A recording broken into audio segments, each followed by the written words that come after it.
Hello? Hello chat, mic test, am I alive? Come on, traveler, let's go! The world is full of lost ballads just waiting to be rediscovered.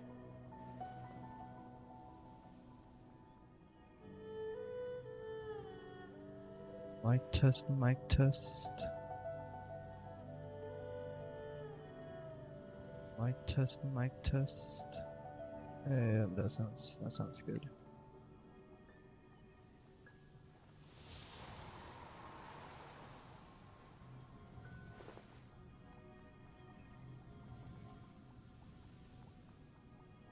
A bit of a late stream.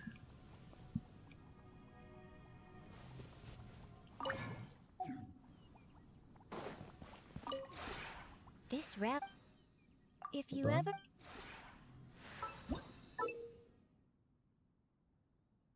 The hell? Oh shit. Nice.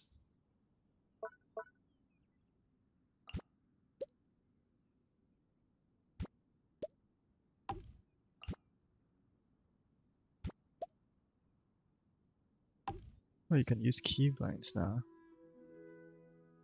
How handy. If only they could do that for when you're trying to find artifacts and shit.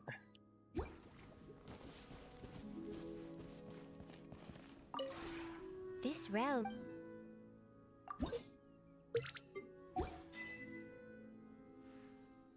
If you ever...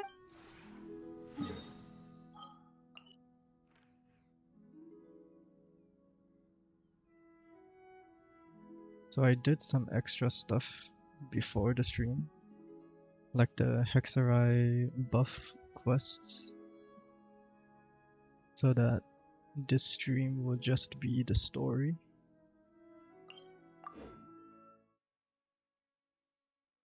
And I believe I should have everything set.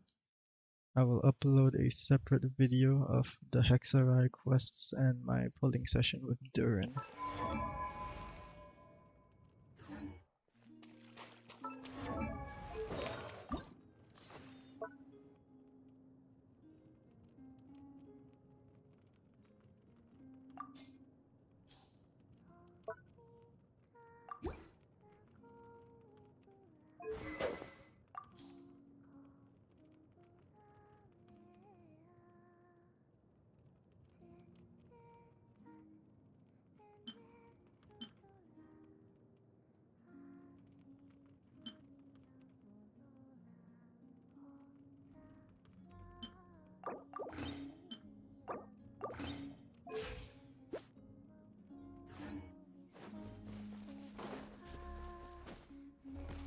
I believe that should be all.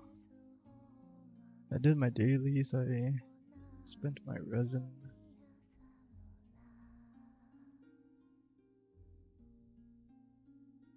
Yeah, I think that should be it.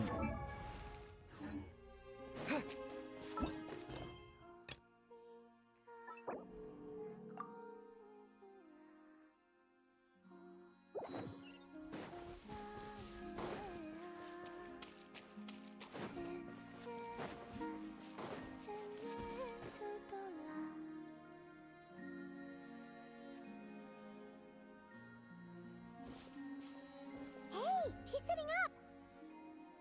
Is me sitting here a rare sight?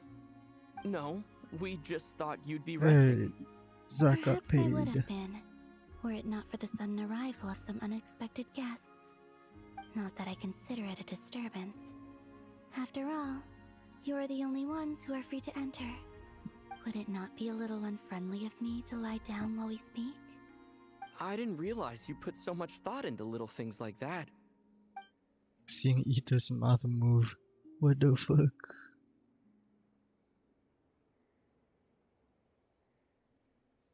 Only sometimes.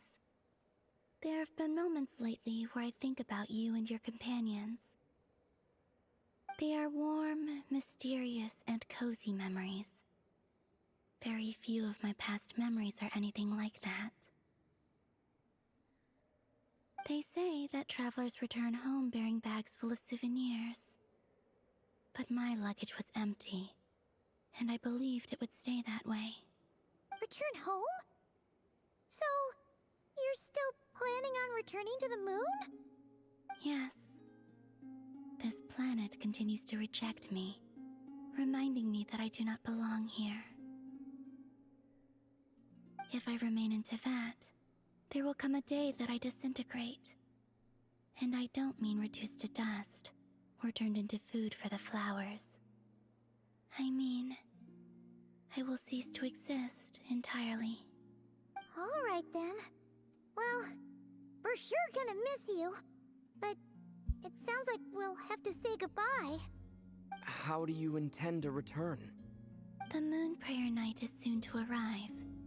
On that day, the moon will be closest to Teyvat. The Kuvaki in this land will reach its peak at that time. I merely need to grasp the tide, and with relatively little effort. Oh, Paimon gets it! It'll work like a slingshot! You make it sound like she's gonna get blasted up to the moon. If I did that, I suspect I would crash into the false sky. I will be using a much gentler approach. But I do like the analogy. It's fun. You see? She gets Paimon's sense of humor. In the blink of an eye, the time has come to part ways. It does feel that way, doesn't it? Time seems to fly fastest when you are enjoying it.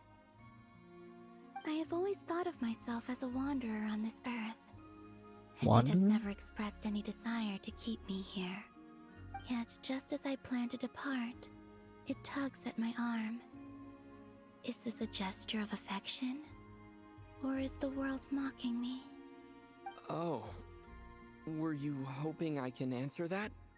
Yes, you are a traveler, so you must have a lot of experience in this area. Then, what I would say is, enjoy the moment. That's right! Don't overthink it! Happiness is happiness and joy is joy! The point is to enjoy it, not analyze it! I see. Then what I would say is, even though I am very tired right now, I am still happy. I can't tell from the tone of your voice. Oh, really? You don't think I sound happy? I'm just kidding. I could tell you were in a good mood today from the moment we saw you. Sure. Ah, a joke. Albeit not a funny one. Anyway, I assume you're here about you-know-what. Give me your hand. Actually, it's not that. There's something else we wanted to discuss with you. Oh, then, do you still want to give me your hand? Or not? Sure.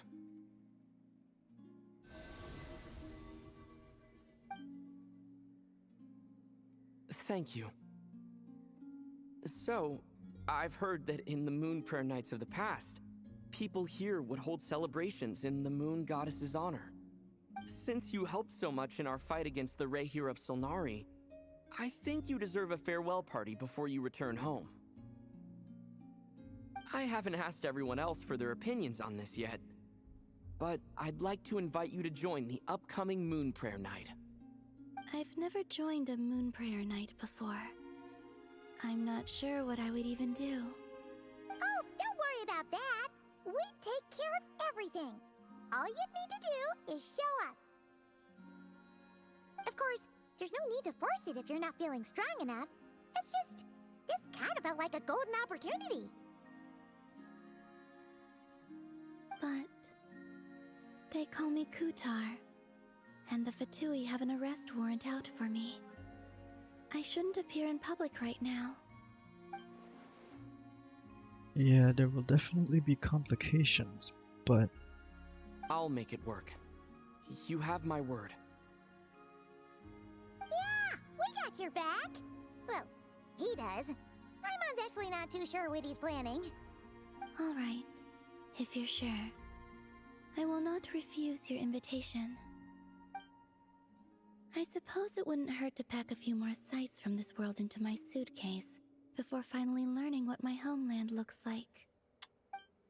Oh, if you see Lauma, Please tell her that my answer to the question she asked me is neither yes nor no.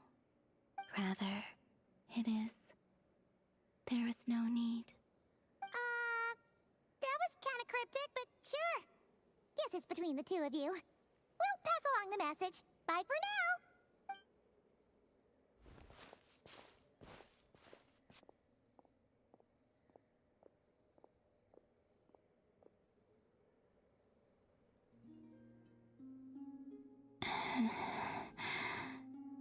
And also, I do not know.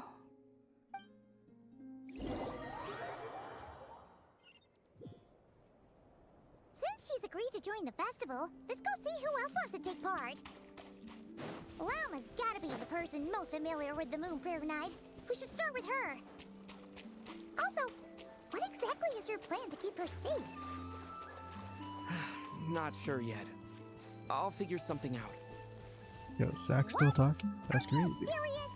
And Paimon even gave you her vote of confidence back there. When did you become so sneaky? Oh, I can't even do this anymore. For now, at least.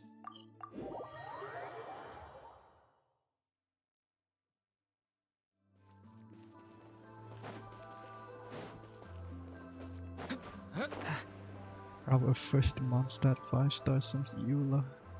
My god. Hey, Llama, it's us! Huh? Varka? What are you doing here? Varka's model got updated, I'm pretty sure. Beats The me. lighting is better I now. had a bit too much to drink last night, and when I woke up, I was on Hisi Island. Mr. Varka is helping to oversee Nasha Town's preparations for Moon Prayer Night. He is here to go over some details regarding the decorations and custom cloth designs. Right, yeah, that too. What do you mean, that too? So preparations are already underway? Yes, celebrating this festival is a long-held tradition here in Nodcry. On this day, the crescent moon at the top branches of the verdant crest turns into a full moon, and the moon prayer blossoms bloom with a special radiance. Our people take these to be blessed omens. It's an especially welcome event coming off the back of all that nasty business with Rare. Everyone got put through the ringer recently, and now they're looking to turn their fortunes around. The big shots in town all agree that a big, lively celebration is just what we need to rebuild people's faith in this place. No wonder Catherine said that people weren't so bothered about the religious element. That's right. It's become more of a local custom by this point. The celebrations have little to do with whether the religious stories behind this event are true or not. Even the Frost Moon Scions are eagerly awaiting the coming of Moon Prayer Night, despite now knowing that their past beliefs were founded on a falsehood. That's fair. It's a bit like the lantern ride in Liyue. It's a chance for people to enjoy themselves, not debate the existence of the Adepti. Although in their case the Adepti definitely do exist. We've met plenty of them in our time. Oh, one other thing. We just went to see Columbina. We went ahead and invited her to take part in the festival this time. Hope it's okay. Wait, so... you mean she agreed to it? Huh. That's quite a surprise. Then, I suppose that she intends to return to the moon on that day. Oh, yeah. It's kind of a complicated process, but basically, it's like a slingshot. She probably shouldn't have endorsed your metaphor. I understand. In truth, I had a feeling that she might make such a decision. Well, if Kutar has decided to participate in the festival, we should prepare accordingly. Yeah, exactly. She was saying how it could be risky for her to show her face in public. We were wondering if there was any way we could hide her. Unfortunately, the people who carved the statues did an excellent job of capturing her likeness. It will be very challenging to hide a goddess whose face everyone is so familiar with. Darn! We may have bitten off more than we can chew here. Nah, don't sweat the small stuff. We can handle that. Huh? Are you saying you have a plan? Not as such, no, but the most important thing with a festival is to keep the mood light and your spirits up. You can't go preparing for a festival with those long faces. You'll never convince anyone to enjoy themselves. The Mondstatter spirit is strong with this one. As it happens, I agree with Mr. Varka. Let's start by making our appreciation for Kutar the beating heart of the festive atmosphere. And who knows? Once we get the ball rolling, perhaps everything will just fall into place. Hey! Did you catch that? Llama said the thing! Or close enough, at least. I'm looking forward to the Moon Prayer Night already. We have a festival in Mondstadt called Windbloom, and you can always tell which couples are celebrating it for their first time by the smiles on their faces. Big, beaming smiles like their whole face is glowing. And I have a feeling we'll get to see that same smile on the Moon Goddess's face at this festival. Not quite the same, surely. Anyway, I'll take care of business in the city, but I'll have to leave the decor up to you and the Frost Moon Scions. No one else can capture that traditional aesthetic quite like you guys. But lastly, there's the final key element that brings the festival to life. Companionship. We'll take care of that part. Before you leave, let me show you something that we've been preparing. Mr. Varka had asked to see it already, so you may as well tag along. Also, I have some further questions about Kutar's decision.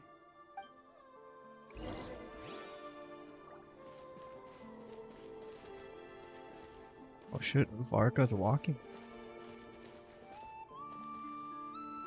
Huh! What's this?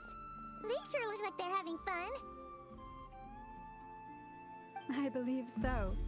Kuhenki seem very skilled at playing drums like these, although I'm not sure where they learned it from. Maybe it's an innate talent? In their eyes, they're probably just playing with toys. Luanatar! You wanna play too? Yeah. She looks more confused than anything. Maybe we can teach her next time if we get the chance.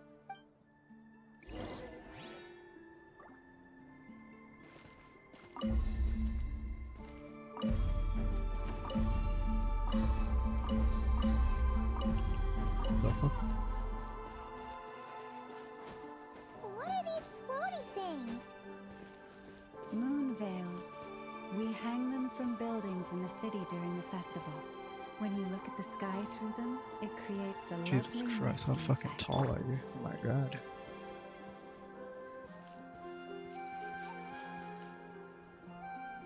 Everyone seems hard at work. They're preparing items for Moon Prayer Night.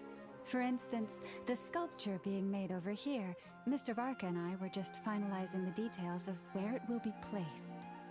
Ah, there she is. I didn't know the finished article would be so large. Not to worry, though. All the necessary arrangements have been made. Just let me know once it's ready, and I'll get some people to ship it over. You have my thanks. And over here, we are preparing a very traditional confection. Oh, look at all these colors! It looks great! Can Paimon try one? Of course. I have a feeling you'll like it a lot. You bet! Sweets and treats are Paimon's favorite. If you included those in the Feast of the Moon, I bet Paimon would have joined the Frost Moon Scions by now. There will also be verdant crests like this present in Nasha Town during the festival. The timing of Moon Prayer Night is not completely set in advance. We make a rough estimate, then observe the changes in the verdant crests and moon prayer blossoms to guide us. As such, the wait itself is a fun feature of this particular festival.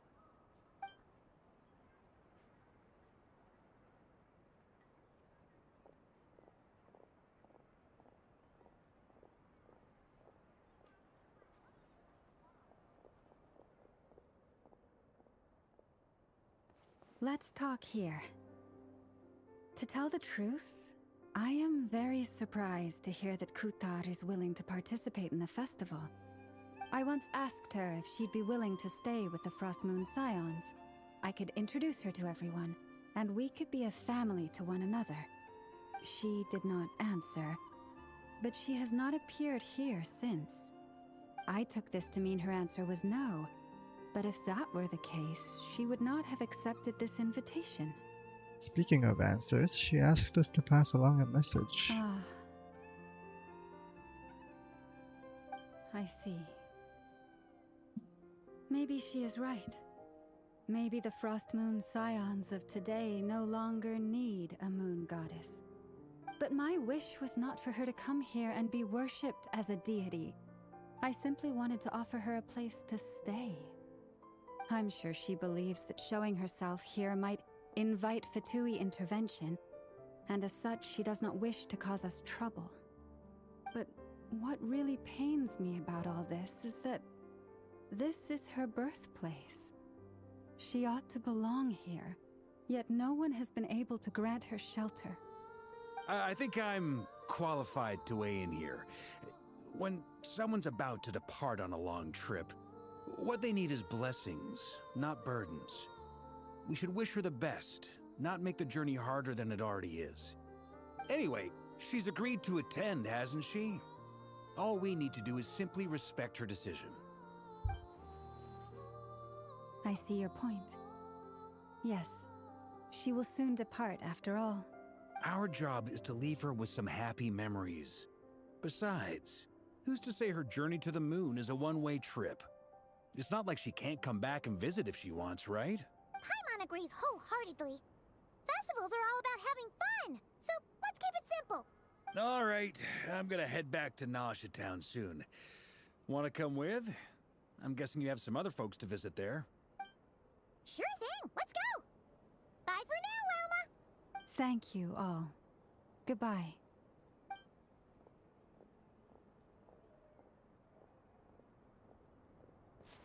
A traveler needs blessings, not burdens. It sounds good in principle, but will blessings alone be enough for Columbina?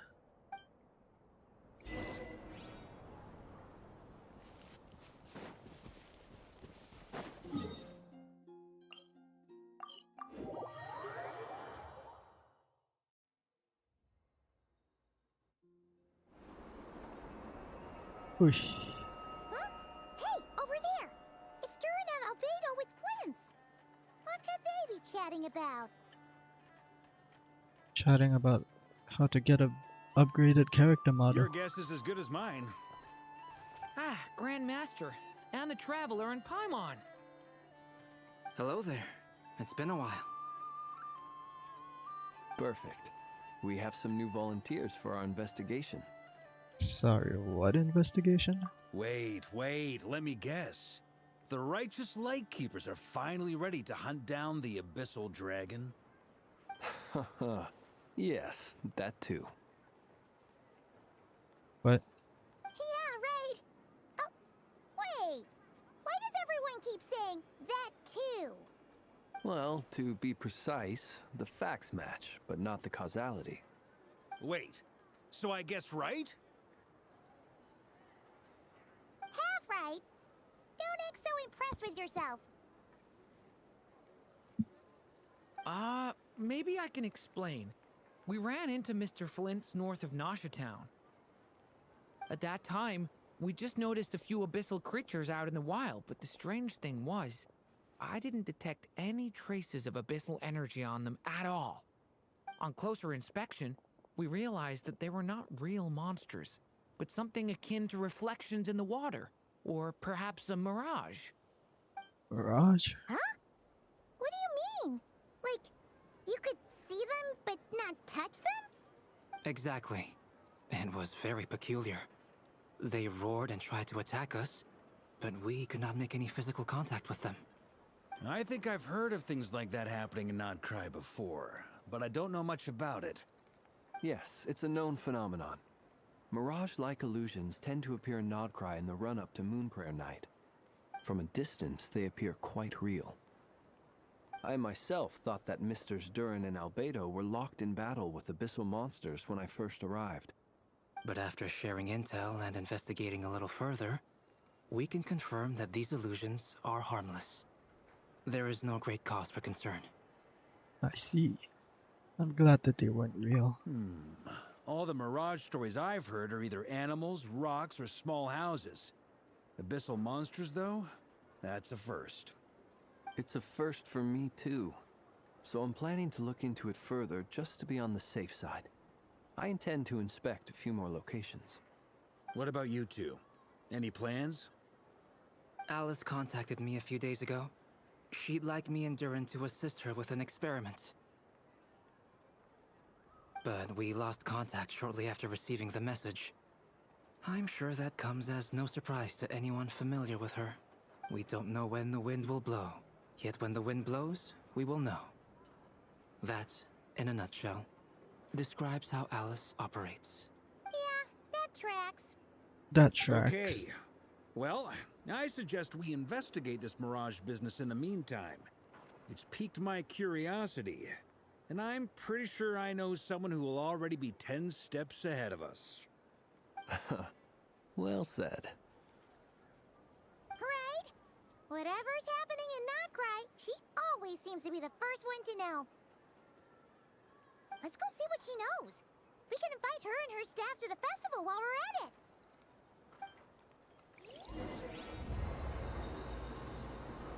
What the fuck is that sound?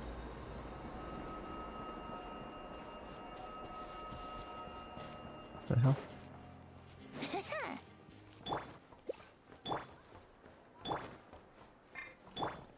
Wouldn't gliding be faster?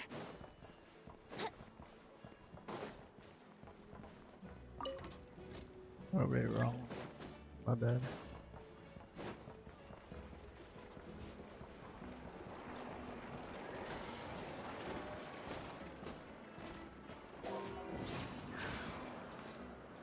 Fuck.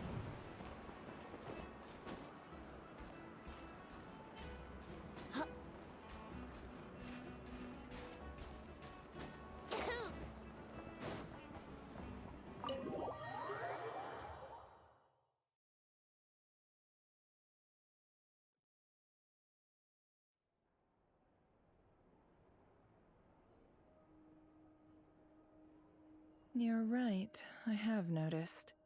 There's certainly something a little fishy about this situation. Only a little, though. Records indicate that this phenomenon can occur in the days before and following Moon Prayer Night. That said, it has always been a rare sight in the past. The odds of encountering these phantoms are similar to looking up in the night sky, happening to see a shooting star, and managing to make a wish before it disappears. But this time, either everyone's getting lucky, or they're appearing far more frequently than usual. Yehoda's out gathering intel as we speak. In the meantime, let me check off some points of interest. First, the Abyss. The ones we saw seem to be abyssal monsters. Indeed. But we have identified one location where many more of them have made an appearance. And not just monsters, but human phantoms too. Given the scale and nature of the phantoms, it's almost as if someone's last memories are coming to life. Or perhaps the memories of multiple people. Oh. Memoria? So you mean the phantom monsters are hunting down the phantom humans? Exactly. The phantoms can interact with each other, but we have no means of intervening. In addition, some of the human phantoms would seem to be from the very distant past. This is clear both from the clothing they wear and the stories they tell. They claim to be from Hyperborea, a name which I've heard from Lauma before.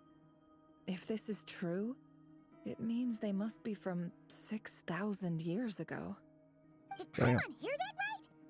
6,000 years? Isn't that older than Evens only? It sounds like this merits further exploration. That'd be a big help.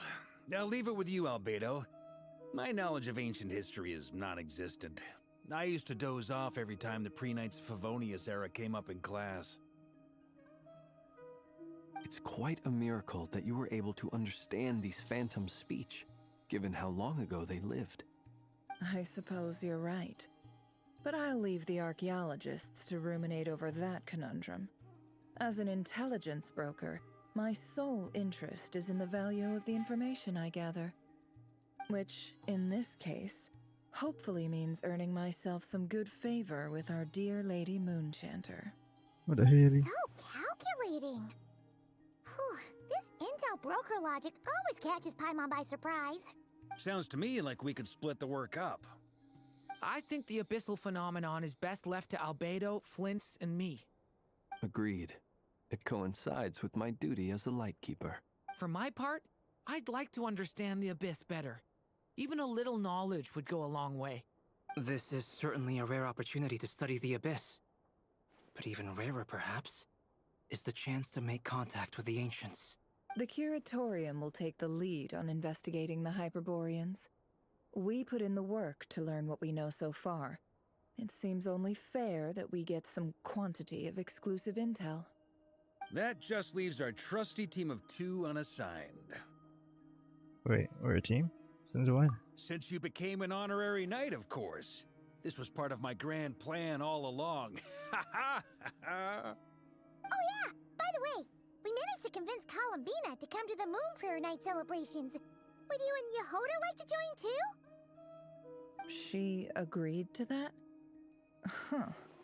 Quite an achievement. Never underestimate the traveler, I guess. I'd be happy to join. No point shutting myself inside when the streets are all decked out. I doubt any clients will be visiting during the festival in any case. And Yehoda loves a party, so I'm sure she'll jump at the opportunity. No, no, no, no, no, no, no, no, no, no! Way to contradict me in front of... Wait, no, that's not what I have bad news, boss. So many people. All right, everyone inside, quick! Jesus Christ. This is gonna sound crazy, but hear me out. I saw one of those phantoms at Star Sand Shoal, and it was some sort of flying ship. Like a spaceship? A spaceship at Star Sand Shoal? That's gotta be the one you came to Tibet in. You said you saw the same thing through the moon marrow, right? Huh? You already know about it? Ugh, I thought I was gonna blow people's minds. Turns out I'm the last to find out. Wait, back up. You came here in a spaceship? Now my mind is blown! What's it like on the inside? Was it like flying through space? I want to know everything! Maybe that's a conversation for next time. This is still a huge discovery on your part. Yep, exactly. Huge discovery. You're the best, second best intel broker in the world. After your boss, of course. Wow. Really? Well, I don't know if I'm all that, but... I guess that decides where we're heading next. Come on, don't look at me like that.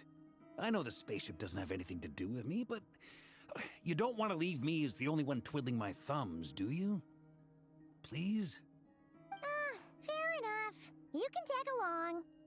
In that case, let's meet back here to discuss our findings once we're done. I wish everyone a productive investigation. You too.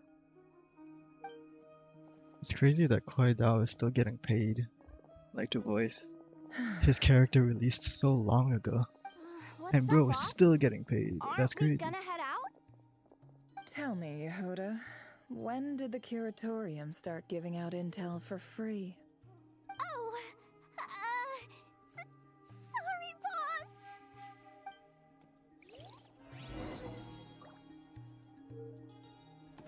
I talked to them. We can't unshare information any more than water spilled on sand can be put back in the bucket. I'll just have to balance the books some other way. Please, boss. There's gotta be another way. Who knows? Depending on what they find, maybe this will work in our favor. Please don't find me.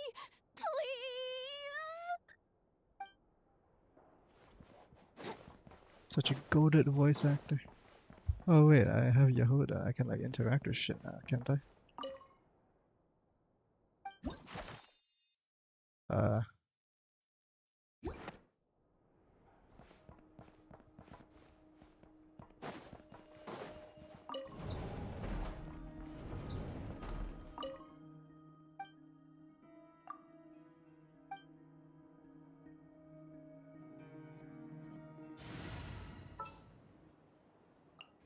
Leave it to...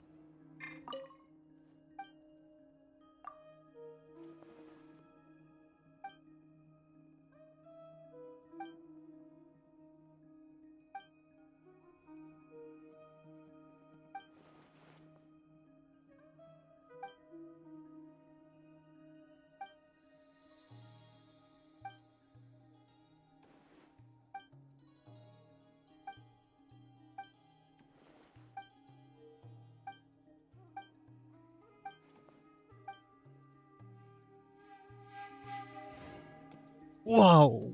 100,000 more? What kind of fucking bonus you got, bro?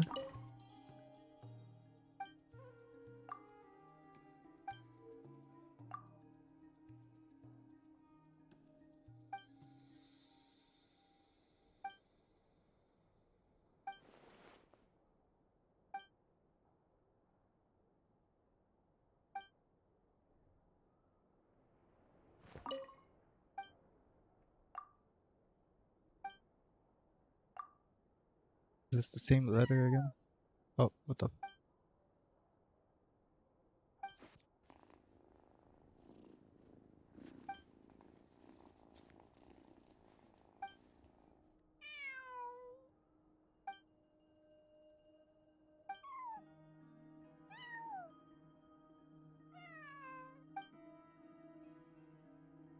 What did that have to do with the letter? Alright then.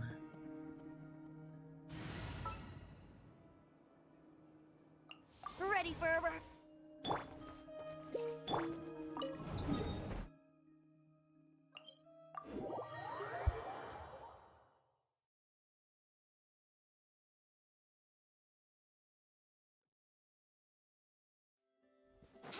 Whoa!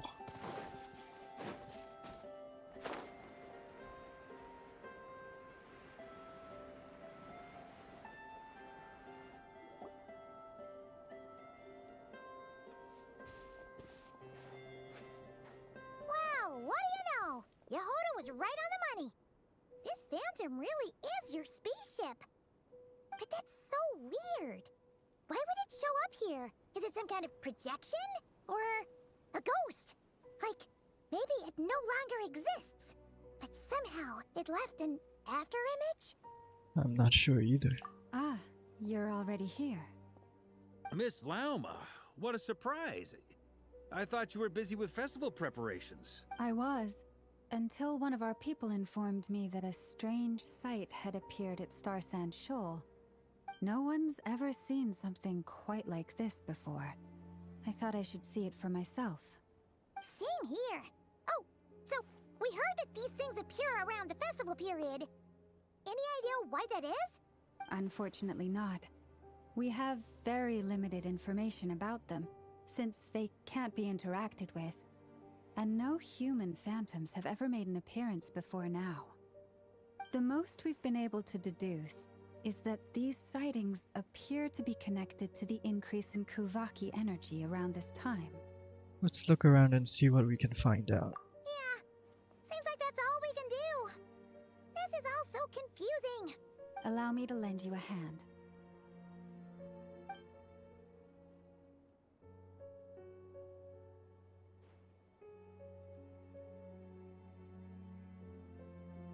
Are these all Conrians or Sneznians?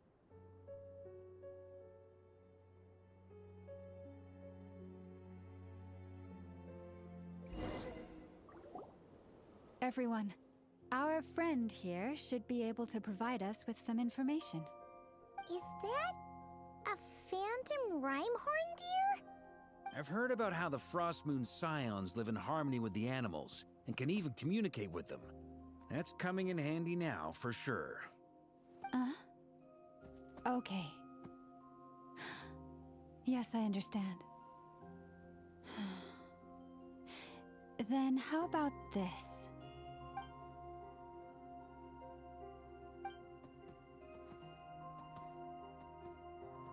What? Oh, it's leaving.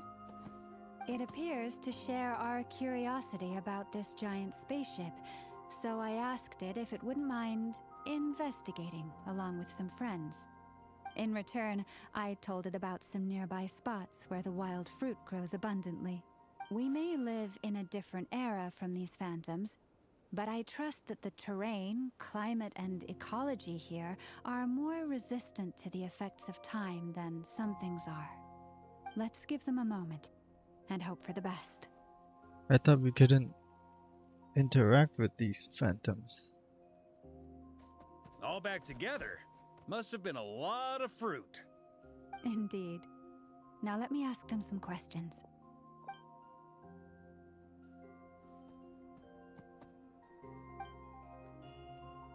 It did find a lot of wild fruit, enough for them to feast for a long while. This puffin circled in the air several times, but didn't spot anything out of the ordinary. Certainly nothing to do with the spaceship. Huh. Well, it definitely makes sense to get a bird's eye view. Indeed. Other than that, I was also thinking that the world these phantoms see is also different from ours. Oh, I get what you mean. The wild fruit exist in both times and spaces, but there might also be things that only exist in that space-time, which we can't What see. the Good point. Great thinking, Llama. Blunthorn rhinos can use kuvaki to shift great rocks, but this one says it couldn't get that ship to budge by even an inch.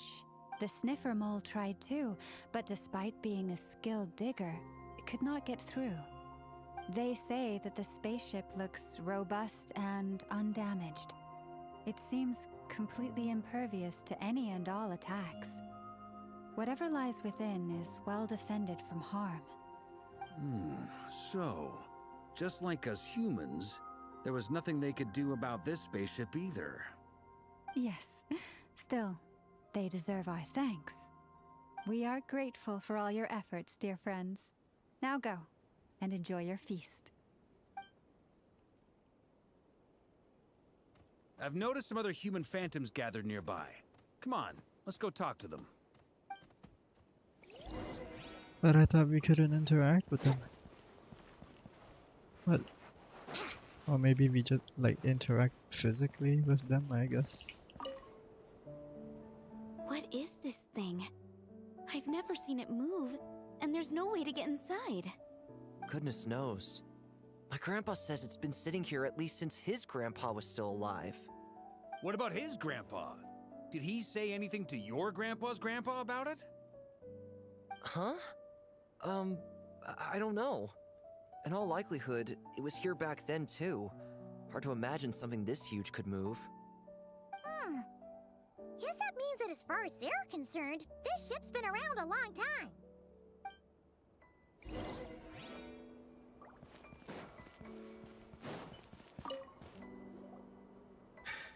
Come on, brothers. If we can get even a small chunk off of this thing, it's gotta be worth a fortune. Today is the day we strike it rich. Huh? You mean Paimon? Yes, brother, I shall join you. Let's make our Cool. fortune. We should go with them. Varga What? is fucking This thing is socializing crazy the final tough. I can't even boss. scratch it. What's it made of? Sorry, brother. Looks like we'll have to seek our fortunes elsewhere. Enjoying yourself? I was just seeing if I could influence this phantom's perception by playing. But nope, no dice. I'm sure we're all starting to build up an idea of what's going on here now that we've spoken to some of the people. These phantoms are reenacting real historical events in Nodcry. It's almost like we're in some kind of interactive stage play. We can talk to the actors, but the plot is fixed, and we can't influence it. It makes sense. History is set in stone. The objective facts of the past cannot be changed. Paimon totally thought you were just goofing around earlier. But actually, you were doing some serious investigating. Of course I was. Anyway, at this point, I think we're forced to conclude that although the Phantom spaceship is right there in front of us, we aren't going to learn much about it from these people. If only this showed the moment when my sister was searching for me. Maybe then I could have discovered why she wasn't in the spaceship. Or if it showed the moment when it disappeared, I might have found out who was piloting it and where they were headed. But no such luck. All we've seen is an arbitrary moment in time during its long stay here. Don't be discouraged. If nothing else, this is proof of the ship's existence. And think about it. So many people tried to hack their way inside, but no one could get the door open. It's made of very tough material. To me, that says that we'll either find the ship itself or the story behind it. It's just a matter of time. Thanks, Varka. Huh. Every now and then, when Varka gets serious, he actually does seem like Grandmaster material for once. I wonder how the others are doing. Let's head back for now. Sounds good. Also, drinks are on me if Team Knights of Favonius is the first to finish. Wait, we have a team name now? Am I in Team Knights of Favonius as well? You're very welcome to join. We've even got a cathedral ready for you. Isn't that technically blasphemy? You wouldn't dare make a joke like that if Barbados was in earshot. Nah, I'm sure Barbados doesn't mind a little harmless blasphemy once in a while.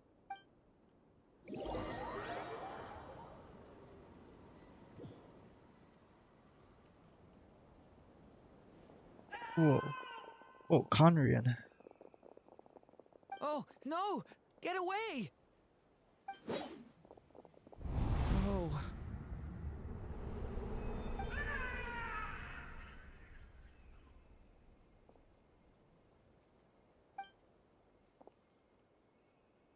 I know it's hard to stomach, Mr. Duran. But as I'm sure you've noticed, there is nothing we can do to intervene in that which unfolds before us. But we have to at least try. And try you have. But are you aware of how many unsuccessful attempts you've made now? I wasn't keeping count. I'm afraid this is the 39th failure so far. Or the 5th if we're only counting this particular victim. There are no indications that these phantoms may be altered in any way. You seem to have calmed down a little. I'll make us a fire. You should rest and have some water. Feeling any better now, Mr. Duran?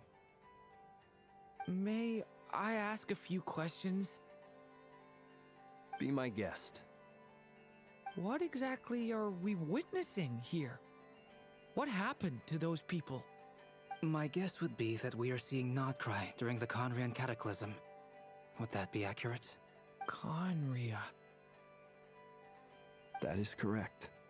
As you know, once the Abyss senses even the tiniest crack, it floods in and spreads like wildfire. There was a We time made a in the choice, distant go past when it fight it. permeated all Nope, of wrong Nodcry, wildfire. causing immeasurable harm. The people paid a terrible price to heal this land. Then, 500 years ago, the whole of Teyvat suffered an abyssal disaster. Once more, Nodcry was dealt a devastating blow. I see. In the face of the abyssal onslaught, all were like grains of sand tossed around by a tidal wave. Be they human, fae, or god.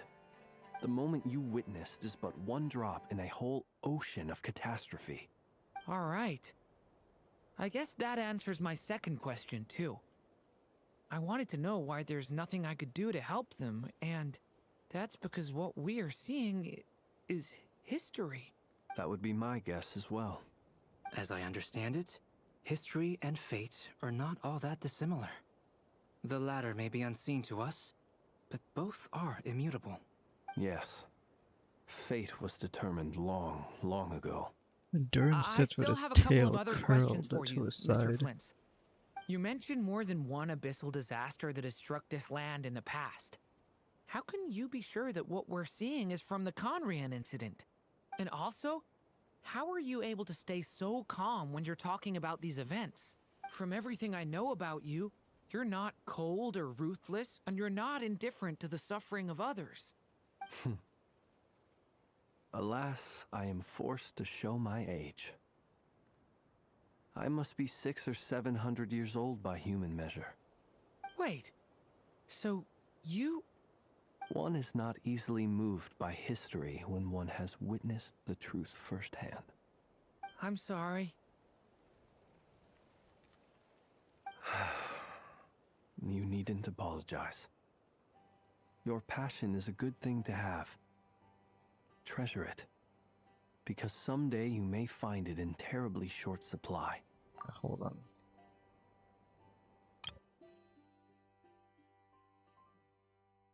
Six or 700 years? Alright, that's enough. Now, at the risk of offending you, I have a question in return. Your curiosity toward the Abyss, is it born from hatred or because you sense its call? I only ask because I kept a fragment of Rarir's body in my lantern for a short time.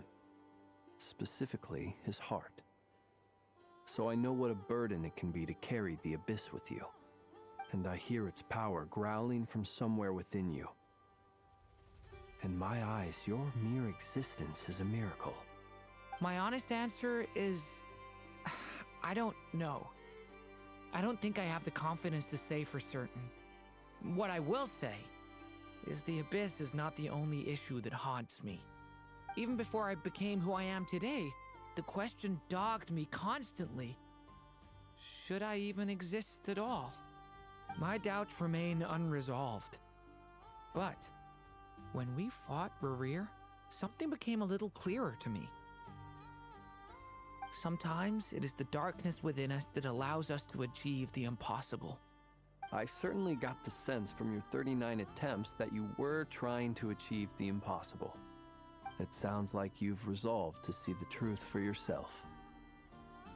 Absolutely. In that sense, he and I are quite similar.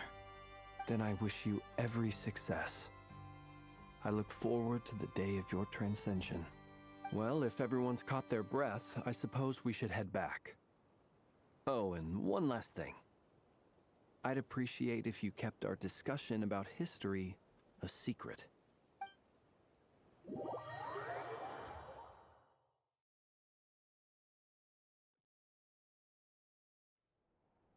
Incredibly, our separate investigations led us all to the same conclusion. Hooray for consensus! Yeah, but we barely learned anything, though. I totally thought this would be the mother lode. Talking with the ancients? I mean, come on! But nope. All we got was useless snippets of conversation. And all this stuff about moons and hyperopia. What a load of baloney. Seems like people back then had a few screws loose. I understand your frustration. We found the same issue. Each phantom only showed a very brief moment in time. There isn't much value to be found in these miscellaneous fragments of a civilization's history, no matter how glorious it may have been. If there's a silver lining, it's that these phantoms are harmless to the present reality. They shouldn't get in the way of the festivities. Paimon agrees. And not just because it's the first thing she understood in this whole conversation. You look disappointed, Nefer. Is something the matter? What do you think? We all worked our tails off, but the only one to gain anything from it was you, Lady Moonjanter. Well, please do share the Hyperborean records with me. I will gladly inscribe them in our people's documents. Oh, duh! Yeah! That was it! Hyperborea! Hyperborea. I'm serious. Only an expert in the Frostmoon Scions and their history can turn these records into valuable research material. The alternative is to let them gather dust on the Curatorium's storage shelves until the pages turn yellow. Nefer, you're wise enough to know that cooperating and sharing the profits is the best course of action here. Well, that goes without saying. Sure, let's do that. Huh? But didn't you say we aren't supposed to give out intel for free? Sorry. Shutting up. Now is not a good time to push Nefer's buttons. Anyway, back to Moon Prayer Night. I'm thinking that we should prepare something a little special, aside from the usual decorations and so on. You mean a parting gift? Can't go wrong with food. Although, does food go bad on the moon? Perhaps a lantern would be a better choice. It might be dark up there. It could prove difficult to light a lantern on the moon. Magical stones might serve that purpose better. What about a clockwork mecha model from Fontaine? I've got a whole bunch at home. I use them for fighting practice in my free time. None of these sound like things she would be even remotely interested in. But we don't interact with her enough to know what she likes. Yeah. It would really save us the guesswork if someone could find out what she's into. Wait, what the? Yay. Traveler? They're all looking at you.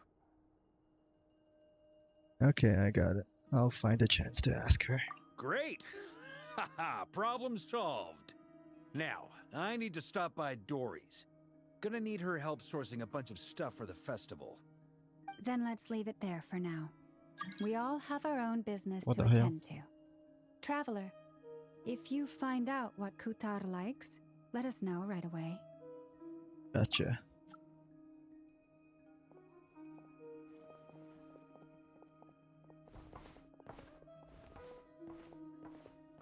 Is something the matter? That's my line, Duran. You seem a little down. I'm fine. It's just... I'm still feeling a little rattled after witnessing the horrors of the Abyss. But it's okay. This is something I have to work through. I'll be alright. Thanks for your concern. Well, don't put too much pressure on yourself. If you ever feel like something's wrong, physically or mentally, we're here to talk. Don't forget, I'm a member of the Knights of Favonius. You can always rely on me. Come on. Stop treating me like a kid.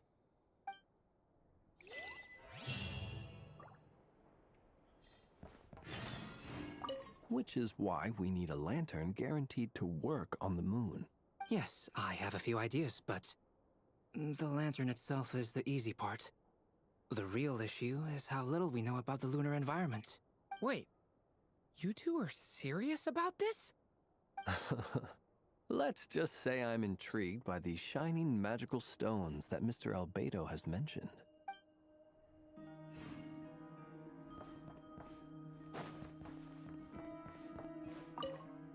You should get going.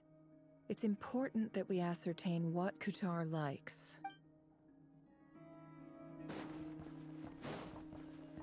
Could you do me a solid and try to smooth things over with Boss Neff?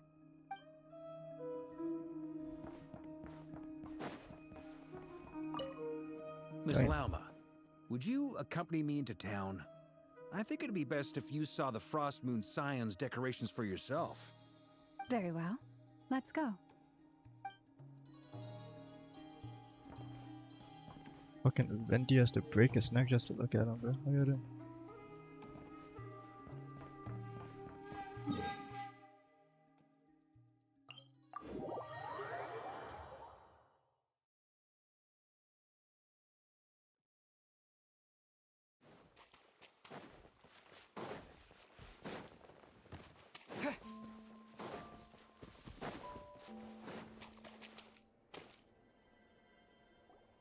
Columbina, we're back! Huh? here? Can't sense her presence at all. Weren't there a few Kuhenki here last time too? Where did they all go? Maybe she took them out for walkies? Walkies? For Kuhenki? You're not pets, you know. Oh, well. Looks like we just came at a bad time. Let's try again tomorrow. There's still a few days until Moon Prayer Night, so we're in no rush. Besides, she needs time to rest anyway. Fair point. Let's go.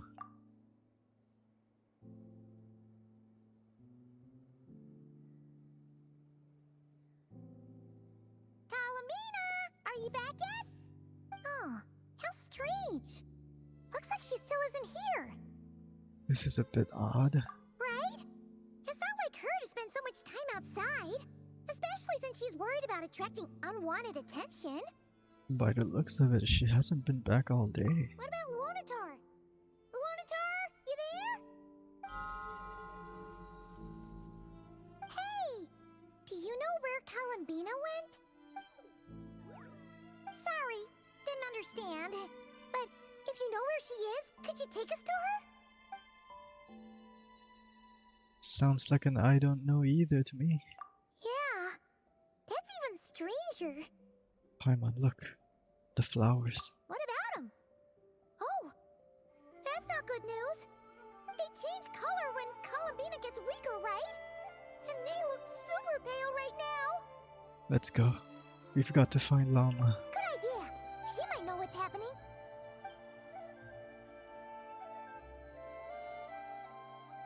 Llama! Ah, it's you. How is Kutar?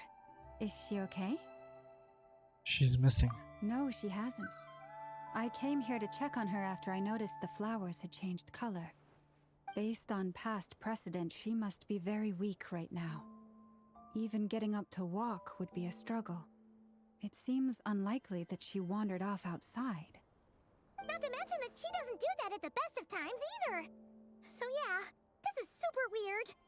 Has anyone approached Silvermoon Hall lately? No.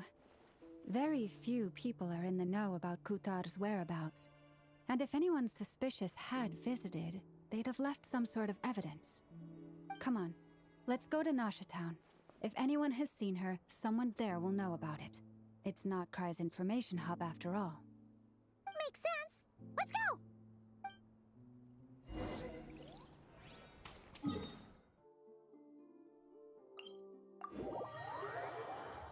Yo, when can I do some fighting? I want to use my new DP as Venti. Wouldn't gliding be faster?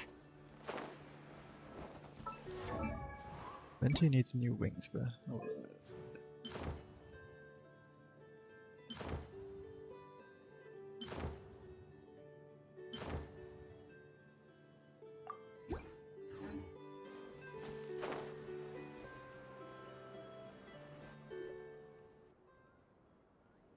Oh shit. Wait a moment. Is it just Paimon, or is this stall kind of suspicious? Has never been here before, right? No, I don't recognize it. Alas, your free and easy adventure time is over. Now, prepare to face the final boss of Nod Cry. Whoa! Where'd that voice come from? Not sure, but it's definitely hostile. No, not that way. The final boss is right here. The sniffer mole? That's the final boss? Surely not. Also, That voice is a little familiar. Okay, the jig is up. I'll stop teasing you. Turn around. I'm right behind you. It seems I've managed to leave quite an indelible impression, even though you've never seen my face. Oh, nothing could make a great mage more pleased with herself. What the fuck? She just adjusted the camera. Yo, that's illegal. What the hell? Defender of Old Mondstadt. Dodo King. Mother of the most adorable Klee. What the? Wait, that's illegal. She's interacting with the UI. What is going on? I've heard that all the big shots in Tevat have long, wordy titles that stun people speechless when they make their entrance. Unfortunately, none of them are affiliated with the Hexenzirkel, and we ourselves keep a very low profile. The notorious name-dropping doesn't quite work for us. Still, I, for one, think I'm really quite amazing. So that didn't stop me from coming up with a title anyway. Alice! It's really you this time? Not a lantern or a Dodoko, but Alice in the flesh? Oh, that's right. So, what do you think? How does it feel to finally meet me? You look like... You look so young. What is that supposed to mean, I'm the mother of Klee, Tevat's #1 cutie. How old could I possibly be? So she's a friend of yours? Kind of. This is actually the first time we've seen her in person. I see. Madam Mage, that was, quite a powerful entrance. I certainly won't be forgetting it anytime soon. Oh, interesting. Her hair has details. Okay, Lama, don't force it. Paimon will do the honors. This is Alice from the Hexenzirkel. She's a friend of ours. And of Arcus, too. She's helped us a lot in the past. That's right. She's a good person. Just kinda... unpredictable. Well, what is the human heart if not unpredictable? If we could not do as we please, how would we differ from machines? I am Lauma, Moon Chanter of the Frost Moon Scions. It is a pleasure to meet you. Oh, I know. Before you got here, I spent a good, 15 minutes getting up to speed on Nodcry's present situation. In other words, I've read the whole in the last episode part, so we can skip the pleasantries. Fair enough. Well, Miss Alice, I can already tell that you have quite a unique personality. He'll get used to it.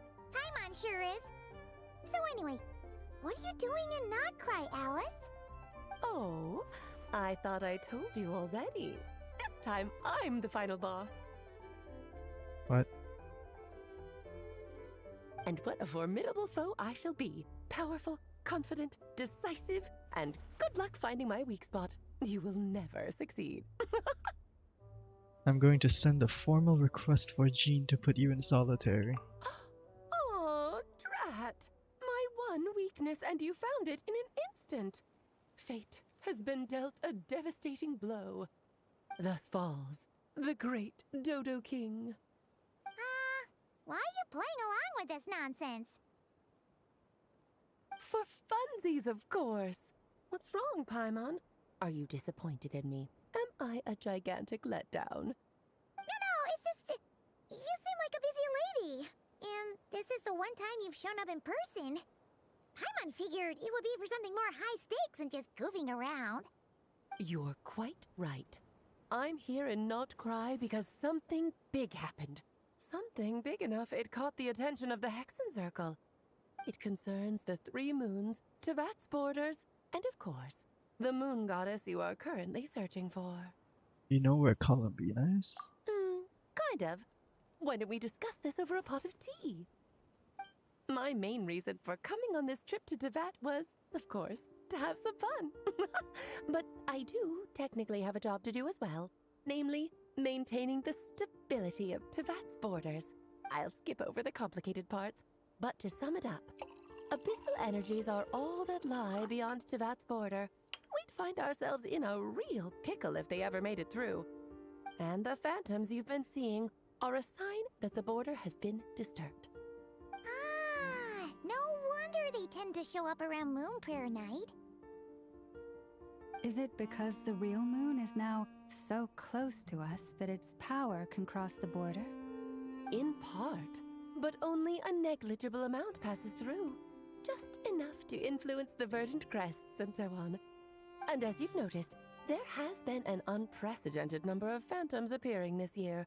The influence of the moon beyond the border cannot explain this. No. There is another far greater factor at play. The trilunar syzygy. A trilunar syzygy.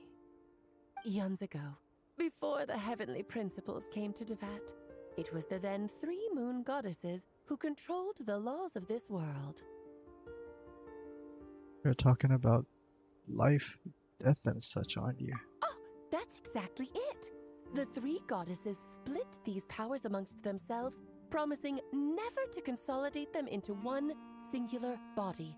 This was meant to keep the world stable. But, fast-forwarding to the present, the eternal moon's marrow is with you, while the iridescent moon's marrow, which should never have appeared in this world, has been retrieved. Add that to the presence of a moon goddess in the flesh and... the power of all 3 moons is gathered here in Notcry. There hasn't been an event like this since the War of Funerary Flame. And So it's what? having a noticeable effect on Tevat's borders. Why are you so concerned about said borders, if I might ask? Because I wish to give my darling daughter a peaceful, sunny environment to grow up in. Is that a good enough reason? Kinda sounds like you're dodging the question, but it does make sense. Well, that's one reason anyway, and the most important one. The others are a little complicated to explain. For instance, cleaning up after dearest Miss R. Albedo could tell you more about that if you're curious, but right now, I have a more important question to ask you. Why are you collecting the moon marrows? Columbina wants to use their power to return home. I see. Nicole told me about that legend once. Nicole? You mean meet Anne? Oh, so you remember. We heard her voice in Fontaine. Yes, of course. That was a story about fate, her area of expertise. But back to the story of our dear moon goddess. I'm afraid her intended method of returning to the moon is unlikely to work anymore. What does that mean? She may be missing, but she hasn't gone anywhere. She has disappeared. What? Once long ago, the damsel... okay.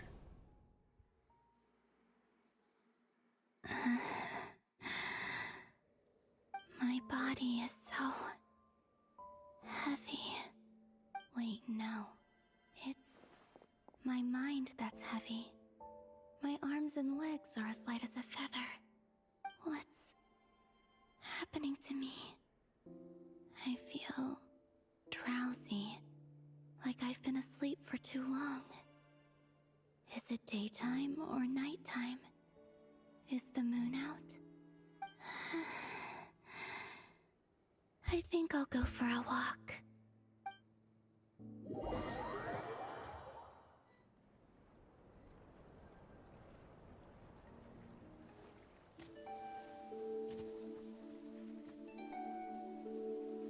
Are you out for a walk too? Huh?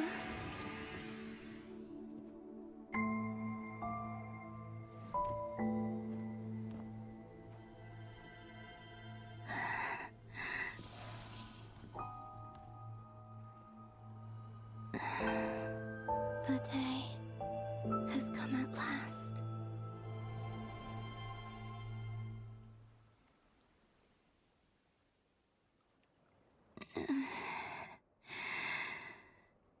Have I grown so weak that I can't even sustain my physical form? But Moon Prayer Night is nearly here. I was so close to returning home. Death is near. Is this how it ends for me? Will I return to the moon after I disappear? Or... I don't want it to end like this. So far, at least, I still exist. Even if not physically, I can still feel. But as my power wanes, I'm sure that too will fade. I suppose I might take one final look at this world. The world where I was born.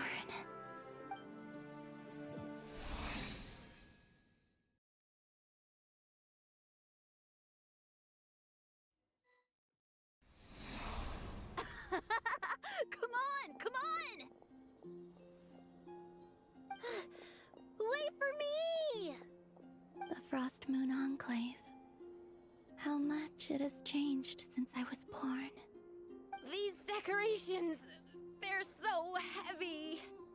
What decorations? It's times like this when you kind of wish men could be priestesses and acolytes.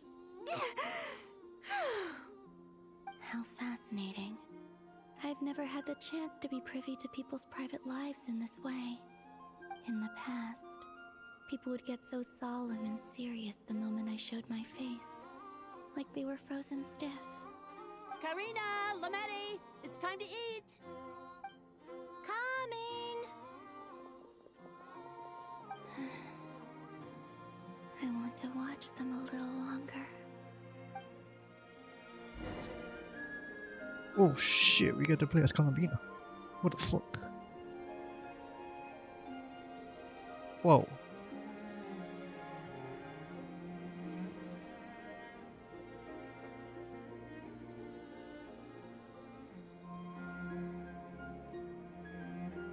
That is sick.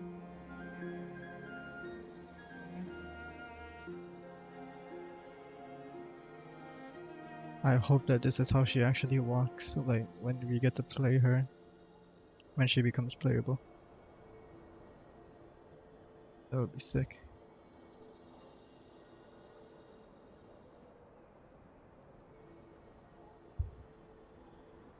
So just fill these balloons with air, right?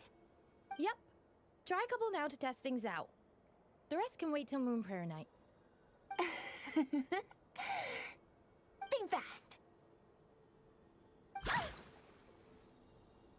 Rita! Teasing an acolyte of the Frost Moon Scions? Surely that's a punishable offense. Take this!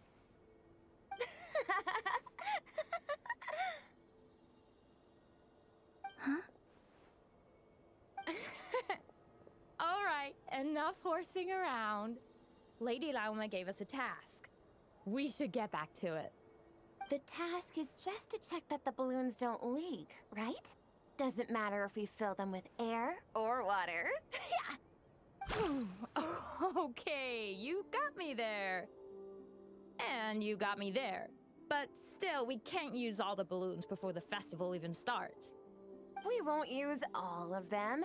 And as long as Lady Lauma's trusted acolyte doesn't snitch, this can stay as a little secret between friends. A couple more can't do any harm, right? Oh, you menace. Then, think fast! Is pumping a balloon full of water really so much fun?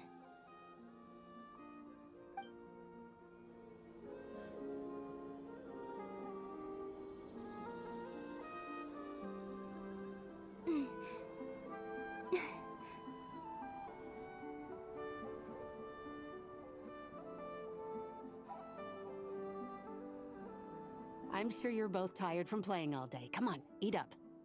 A plain, humble meal. That has always been the way of the Frost Moon Scions. Huh? How come Lametti got a midsummer berry dessert? Oh, I always get Lockaberry. I don't mind sharing. You can have a bite of mine if I get to have a bite of yours. They're sharing food? I've never shared food with anyone before.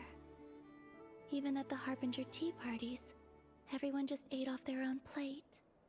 And when I couldn't finish my food offerings from the Frost Moon Scions, they'd leave the leftovers out under the moonlight for the animals to claim. Hey! That was 2 bites! Oh, then you can have another bite of mine. Oh, you too. Oh, don't fret now. Here, have some of Granny's too. So this is what it means to be family.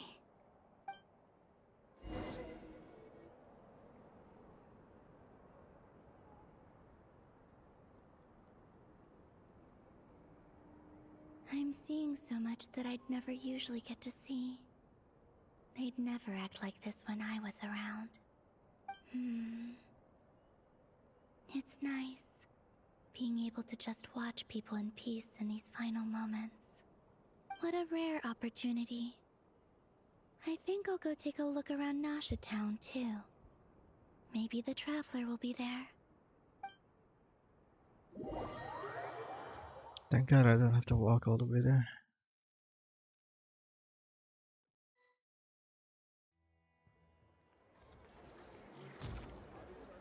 After the War of Funerary Flame, the moon goddesses were no longer recognized by Tevat. They lost the whole foundation for their existence. That's why the moon goddess's strength is fading. She cannot withstand the world's rejection of her. It's just like what Columbina said. The world itself is rejecting her. To be more pedantic about it, the moon goddesses did something to offend the heavenly principles, and that's why they were ousted. Something of a recurring theme in Tevat's history. Theoretically, speaking so candidly should put me in their crosshairs too, but they can't tell me what to do. I'll say whatever I want. Anywho, the Moon Marrow energies were but a drop in the bucket for her, and that battle against the Ray Hair of Solnari only weakened her further. Fortunately, it happened close enough to Moon Prayer Night when the Kuvaki concentration here is high. That's the only reason she managed to survive this long. What do you mean, fortunately? You said she disappeared. We're too late. Oh, what a headache. I thought this was all common knowledge. I guess I have some more explaining to do. Okay, buckle up. It's time for another lecture.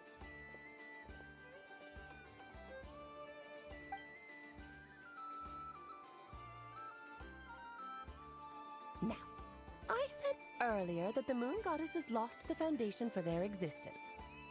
The reason for that has to do with the natural order. Basically, the rationale for their existence in Tevat was lost.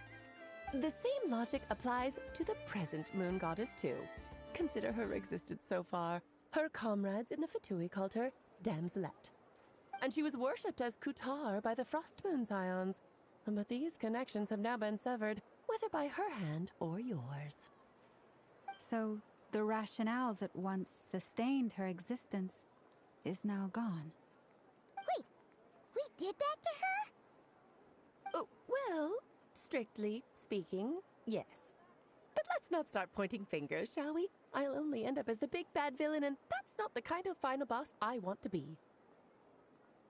If you're making light of this, hopefully that means you have a plan. Of course I do. I'm only the greatest mage in the whole entire world. Now, if you wish to find your moon goddess, there are two problems we need to solve. Firstly, we'll need to strengthen the connection between her and Tevat, at least enough to sustain her until Moon Prayer Night. Strengthen her connection. But does that mean I'll have to rally all the Frost Moon faithful behind this? I'm afraid a bygone faith and a former home won't be of any help to her now. Do you know her name? Her name? Oh, yes. Names are very important things. A name is a fundamental concept that anchors one's entire existence. I asked her once, but she said she didn't know. Then your first job is to find it. As a moon goddess, I'm sure she must have a name she identifies with. Neither Columbina nor Kutar is her true name, and she's never really accepted either of them. So, finding out her real name is enough to sustain her existence? Yes, I know it sounds like a small step, but every journey begins that way. So for now, that's all we need to focus on. The second problem is with her plan to use the moon marrows to return to the moon. Unfortunately, piercing through the false sky will take an enormous amount of power. Given her current condition, she won't be able to provide anywhere near enough power, even if she recovers her physical form. But no need to fret. Nicole's the expert in this field, and I'm sure she'll figure something out.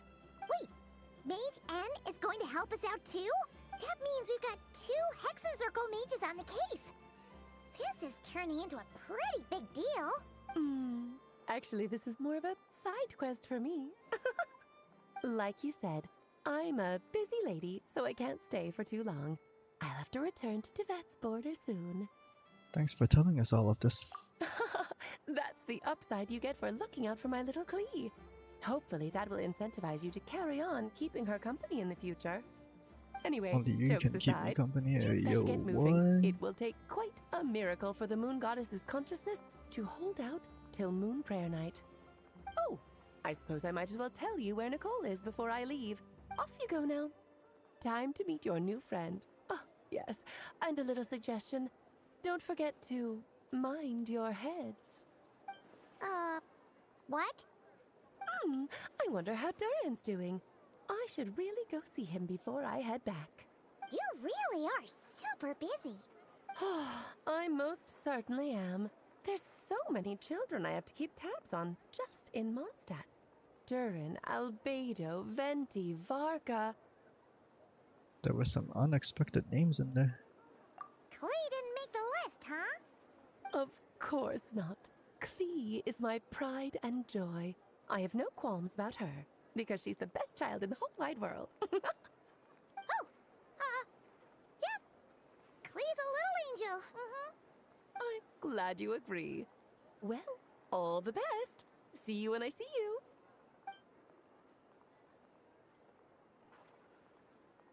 She left in a hurry.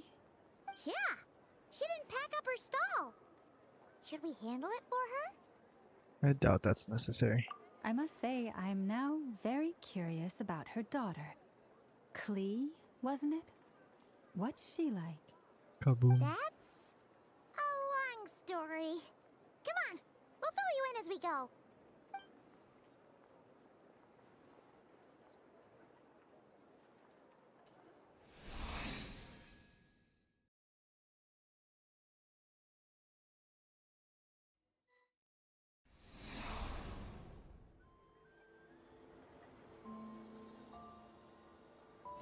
What a lively place.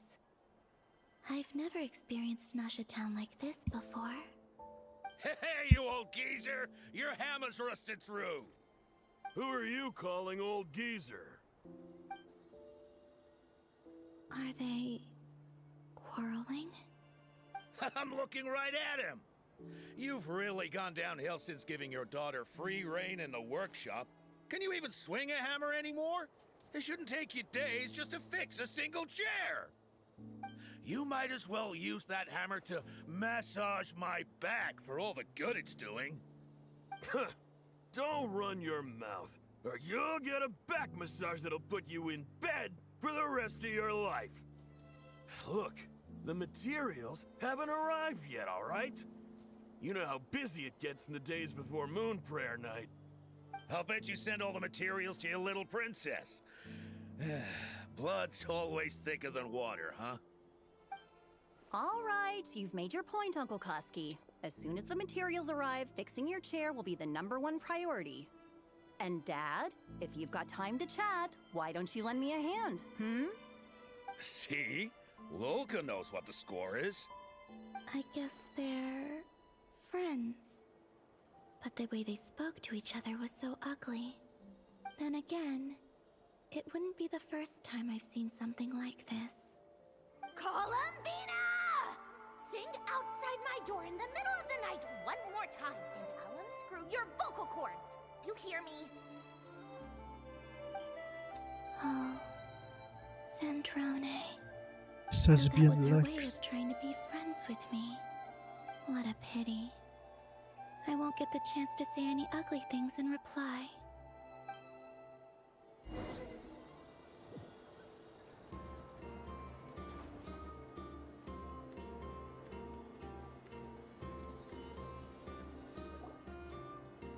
Hey, have you decided what to give her for Moon Prayer Night? I sure have. She's gonna get the surprise of her life when she's least expecting it. Then I'll whip out the ring and pop the question. The surprise of her life. What a fun turn of phrase. Cool, I get the picture. You can spare me the gushy details. Ooh, looks like we have a customer. Hello there, ma'am. Would you like some Moon Prayer Night candy? Huh? Is he talking to me? Can he see me? Here you go.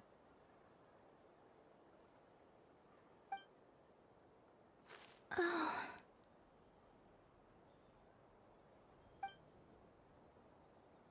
Come back anytime. Right. Now, where were we? Damn, bro. I don't know why, but I still held out hope.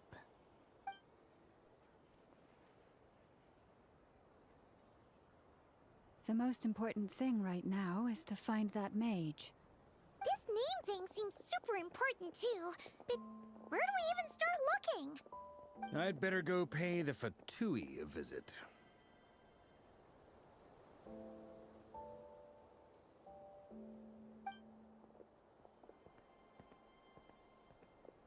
Yeah.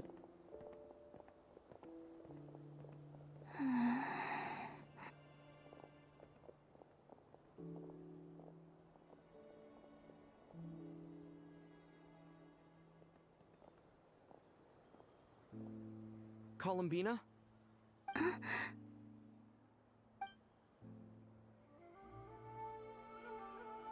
The fuck is with this animation, bro? Holy shit.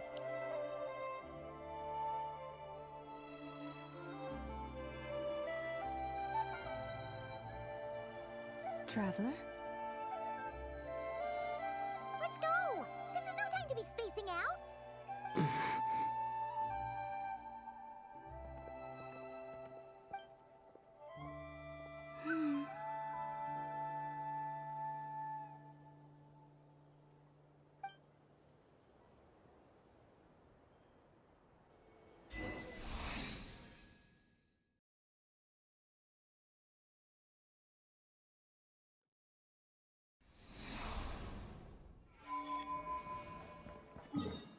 Look for Nicole.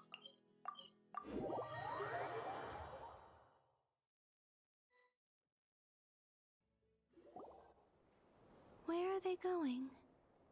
They mentioned a mage and a name? So, Mr. Varka, are you acquainted with this Nicole? Or should I call her Mage N? Ah, not really. We've never met, though she has come up in conversation. From what I've gathered, Alice kinda took Nicole under her wing. Taught her how to speak in a more ladylike fashion, that kind of thing. Huh. Hard to imagine Alice as an etiquette coach. Yeah, Alice is a larger-than-life personality, I'll give you that. But then again, that's why she's able to draw such an eclectic mix of people into her inner circle. If I remember correctly, being an interesting person is actually one of her main entry requirements. So, if you ever wanted to join the Hexenzirkel, I'm sure you'd both be eligible to apply. Hey! Don't go around making promises on Alice's behalf! I wouldn't dare. I'm just trying to paint a picture of the Hexenzirkel for you. Okay, sure. Anyway, since none of us have ever met Nicole, how are we supposed to find her? We can't just go up to every woman in sight and ask, "Hey, are you Nicole?"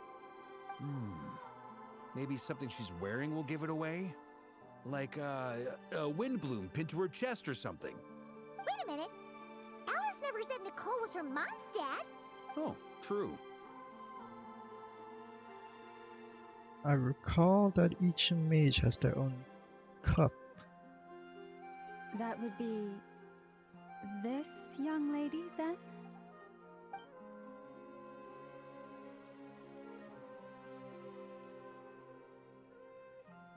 Hey there! Sorry to disturb you, but are you Miss Nicole? Varka, Knight of Boreas of the Knights of Favonius. Alice might have mentioned me before. Oh, she does have Have a we got voice. the wrong person? Sorry. Well, this is awkward. When I shook my head, I meant, no, Alice hasn't mentioned you before. Huh? Where is this voice coming from? My apologies. For certain reasons, I am unable to speak. This is the only way I can communicate with you. It might take some getting used to, but I hope you can understand. Hey, it's fine. I'm more shocked by the fact that Alice never speaks about me. I mean, As for you two, we have crossed paths twice before, but it is nonetheless a pleasure to finally meet you. It's really you! Thanks for all your guidance in the past! You're quite welcome. This time, things are different. We have reached the unwritten pages of the story. You might say that we stand at the crossroads of fate. Now then, allow me to Damn, she's formally gorgeous. introduce myself. My name is... No, stop! What the Alice! fuck? I can't believe it! I had a whole speech prepared. I'd agonized over every single word. She always picks the worst moments to ruin other people's plans. I'm so sorry about that. Alice took the liberty of devising some bespoke self-introduction magic for each member of the Hexen Circle. But I could have sworn I deleted all of the triggering conditions for it. How did it bypass everything? Oh gosh, this is so embarrassing. This is a very different side of Nicole than what we're used to. Is she not used to face-to-face interactions? Don't worry about it. We've seen that introduction magic once already, so it wasn't too much of a shock. Please go on, Miss Nicole. We'd love to hear what you have to say, or, well, communicate. Huh? Are they talking to this lady? But... Will you all promise to forget that horrendously embarrassing introduction? sorry, embarrassing. When? Among the words that hopped out just now, I saw angel. Yes. My name is Nicole, and I am one of a very few angels who have retained both their preferred form and their power. The Traveler and Paimon should be no strangers to this concept. There is another of our kind in Natlan. They call her the Lord of the Night. Alright! Paimon remembers her! But we've never seen her in person. Yes. Well, I have retained more of my power than she. It's because I don't have a long-term duty to fulfill. To be more specific, no. We'll be here all day if I get into the specifics. Moving on. If I'm not mistaken, you are here because you wish to learn how one might reach the moon beyond the sky. That's right. Is that something you can give us any guidance on? Yes, I do know a way. It began with the Hyperboreans, who lived after the War of Funerary Flame. Blank looks. Maybe I should start with the background of the war. Or maybe not. It shouldn't be an issue. I'll fill in the gaps for you when we have more time. Anyway, after that war ended, the three moons retreated to beyond the false sky. The Hyperboreans were humans I once aided. They accepted the civilization and creations bestowed upon them by the angels. But despite accepting many blessings of the angels, many among them still held on to their faith in the moons. They were reluctant to accept the new order. Even after the War of Funerary What Flame, is Columbina they doing? sought to contact the moon goddesses beyond the sky and receive their guidance. But all three had passed away by that point.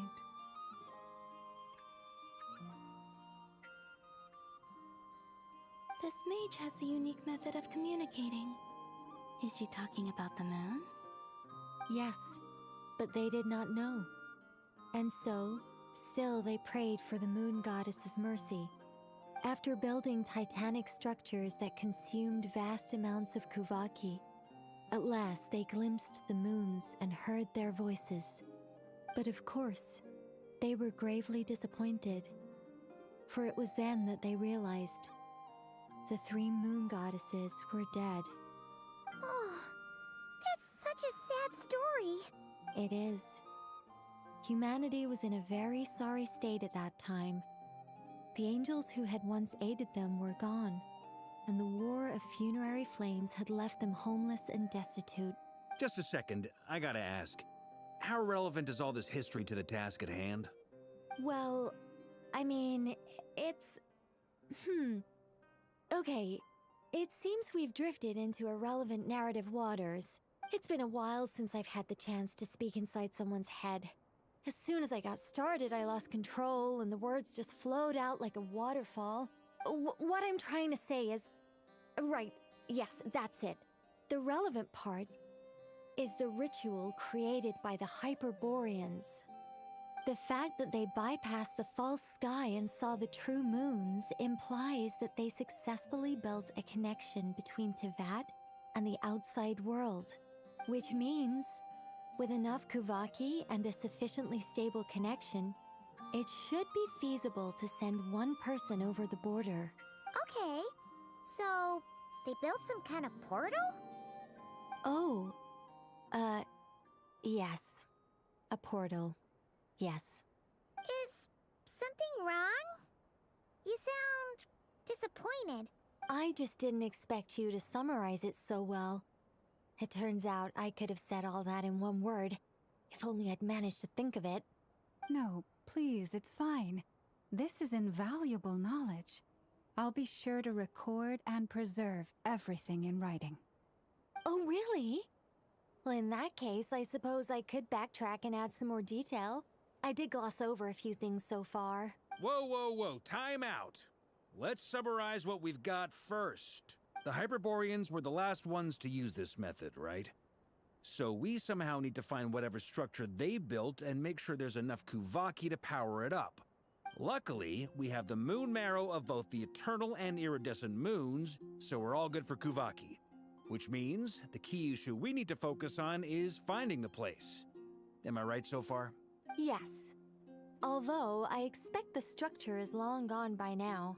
That said, what if we could take advantage of the phantoms to travel back to a time when it still existed? Well, travel back isn't quite accurate. It's more like we'd be creating a handshake between 2 points in space-time. We wouldn't even have to pick a time when it still existed. It could just be a time when it still appeared in phantom form via projection, or we could project our own phantoms, fold them together, and... You look lost. Was that too hard to follow? Yeah, things got a little, technical there. Paimon's brain is reaching capacity. Alright. Let me think about how to put this more simply. Okay, got it. Over the next few days, I'll search for phantoms that we can use. Once I find one that meets the criteria, I'll let you know and we'll regroup. By completing certain rituals, specific individuals will be able to enter the phantom and make it to the Hyperborean structure. If everything checks out, and it looks feasible, we'll just need to wait for Moon Prayer Night, and we can send the Moon Goddess back home. I'm really skimping on the detail here. Is this making any sense at all? I think so. For now, we'll just wait to hear from you. Yes. Basically, yes. Great. Counting on you. In the meantime, we'll focus on finding the Moon Goddess's name. My name? Are they looking for a way to stop me from disappearing? Excuse me, Miss... Go on, Miss Nicole. This conversation was a little all over the place. I didn't catch your name. I am Lauma, of the Frost Moon Scions. Ah, I did wonder. I noticed that you listened very intently when I spoke about Hyperborea and the moon's history. If you'd be interested, I'd love to visit you this evening and go through it again in greater detail. Also, if you were serious about making a record, it would be too risky to simply write down the raw details as is. I would suggest some tweaks. Maybe rewrite the stories as fairy tales or fables, perhaps even prayers. Anyway, we can cross that bridge when we come to it. So, see you later then? Oh, and no need to prepare anything. Just a cup of tea will do. See ya! Damn, she just asked Llama out for lesbian. She I'm seems just kidding. friendly. It's just... It's so nice to find someone who's actually willing to listen. I've been dying for a chance to finally go through all this systematically from start to finish. Any longer and I'd probably start forgetting it. Now Paimon gets why Alice told us to mind our heads. What did I tell you? A lot of quirky people in Alice's orbit. Now then, the next order of business is, where do we start looking for the moon goddess's name? Maybe the rest of what Nicole has to say might give us some clues. Once I've heard her out, I'll summarize the salient points and share them with you all. I'm also inclined to review our other documents. Yes, our faith was first established by our Hyperborean ancestors, but many of the more factually accurate records are from after Kutar's birth. I have a hunch that the Fatui might know something too. Sounds like we're gonna follow Columbina's journey through Devat, huh? In that case, we'll start by heading to the Frostmoon Enclave. Sounds like a plan. Take this with you. I'll see about getting in touch with the Fatui. It'll probably just be Arlecchino and Sandroni again. They're the only ones who would want to help.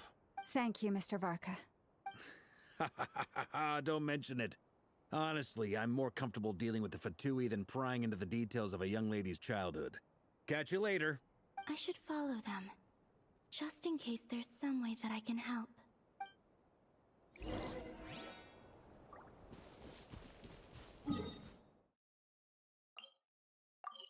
Okay, we're gonna pause for a second. I'll be right back.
And we're back.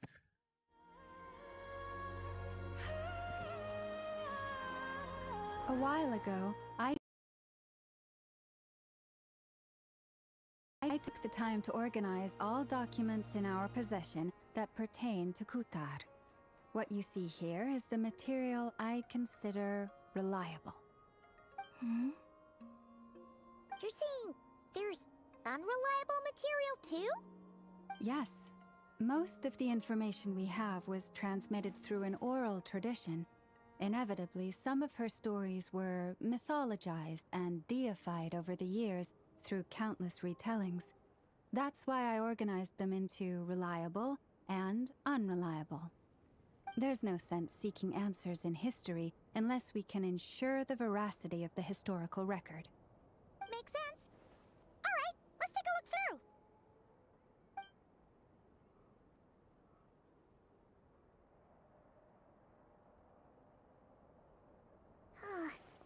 Almost all these records refer to Kutar instead of Columbina. Although neither of those is her real name.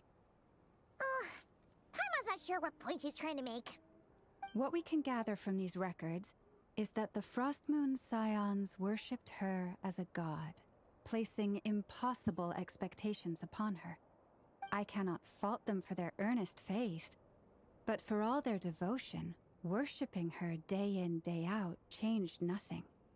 I imagine that none of it resonated with Columbina. It wouldn't surprise me if, even back then, she had already begun to reject the name Kutar and everything it represented. Lama speaks the truth. When I heard them call upon Kutar with hope and expectation in their voices, they may as well have been calling upon somebody else. When you were organizing these texts, what criteria did you use? Well, that's a bit complicated. I looked at the level of detail, perceived authenticity, prose style, and how realistic their portrayal of Kutar seemed to be. Amongst the Frostmoon Scions of today, only I know of her existence, and I alone have spoken to her face to face. As such, I know that there are certain things she simply would never do. That being said, I have sensed some changes in her lately. Changes? Me? Seems like this is getting us nowhere. For what it's worth, why don't we check the unreliable sources too? Sure. Give me a moment.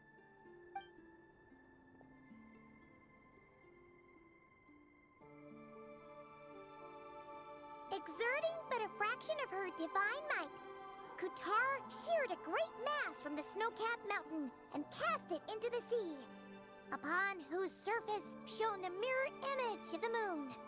Thus was formed the island of Hisi. Yeah, right.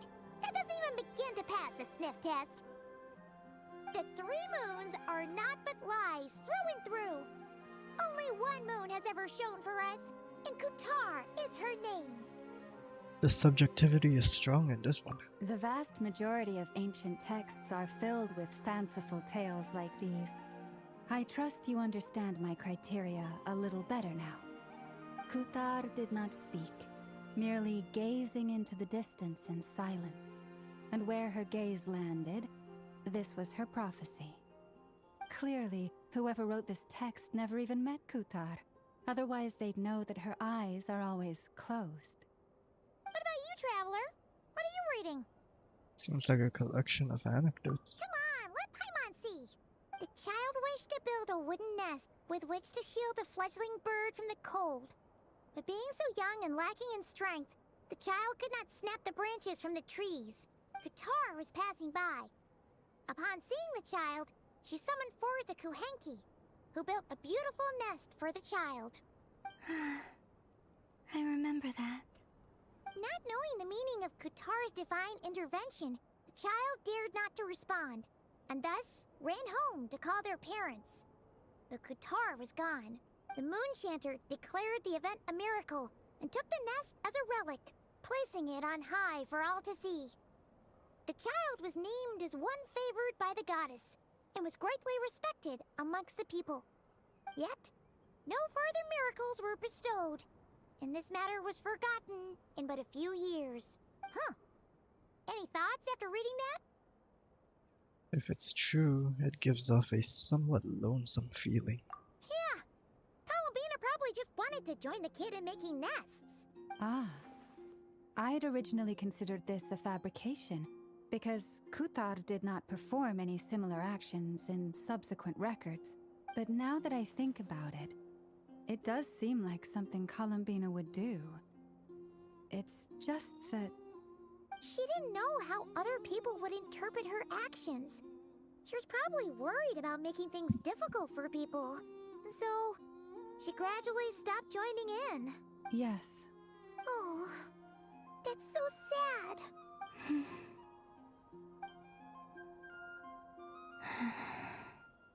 And now, I can make no such gestures of warmth, even if I want to. Still no name. That's a bit of a shame. Oh. But we did learn some interesting stories. That's gotta count for something. Marcus said he was gonna set up a meeting with Arlecchino and Sangroni, right? Let's go back to Nasha Town and see how he's doing.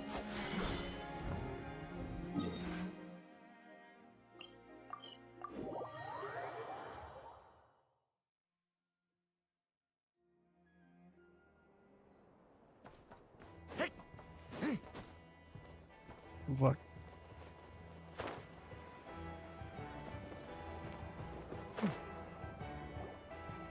Let's see.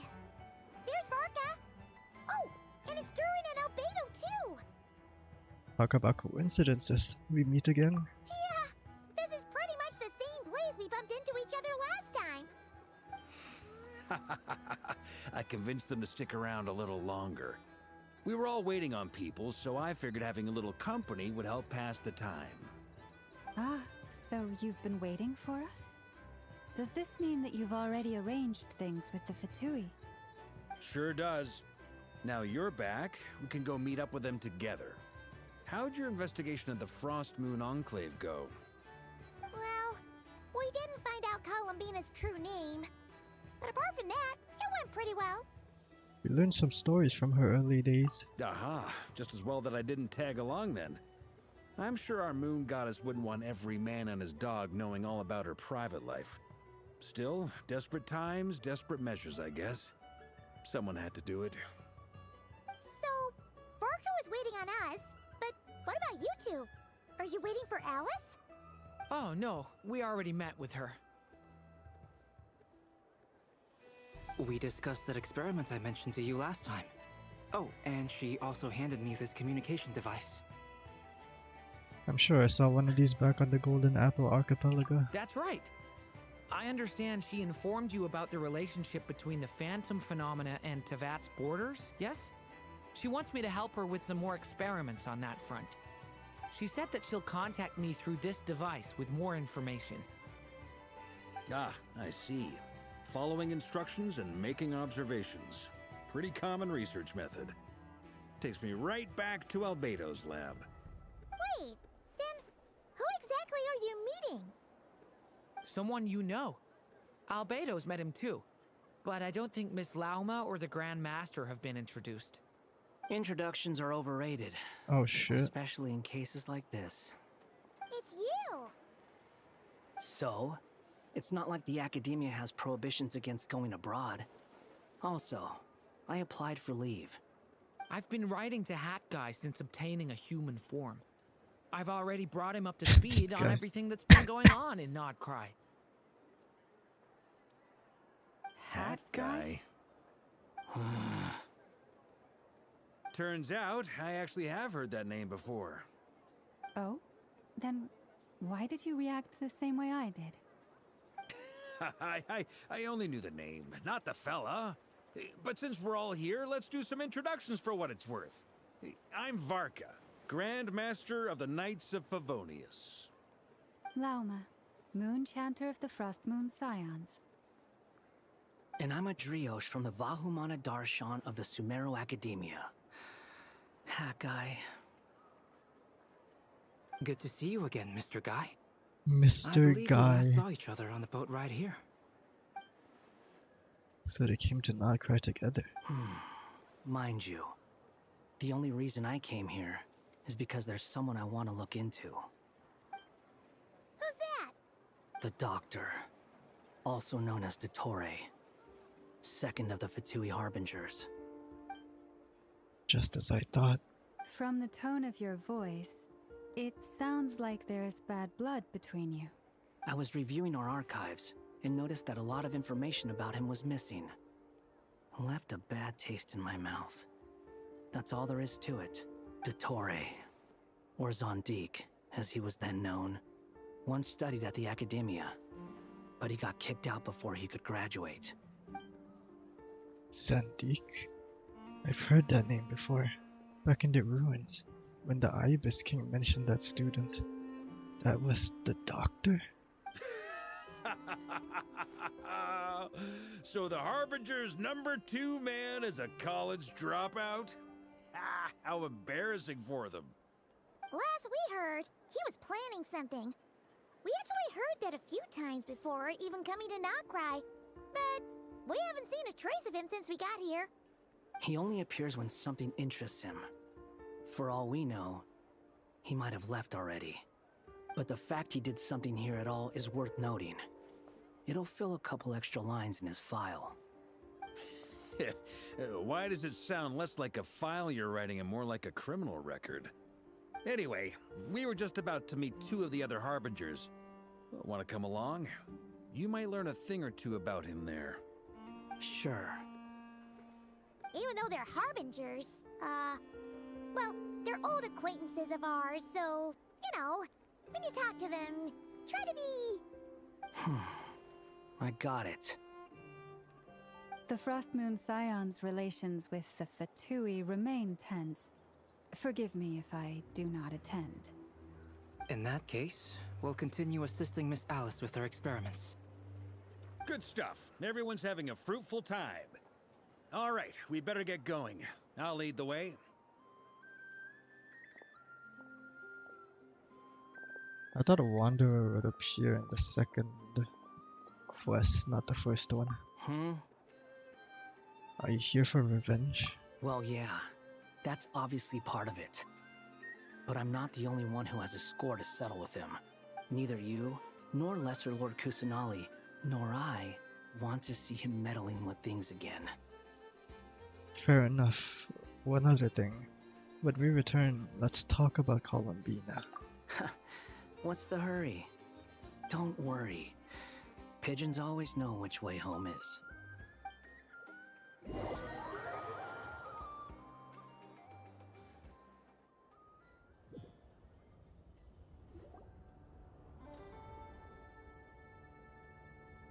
You made it.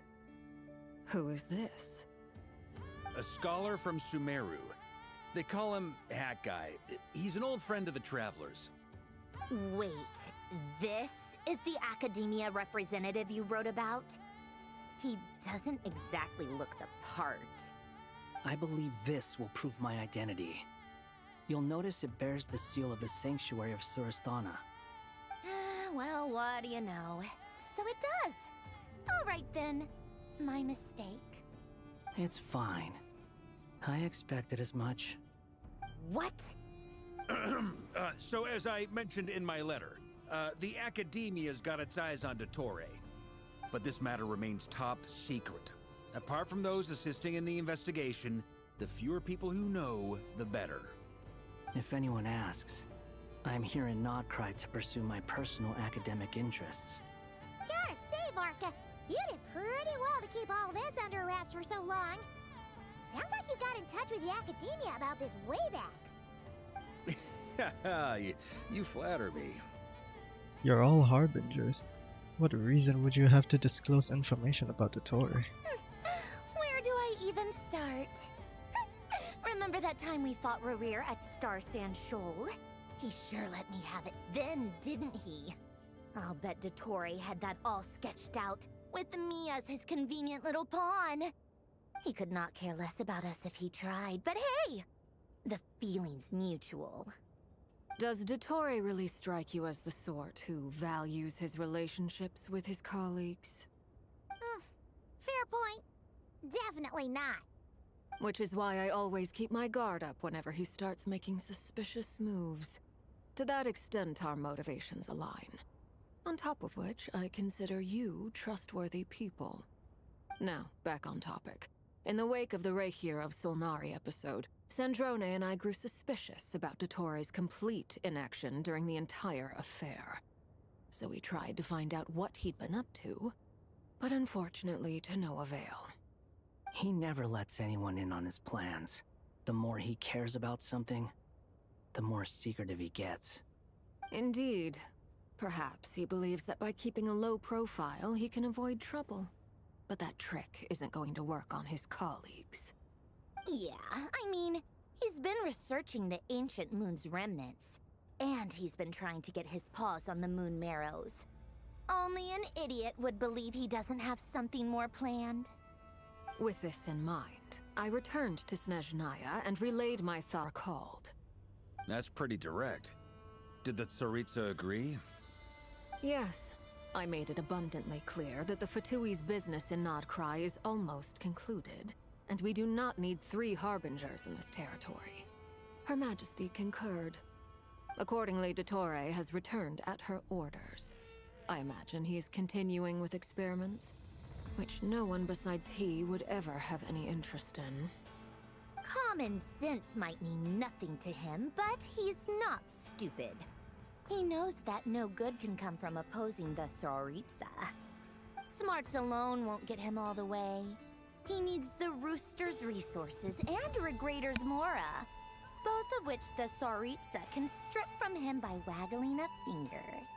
But doesn't he have a track record of publicly following orders while going against them in private? He probably has it down to a fine art by now. Wouldn't put it past him. We worked together on a research project once. Only briefly, but it was enough to show me that we're fundamentally different people. He has no interest in doing things Colombians just methodically, chilling, man. stage by stage. His thoughts jump all over the place, and the moment his curiosity is satisfied, or he gets the results he wants, he disappears. The only similarity we share is that, once we set our minds on doing something, we will see it done, whatever it takes. Well, we definitely saw some of that in your battle with Rerir. You got so competitive. Ugh, do not remind me. Then I believe we all concur. Dottore will not simply give up. Fantastic. Now this is turning into a whole day of unpleasant memories. Ugh. Are you talking about the moon marrow stuff? He also strikes me as the kind of person to disregard experimental regulations, ruin all the equipment, and go way over budget. Then leave the first person he can find to deal with the fallout. Exactly. This one time, he was running some high-temperature experiment and the substance exploded. But does he care? No. He orders his subordinates to open the device so he can observe the results, which causes the gas inside to leak out. That gas was poisonous!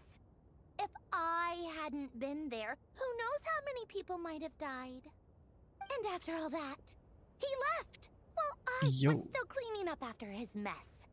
What a waste of time, he said. A waste of time? Yeah. The nerve! He wasted my time! You've been bottling that up for a while, huh? Hat guy, I must say, you seem awfully familiar with internal Fatui affairs. Especially when it comes to Dottore. Thank you, Lady Harbingers, for providing such valuable information. I have no other questions for now, so I'll be on my way. Wait, what? You're just gonna leave? You're welcome to join if you want. Ugh.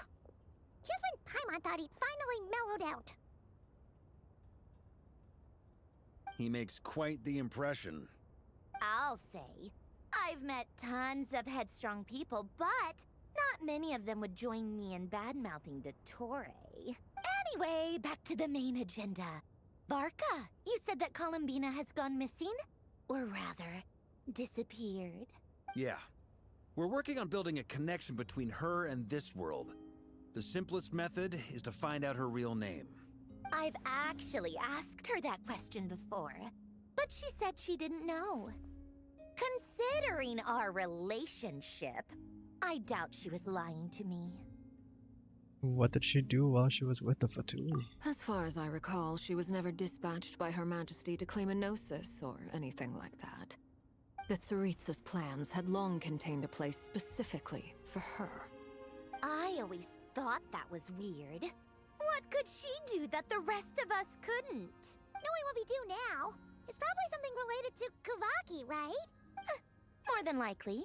When she first arrived, Columbina would often go to Her Majesty and ask when she could start the task assigned to her. But Her Majesty always gave the same reply.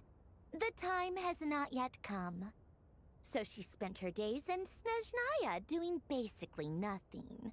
The Tsaritsa has summoned a beautiful blind maiden to be a harbinger, giving her the third seat by virtue only of her enchanting voice. It was a dumb and stupid rumor, but the reality of the situation made it hard to refute. And what happened after that? I imagine she stopped caring. She no longer seemed to care why she had been recruited, and Her Majesty never gave her any missions, so she just continued to sing in the flower garden. For my part, I was busy. So busy, in fact, that watching someone be that idol had me fuming. But still, I got the sense that she had long been used to a life of other people claiming she was needed when she wasn't. I just felt that having a place to stay would cost me something eventually. And so I waited quietly for the day that I would have to pay the price. And on the other end of that spectrum, you had me. Someone once told me that I had the lousiest work and the toughest luck. That's a good way of putting it. I forget who said it, but those words have always stuck with me. Sounds like something Hat Guy would say. No wonder. But you've done your job exceptionally well all this time. Because at heart, you are a conscientious person. Thanks for telling us all of this. What is it? Something come to mind? It's nothing. I'm just even more eager to learn her name now. I want to shout it to her from the rooftops. That makes sense. Nothing screams you are needed like your name shouted from across the town. Well, good luck with it. But if you ask me, Columbina is still the most shoutable name. I'm just so used to it now. After all the arguments we've had, I can't be bothered trying to remember another name for her. Nor I. Sandrone. Harlequino.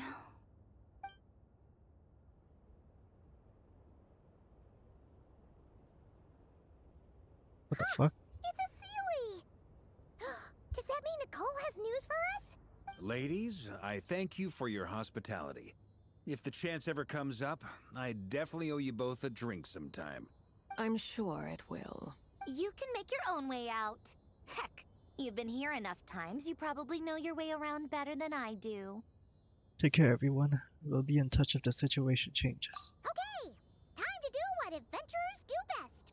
Follow that Sealy! What the? During POV change? So I guess this is how Genshin does POV changes now?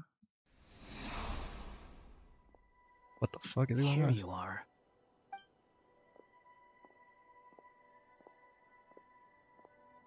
Oh, Hat Guy.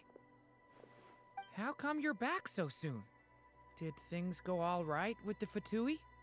Fine. Dottore's been summoned home by the Tsaritsa. Couldn't get much more than that. How about you? Any progress with the investigation? Unfortunately not. We've tried everything. different phantoms, different locations, different points in history, but the results were the same each time. Abyssal monsters roaming the land. People crying out in despair, with no hope of being rescued. Every time I see it, I can't help but think, is this what it was like in Mondstadt when Dragonspine Durin attacked? And if I fail in the task I've been given, will I create yet another tragedy? That's just meaningless speculation. When we encountered similar phenomena previously, I tried to interfere with those illusions, using sounds and lights to guide them. However, we could not change their fates. At most, we were able to extend their existences. The events of the past are like fate that has been written into Irminsul. There isn't a living thing in Tevat that can escape its past. But Miss Alice Except instructed us to you. try to find ways to change the outcome that these phantoms face. It's an impossible task. Can't you just refuse? Since she asked us to do this, I feel like it can't truly be impossible. Or if it is, well, mages can make the impossible possible. I could not have been born as Durin otherwise. But you also said that your past 39 attempts were fruitless. That's true. But you're still going. Yes. After this many futile attempts, surely you realize that you're not doing this because you still believe what some mage told you.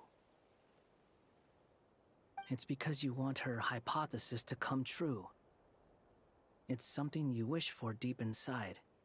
So, think for yourself about what you want to do. As long as you don't believe it's futile, it isn't. Yeah. Previous experience indicates that we cannot touch the phantoms, which limits the effectiveness of our interventions. If we want to clear this hurdle, we need to break this rule somehow. Same thought here. Following the same rules means repeating the same failures. Reducing ourselves to mere playthings of fate. So you mean we need to figure out a way to make contact with them despite knowing that we can't? Yes, and I suspect that's something only you are capable of. Everything in Tevat is logged in Irminsul, but the withering that once occurred in Sumeru was a sign that the Great World Tree was being corrupted. This corruption allowed things that should not have existed in Tevat to appear. This is tantamount to rewriting reality to an extent. You're saying abyssal power might be able to affect those phantoms? No one's ever tried it before. If you're gonna try it, it'll take courage. And you have to be confident that you can control it. Is anyone there? Has anyone seen my daughter? She's missing. I have to find her. I hear someone inside. Spargana? Are you in there? Ah! If I can use my abyssal powers to warn him that there is danger here, maybe it'll change his decision. Maybe he'll stay away. Yes. The important thing is not the nature of the power, but rather how you use it. To intimidate and obstruct. Sounds about right for the Abyss. Let me try. I should be able to influence that thing. Have you seen a little girl? What? This isn't the time for that! Just run! How? I should. Spargana? Are you in there? Everyone can use the power.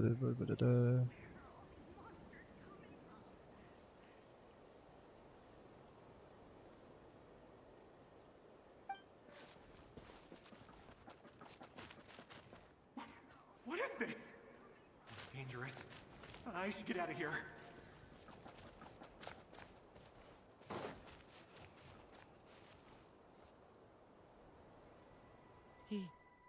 He really left. Ha! We did it! Don't celebrate too soon. Follow him. See what he does next. Monsters approaching from the front. You need to stop them and create an opportunity for him to hide.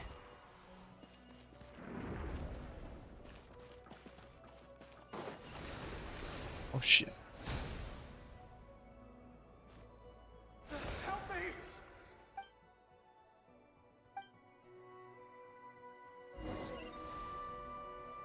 Monsters approaching from the front. You need to stop them and create an opportunity for him to hide.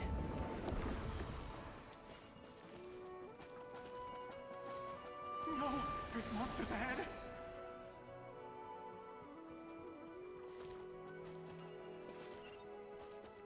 Wait, is that the barrier I saw earlier? Why is it appearing now? It's as if someone's controlling it.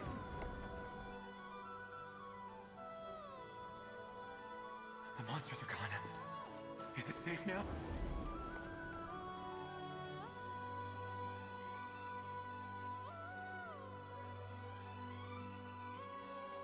The barrier's gone too.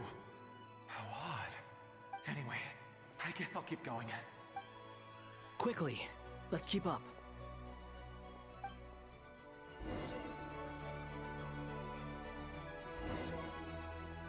Wait, there was someone else here?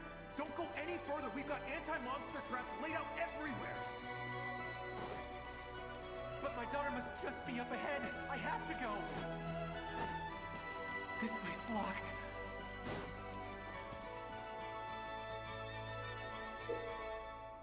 We're gonna fucking blow him up later. We might be able to use the explosives over there, but we need to take care not to hurt him.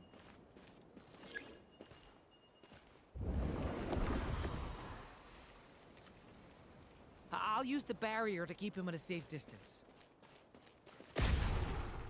This barrier seems to be helping me somehow. Hey, hey, wake up! Oh, no good. Gotta keep moving ahead.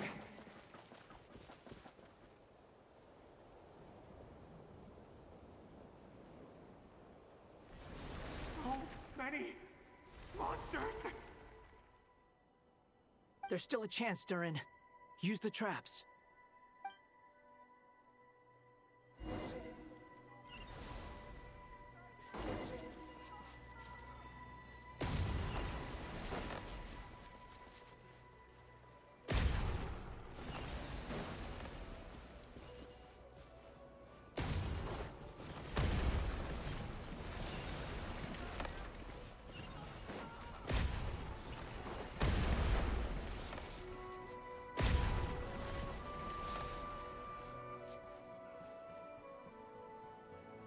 This is a new development. I've never seen this happen before. We might just be able to save this person.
Had to go Hello pick there. up my food. Have you seen my daughter? Spargana is her name. She's carrying a large backpack. Get out while you still can, you fool. You won't find any survivors here. But I can't just leave her here. She must be so scared right now. Sorry. Wish I could help, but I haven't seen her. You'll just have to keep looking. Okay, thank you. If I do find her, I'll get her to shelter and come back for you. Don't bother. I've got nowhere left to go.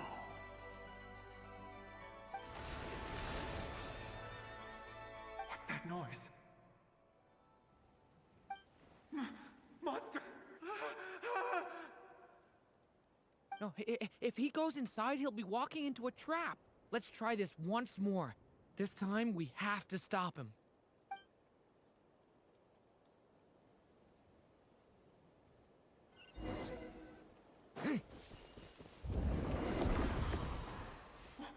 Why? How will I know where Spargana's gone like this? You know what? I'll trust this strange barrier. It's gotten me this far after all.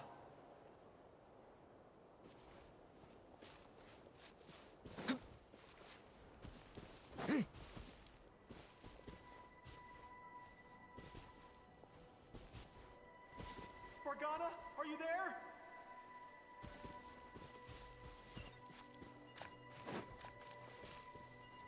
What? Hey! Let us out!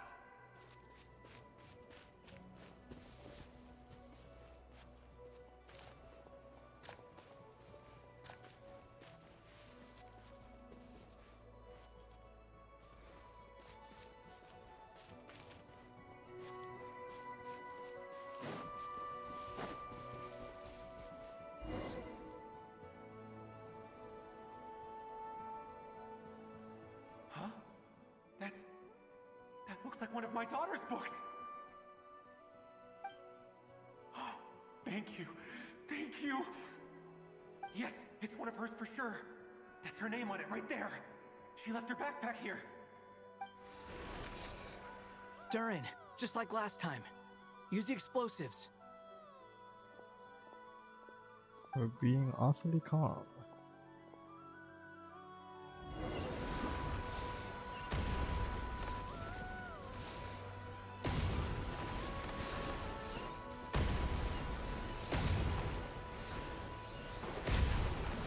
Oh, Jesus Christ.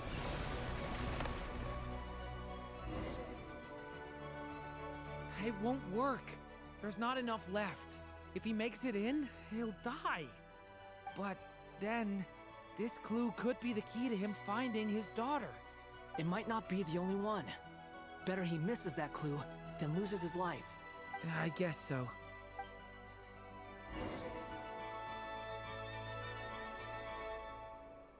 Stop him, Durin. We can't let him get any further in.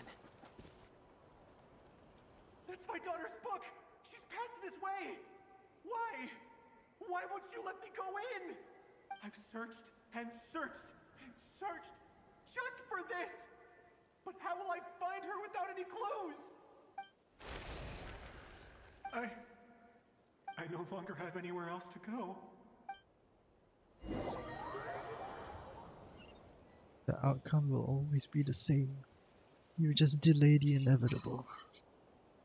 I'm sorry. I'm so sorry. He refuses to go anywhere else. Whether he opens this door or not, all that awaits him now is death. We couldn't change his fate. Albedo? Hat Guy? Let's try one more time. I don't know how we're gonna do this, but I don't want to give up either.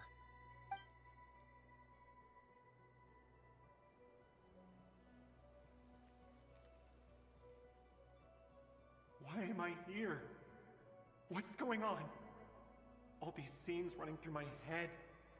Where are they from? Huh?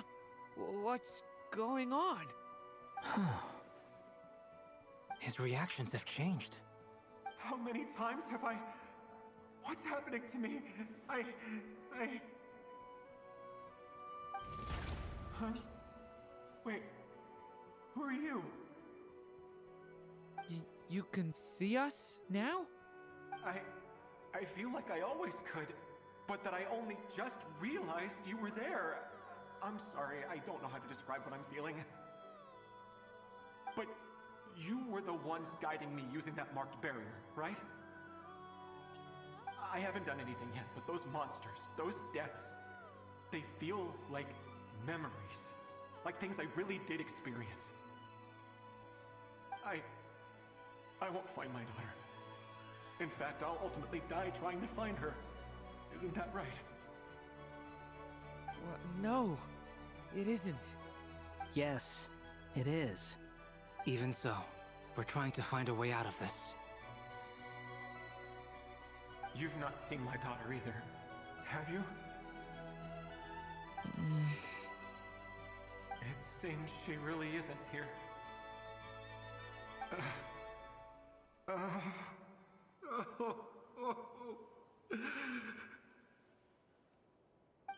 I'm sorry we couldn't help you. I'm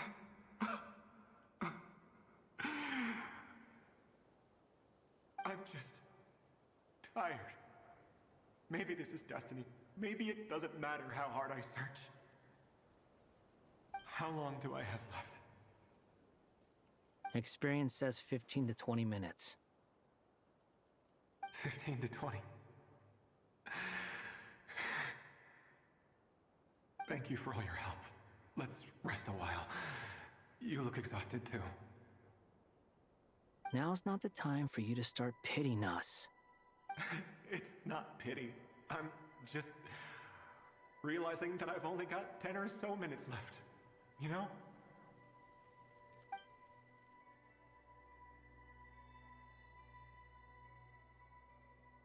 You say you're from Mondstadt, yes? A place with windmills, where people enjoy limitless freedom? And you're from Sumeru, where they've built an academy into a giant tree? Yes. It seems you've never heard of either place. Those names are unknown to me, I'm afraid, yes. Have you heard of Hyperborea? I have, but I heard that it was destroyed in the distant past. I see. That was where my ancestors once lived. What about Delphi Pytho? Was it later rebuilt? Yo, hello, welcome to I've the never stream. heard that name. Then what about Sal Vindaknir? I have seen that name on stone tablets on Dragonspine. But I'm afraid the only things left of that place are its ruins. I see. Sure enough, there was no way to turn this around, huh? I'm sorry. I was the one who asked to chat, but it seems like we're too many ages apart. There's barely any common ground to start from. It's all right. We did hear something new, at least. From how you speak of your lives, things must be going all right for you, I guess. They are. Mondstadt is a place of freedom and happiness. There's a lot of good people in the church and the Knights of Favonius, and even outsiders find that it's an easy place to feel at home. We have festivals a few times a year. Everyone gets together to drink, sing, and be merry. Sumeru is a lot more uptight. Not really the kind of place where you can relax.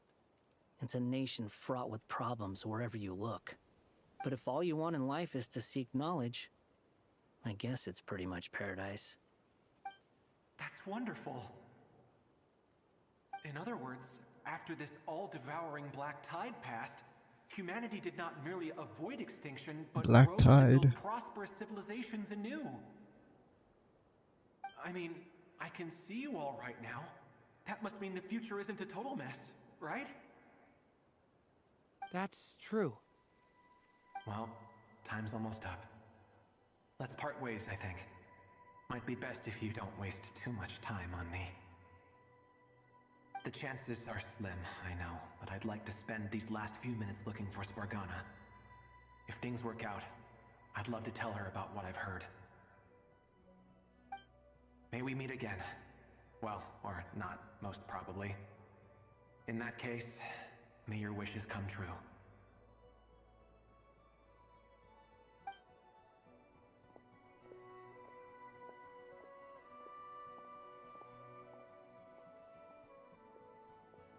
He's gone.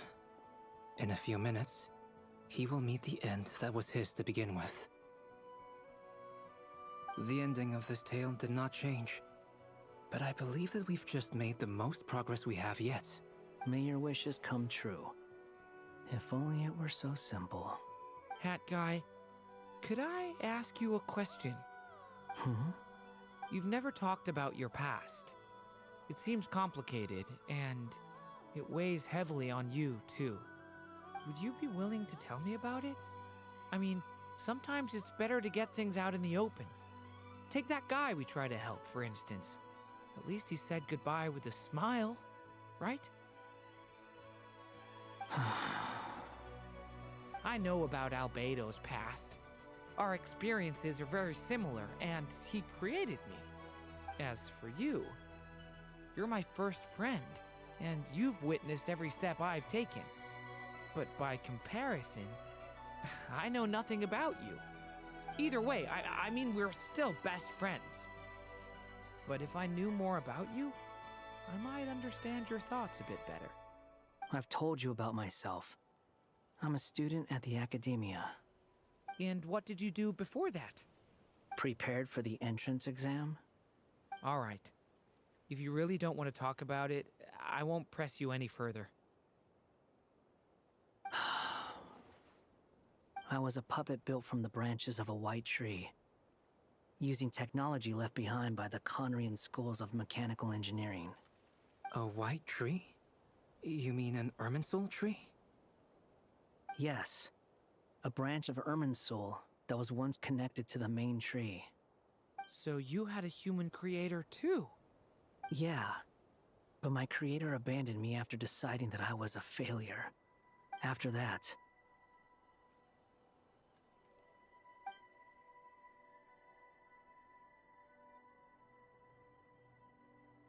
Durin.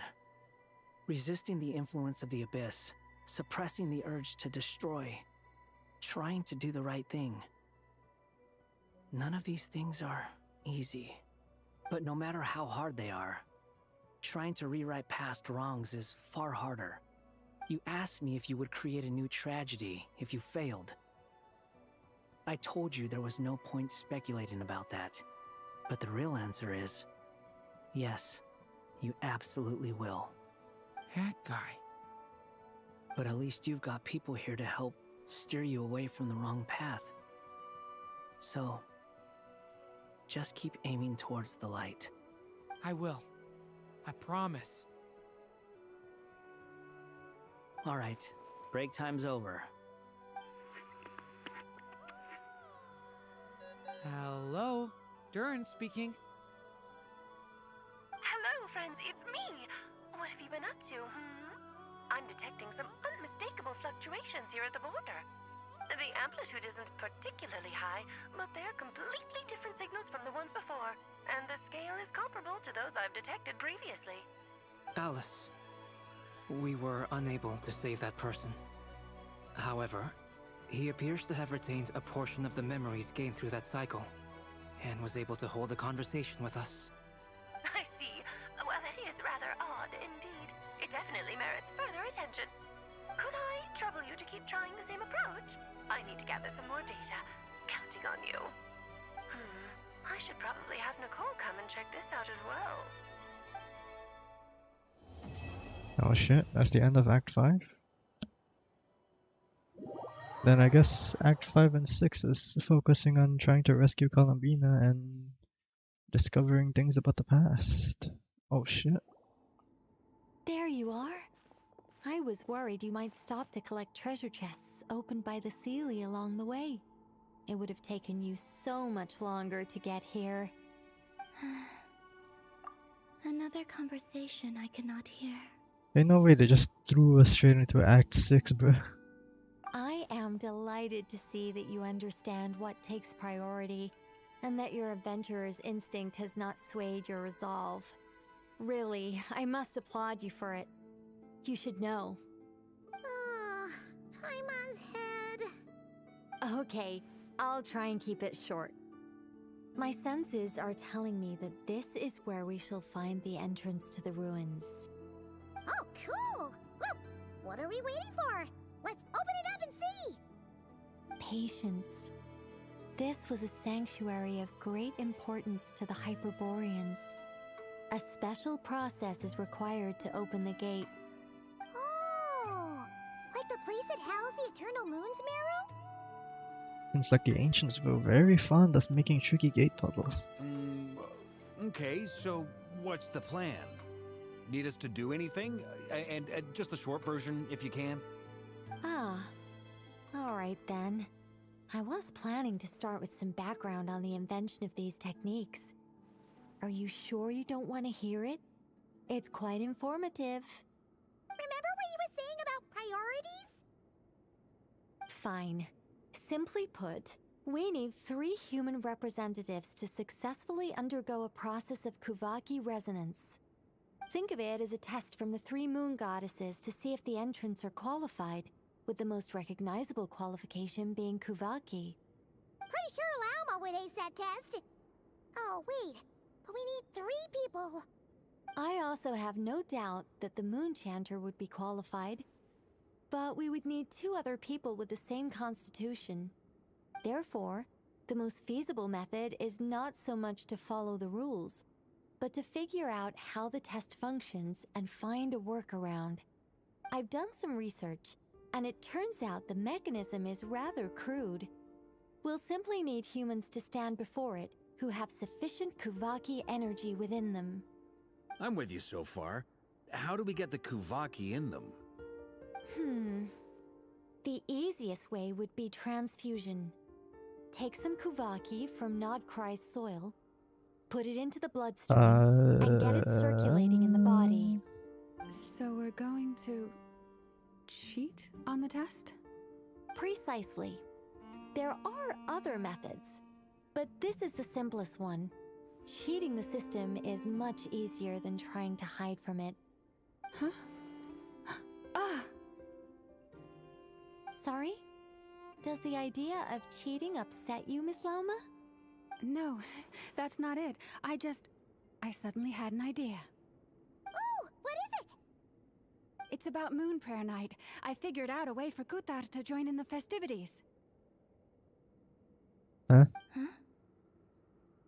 But as Paimon said, we need to have our priorities straight. Let's get back to the test. I'll follow up with Nefer on the festival arrangements. The fuck? Okay. Anyway, is this really the best Was that method we necessary? have? A Kuvaki transfusion sounds dangerous, no matter how you slice it. If you think that's dangerous, wait till you hear the other methods. I'd be more than happy to go through them if you'd like. There are several. No need, we're good. Let's go with this one. Very well. Kuvaki transfusion it is. Now, I should mention that the risks can be greater or lower depending on individual compatibility. It would be rash to simply infuse the Kuvaki and hope for the best. If the body rejects it, the reaction can be quite severe. The symptoms are similar to another condition that some people living here suffer from, known as congenital Kuvaki sensitivity. So, before we execute our plan, I will perform a simple test of my own to see who is compatible and who is not. Once that is done, we will have to complete the resonance process as rapidly as possible. The participants must remain stationary while the Kuvaki circulates and bonds with them, and they mustn't eat or drink anything. What? No eating or drinking? That's some hardcore fasting. They'll all be monks by the time they're through. How long will they have to keep that up? 3 days. Oh, that's so long! And we still need to find 2 more people who are not just compatible, but also willing to volunteer. Fasting? What are they talking about? I'm willing to volunteer. Really? Don't you want to think this through? Haha, count me in too. 3 days without food? I can handle that. Miss Nicole has made it clear that this is the easiest way. The way I see it, There's nothing else to discuss. It's time to step up. Compared to having Columbina disappear completely, fasting for a few days is nothing. Yeah, you're right. In that case, Paimon volunteers to be Captain of Logistics. She'll keep the fires lit and grab some spare clothes to keep you comfortable. Then we'll start with you first, Traveler. Please step forward.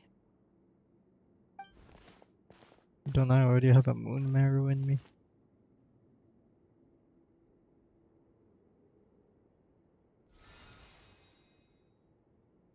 How's it going?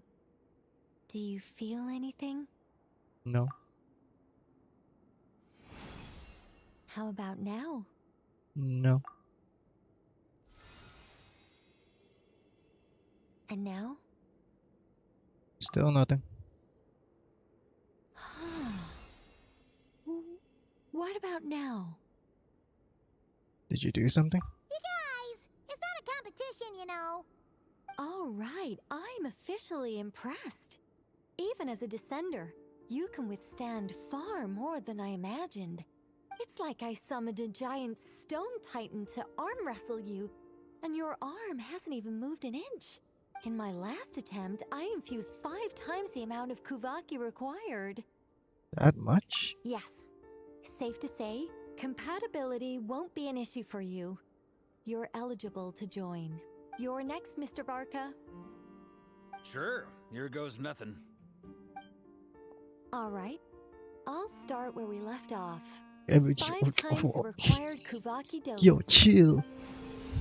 Whoa, whoa, whoa, hey, wait a minute. How's it going? No, not great. I kind of want to puke. Feels like I've been drinking too much.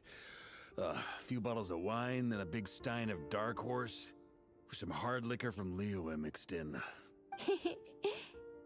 You think this is funny? I just lost to a young lady in an arm wrestling contest. I'm never gonna live that down. My apologies. I'll lower the concentration and try again. Oh. How's it going now? I'm not as dizzy as last time, but I can still feel it pulsing around. In that case, you wouldn't be an ideal choice, Mr. Varka. Let's try someone else. Okay. Let's go ask some of our other friends then.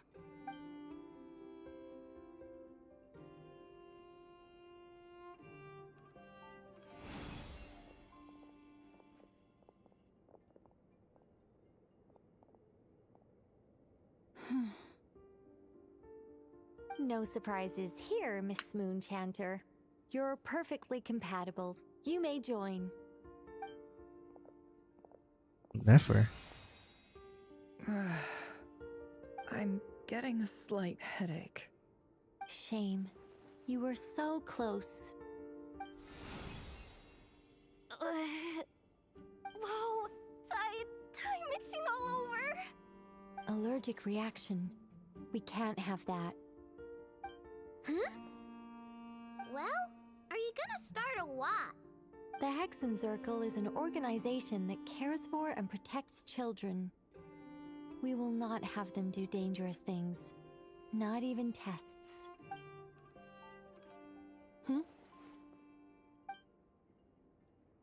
Is something the matter? The candidates have to be human. I guess that rules me out too. Everyone except the Moonchanter got beaten. Guess I don't need to feel so bad after all. I mean, looks like this isn't gonna be as easy as we thought. Perhaps I could ask for volunteers among the Frost Moon Scions. I'll see about talking to some trusted Lightkeeper colleagues. Itlua springs to mind. In fact, I think we had some former That's how you Frost say Moon his name? Scions join our ranks recently. Can you give me the scientific explanation for how the test works? I can probably make some kind of test bot. Then we can just zip through Nasha Town, going up to people and pressing a button to check their status. Wouldn't that be way easier? No. Wow! No elaboration for once. How about I contact the Knights of Favonia's garrison in the Wave Chaser plane? Shame that Lohan's already left. And that guy's even tougher than I am. Strange. The moon goddess is clearly revered by many people. So why is she on the brink of disappearing? She mentioned that the world has rejected her from the very beginning. And when we fought the Reikir of Solnari, it seemed like she exhausted her power for our sake. Also, Paimon's not sure revered is the right word for how people feel about her. Gratitude, certainly. For my part, anyway.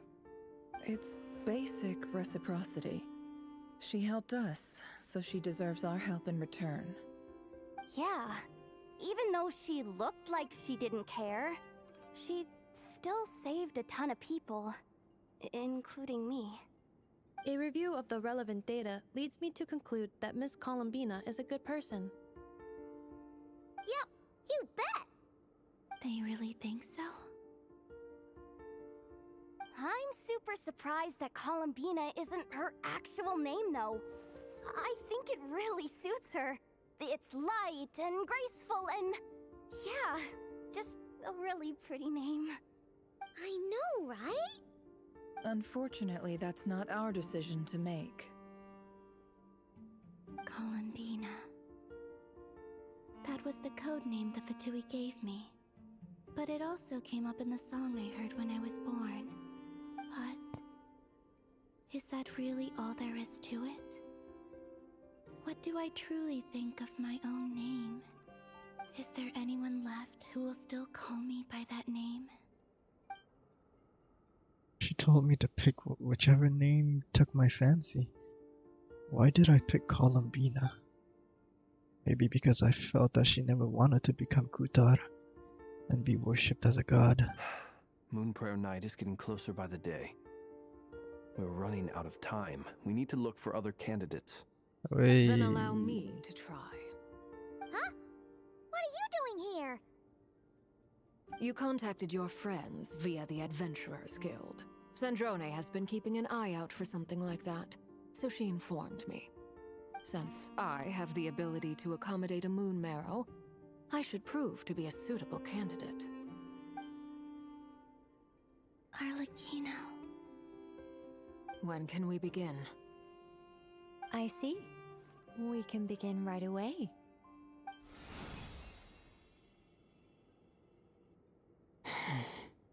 How was it? Did you feel any discomfort? Not at all. Then it seems we shan't need to look for additional candidates after all. Great! Cool. Alright, like Paimon said, the rest of us can take turns making sure the three of them stay warm and comfy. Then, my job is to take care of the caretakers. I will ensure everyone receives food and accommodation. Let's do this. No time to waste. I'm ready as well.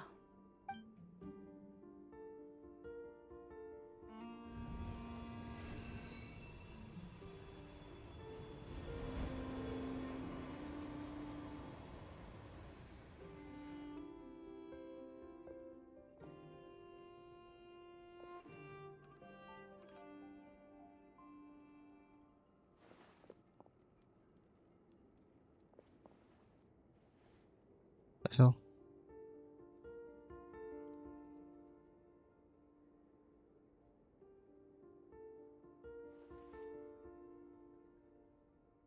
So are they just gonna pray here for 3 days straight?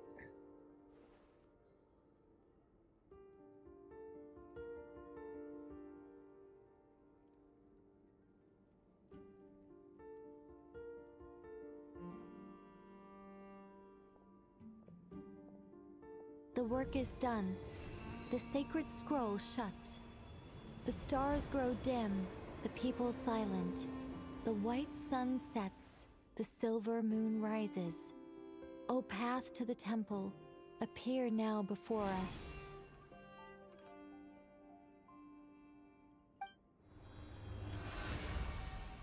Wow! It really opened! So that's what all this is about. They've been trying to open this gate. Come, let us enter. Wait. It might be best to eat something first. Take care to chew properly and swallow slowly. It will give your body time to readjust to the digestion process. They will head in soon. They will need to enter this gate.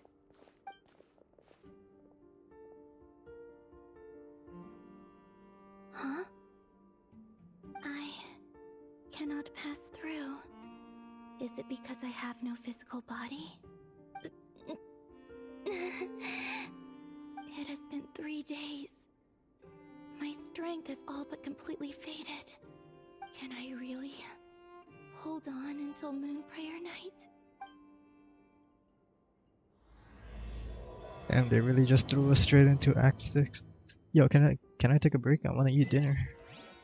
Oh, thank God.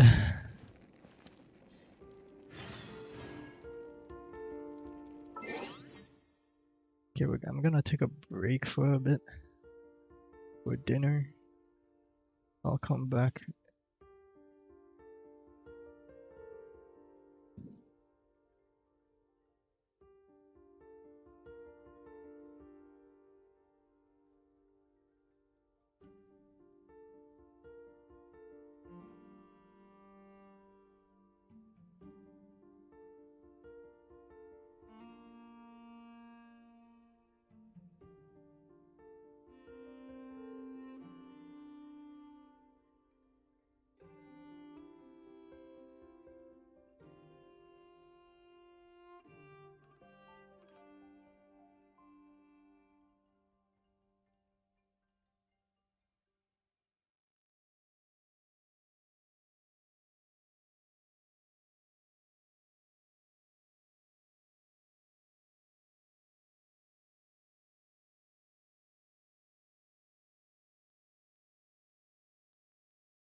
Alright, I'm back with food in my belly. I have confirmed that you are all in good health. With that, my work is now complete. Congratulations are in order. It's good to know you're all well. Puts me at ease. Wouldn't gliding be faster? I'm on fire.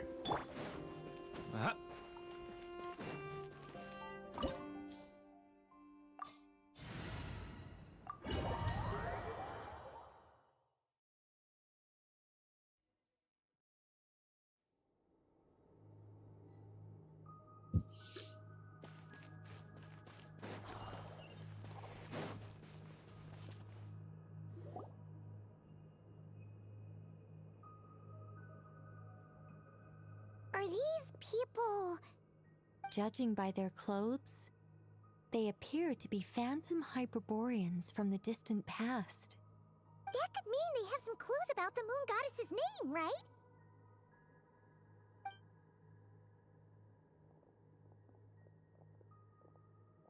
Arya, Sonnet, and Canon. Goddess's name is? Sorry. That's probably a weird question, huh? How do we explain this? The moons are long gone, and their goddesses are dead. Their names no longer mean anything. When a new moon goddess is born, we will surely know her name. We have used every last resource at our disposal. All that remains is to wait, patiently and quietly.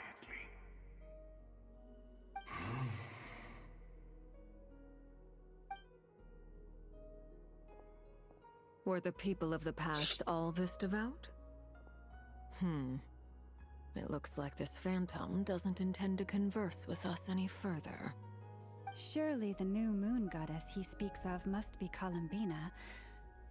Alas, Kuthar's birth came long after the age in which he lived. Salvation did not come. But, maybe if we find a phantom from a more recent age, they might know Columbina's real name. True. Keep an eye out. We should be able to tell which era they're from by the clothes they wear. Nicole? Nothing to say on the matter? Yeah, you've been pretty talkative this whole time. What changed? Oh, nothing. I'm fine. You all make good points. When the Hyperboreans speak of moon goddesses, they mean the three from truly ancient times. I can't imagine they would know anything about our current moon goddess. There once was a time when the moon goddesses blessed them greatly and protected them from harm. So, when the war between the gods and dragons plunged the world into chaos, it seems they looked once more to the moons for help, praying for a new goddess to be born. Yeah, that checks out. Let's continue on. Who knows what else we may discover?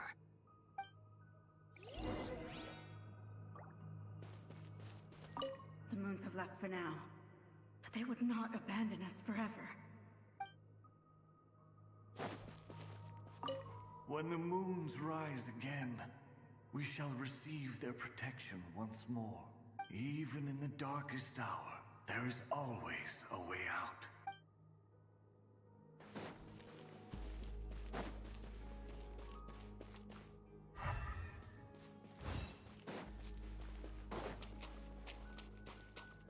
There's a door blocking this path!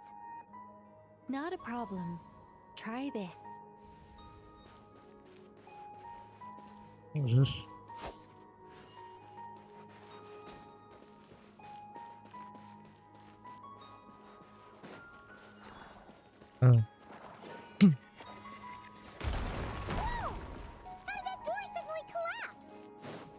This device was maintaining the door's integrity. Remove the core, and the device stops working. Is this our destination? Whoa. Impressive. More precisely, this is a device that will help us reach our destination. Let's go. We still have a long distance to cover.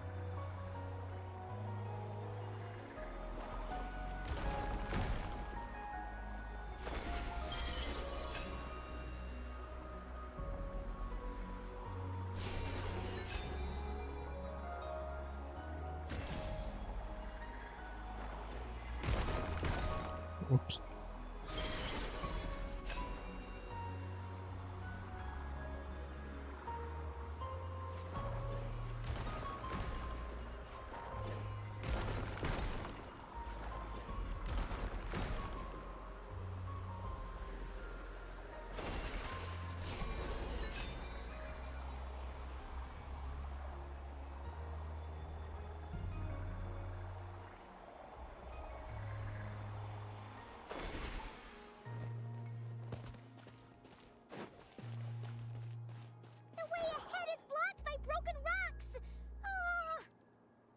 Let's try that device again. Remember the door from earlier?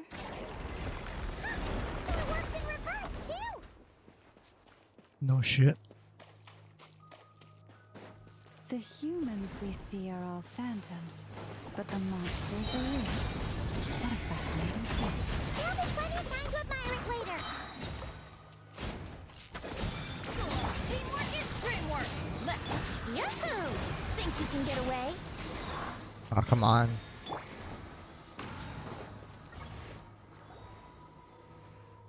Ooh, there's a whole bunch of artwork in here. Seems pretty old. Nicole, this is probably your area of expertise. What do all these paintings mean? Let me see. To understand these murals requires some knowledge of the history surrounding the War of Funerary Flame. I shared a little of this with Lauma before. Yes. I think I follow. The dispute between the Moon Sisters. The transformation by Nibelung. Sounds like a long story.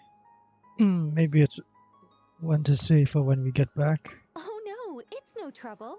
I'd be delighted to share the tale again. No thanks. Alright then. Tevat's 3 moons and their goddesses were brought into being by the will of Nibelung, the then ruler of Tevat. But when the heavenly principles came, they changed the world completely, down to its very foundations. The moon goddesses were nowhere near strong enough to challenge this entity. But the heavenly principles did not view them as heretical entities that had to be removed. Essentially, the 3 moons existed to keep this planet alive and operational, which did not directly conflict with the heavenly principles' aims. Nevertheless, the inherent precariousness of this arrangement would soon be revealed. Nibelung returned. Yes. He did, and thus began the War of Funerary Flame, a battle for dominance between Nibelung and the heavenly principles. Discord would soon emerge between the 3 Moon Sisters. One would voice the opinion that they should follow Nibelung, for it was he who first hung the moons in the sky. Another would argue that taking sides in the conflict would only bring the world closer to ruin. There was no telling where it would lead, especially since their creator had returned, bearing the perilous power of the abyss. Nibelung would eventually discover their disloyalty. He had all 3 imprisoned before transforming the moons into weapons with which to fight against the heavenly principles. What? Weapons? Yes. Weapons? The very moons that had once defended the planet became instruments of death and destruction, striking terror into the hearts of all living things. And although the heavenly principles and the 3 Moon Sisters had once been at peace, it now seemed that the moons posed an unacceptable threat to Tevat. It is possible that the heavenly principles did not know of the goddess's imprisonment. If so, the weaponization of the moons would surely have been viewed as an intentional breach of the peace agreement. What happens then? Regardless of who knew what, when, the heavenly principles shattered 2 moons and flung the other beyond the skies. Whether the goddesses managed to escape Nibelung's captivity after his fall, nobody knows. But this much is certain. From that day on, the moons no longer belonged to Tevat. The rejections slowly drained their power until eventually they passed away. So that's the full story.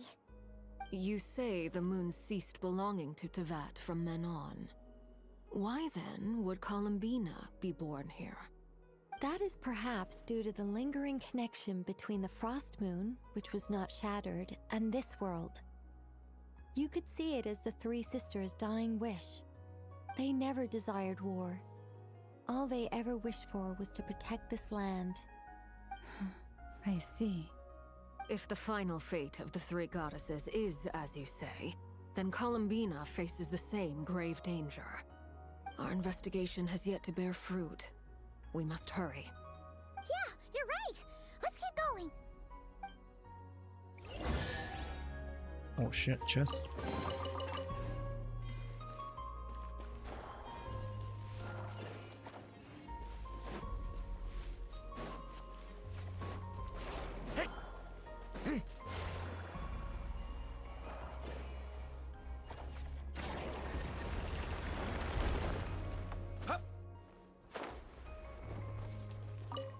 Should we trust him to keep his promise? We have to. There's nothing else we can do. Oops. The shelves are stacked with books. Unfortunately, none are related to the birth of a new moon goddess, and there is no mention of Columbina.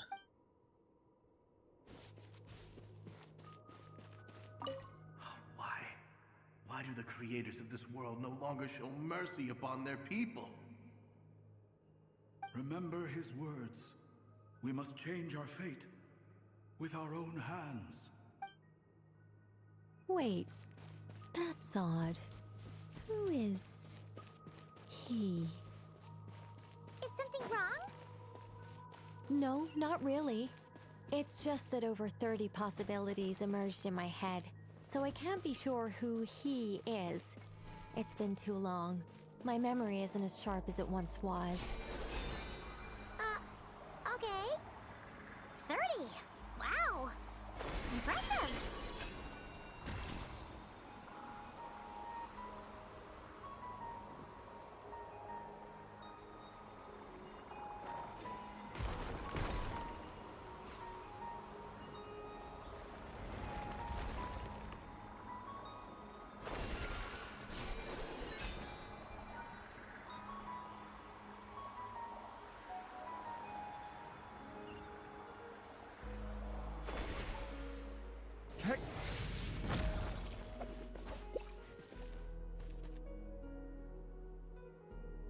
We're finally here!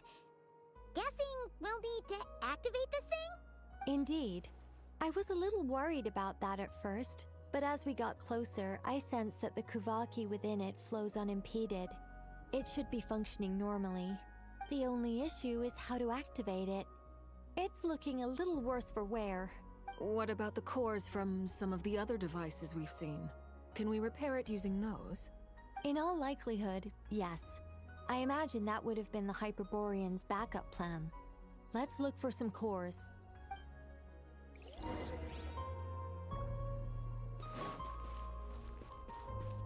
Of course.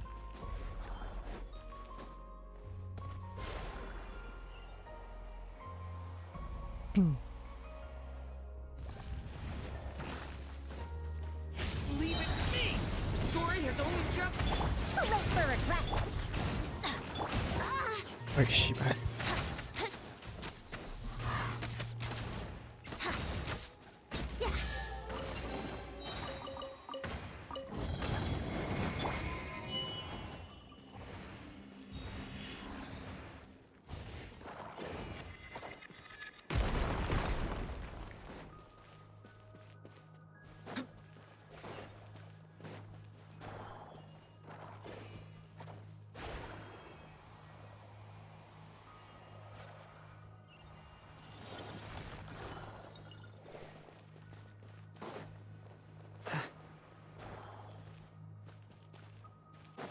Did I need to put it there?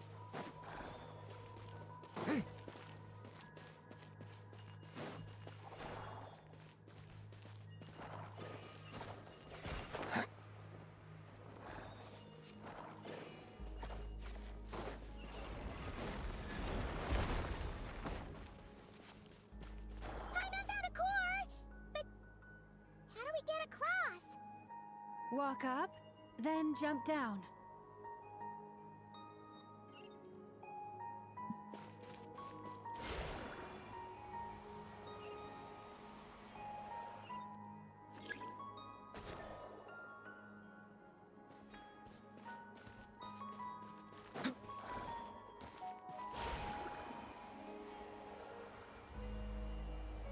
What?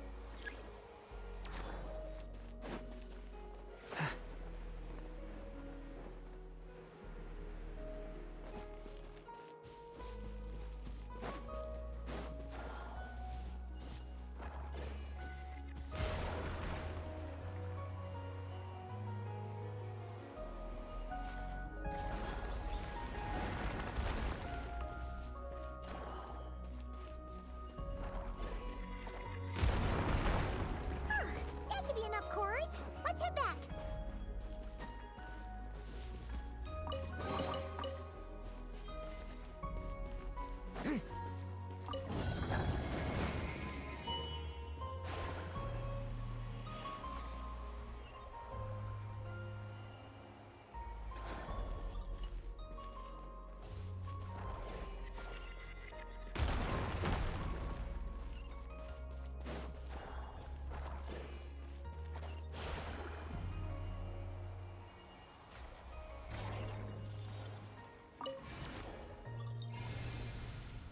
The device is up and running.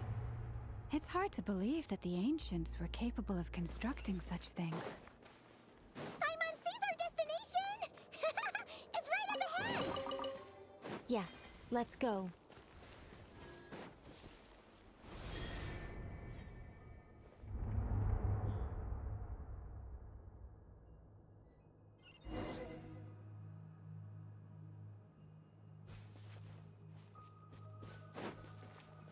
Golly.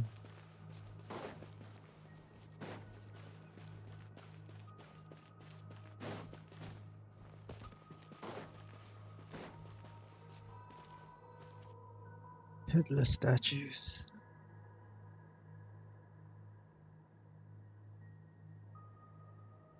This is where the people of Hyperborea communicated with the moons. We need only place the moon marrow upon this platform on Moon Prayer Night, and we shall be able to open a portal to the moon and send our moon goddess back home. The assumption being, of course, that we can find her first. I've got a question. The moon is beyond the sky, right? That's right. You want to know if it's safe there, don't you? Exactly. It might have been corrupted by the abyss. And yet, Was with she my has voice. no choice but to return. You know this. Oh, that's not the only issue here. This is the end of the line, right? We've explored everything we can. And despite looking at historical artwork and talking to people from Hyperborean times, we're still no closer to learning Columbina's name. If it's not too much trouble, could you tell me exactly what Alice said to you about finding her name? Oh, sure. What she said was... Then your first job is to find it. As a moon goddess, I'm sure she must have a name she identifies with. Neither Columbina nor Kutar is her true name, and she's never really accepted either of them. Is it not also possible that she has never had a true name? Not at any point in history? That would be a hard pill to swallow. But at this point, we may have to accept that that is the truth. No one knows how she came into being, and she certainly doesn't have parents in any sense that we're aware of. Perhaps she was never granted a name at all. Does that mean there's no way to get Columbina back? She's just gonna disappear and there's nothing we can do about it? Huh? Wait, why all this pessimism? Was it the way I phrased this question? You all seem to be taking this in completely the wrong way. What do you mean by that? Well, just because she's never had a real name in the past doesn't mean she can't have one now. What? Think about what Alice said again. She never once said that you'd have to find a new name, did she? Are you saying what I think you're saying? You want us to grant her a name? Yes. Names are anchors that connect us to the world. If she doesn't have one already, then all we have to do is create one, no? It's like... yes. Traveler, when you first arrived in Teyvat, do you think you would have turned around if someone behind you shouted, "Hey, Tumaini"? No, I wouldn't. But what about now? I understand what you mean. Life is a long journey. Even the friends and family by our side can change over time. When people call you by different names, what matters isn't so much the words themselves, but what they symbolize. And of course, whether that resonates with you. Lumine. So, close your eyes and picture the moon goddess in your mind. If you were to call out to her in this moment, what would you say? Columbina. Columbina. Paimon would call her Columbina too. Well, she has long forsaken everything that Kuthar represents. I think from now on I should call her Columbina too. Well, it sounds to me like you found your answer. Are you sure? Is it really that simple? We haven't found her this whole time, and not for lack of trying. For a journey like this, the process is every bit as important as the outcome. Had you not searched far and wide, rejecting every other answer you were offered? How could you have come to an answer you felt was finally correct? Oh, it all makes sense now. This has Alice's fingerprints all over it. Are you suggesting that Mage knew from the start that Columbina never had a real name to begin with? I can't say for sure. But I can definitely imagine her chuckling in satisfaction somewhere right now, saying, "Ah, what fun." Llama! Your antlers! You should hurry. The festive moon has begun to rise. Do not worry, for when you called the name Columbina just now, I could sense that the power within was enough to summon back the moon goddess. The power within what? The name? Yes. So, the thing is...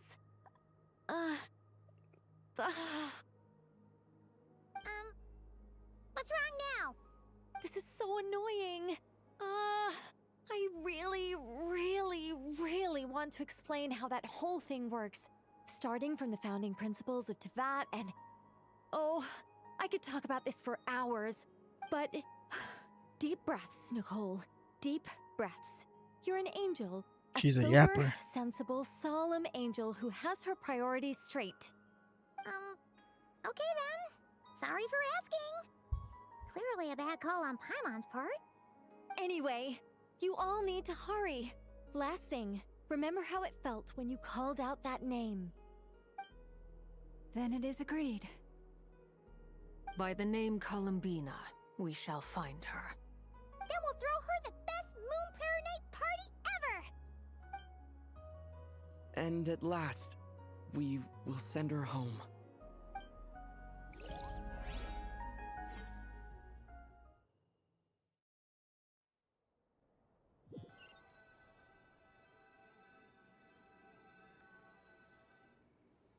I can barely move anymore. My consciousness is fading away. Have they come back out? I'd love to see them one more time.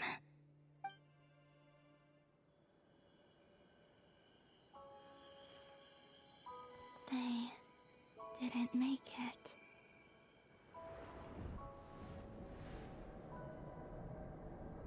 Could you tell me your name? My name is... Columbina! Columbina!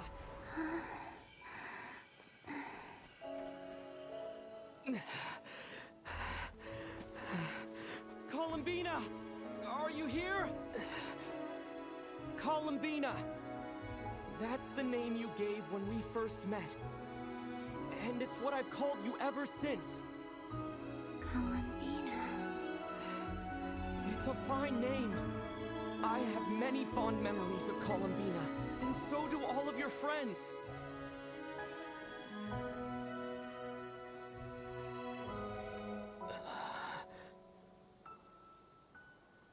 If you like this name...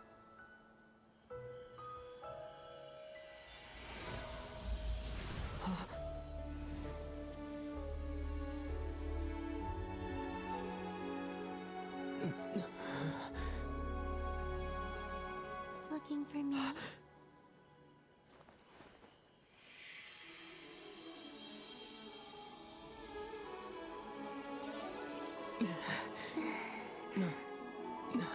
I like it. You can carry on using it. My name is Columbina Hyposelenia.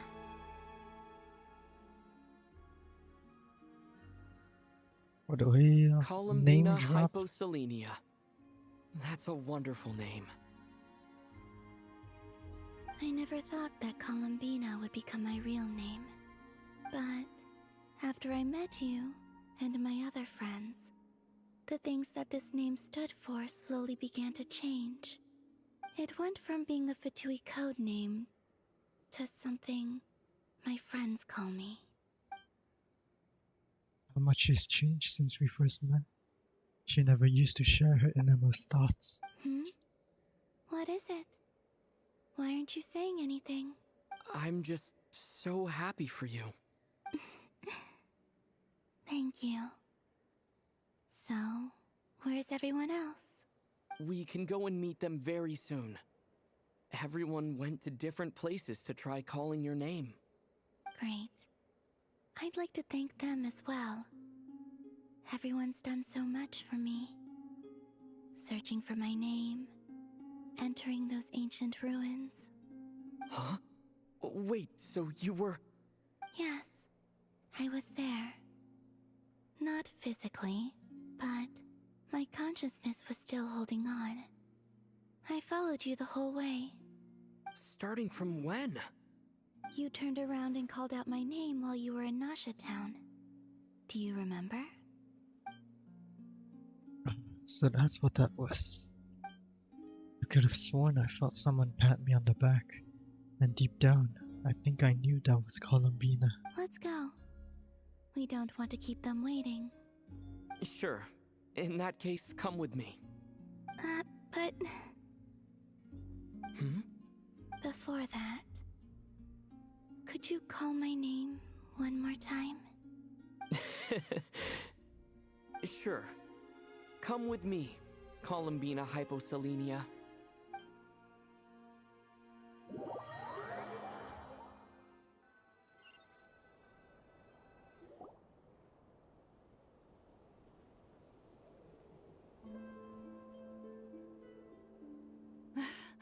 Columbina! Oh, this truly is wonderful. Llama, I can't breathe. I won't be able to breathe if all those was in my face Prayer as well. Night. It's good to have you back, Miss Columbina. Yeah, we were worried sick. Thank you, my friends. With your help, I now have a name that belongs to me. Columbina Hyposelenia. Where's the second half from? You added it yourself? That's right. It means... Born beneath the moon. Yes. And by extension, it can also mean born beneath this world. A fine name. Now, as much as it pains me to What the interrupt this beautiful reunion, I feel obliged to remind you that the Moon Prayer Night celebrations in Nasha Town have already begun. Don't you want to enjoy the festivities? There's so much to see and do. And some of the ambient lighting and entertainments were sponsored by the kind souls in the Hexen Circle. Nicole? Why have you turned into Dodoko? So you're Miss Nicole. Thank you for helping us, and for helping me find my name. It's nice to finally hear your voice. You're quite welcome.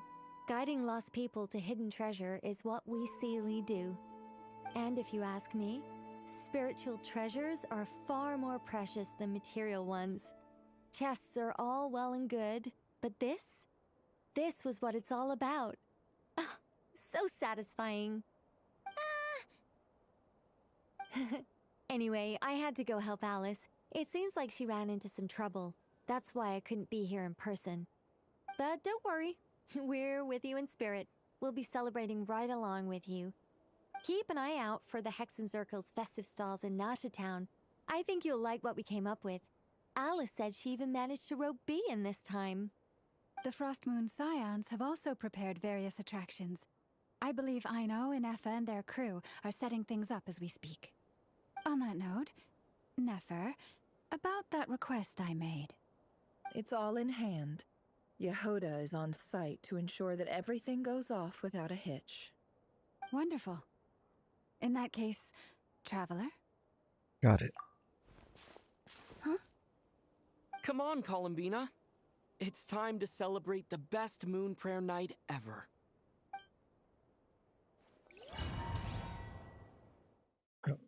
Why are we entering a domain?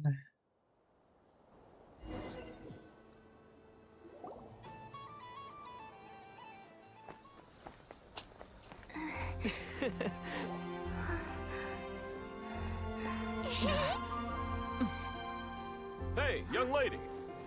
Would you like some Moon Prayer Night candy? Happy Moon Prayer Night. Oh, yeah. I almost forgot to say. Welcome home, Moon Goddess.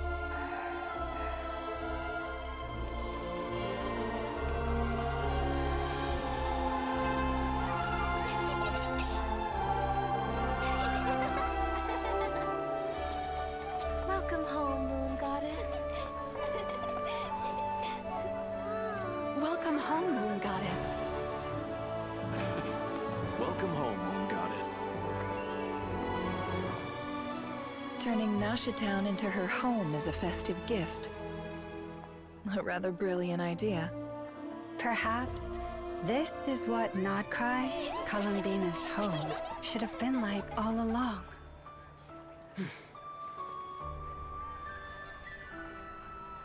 Thank you for the gift. I like it a lot.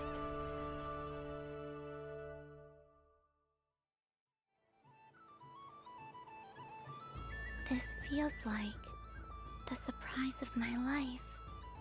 Do you like it? I do. I never imagined I'd ever get to enjoy Moon Prayer Night with everyone so freely. If you're happy, we're happy.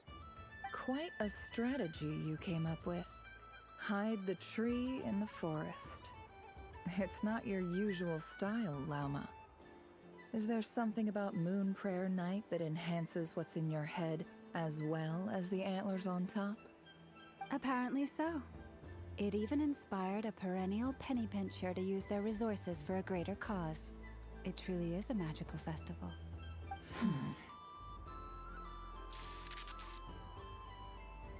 I see it now. This bickering is actually a sign of a strong relationship. Huh? What's everyone doing here? Oh, Miss Columbina, you're back. Yes, I'm fine now. Thanks for your concern. How's your progress with Alice's assignment? Very well indeed. I've never heard her sound so excited. Isn't she always quite excited though? Not like this. This time her excitement seems more serious. Seems like she's had a major breakthrough. She said she'll contact us once she knows more. In the meantime, we're free to relax and have some fun. Enjoy the time off while it lasts. I have a feeling that our next task won't be so simple.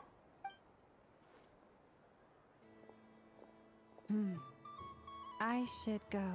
I still have a few things to attend to at the Frost Moon Scion stall. and I think I'll take a look around.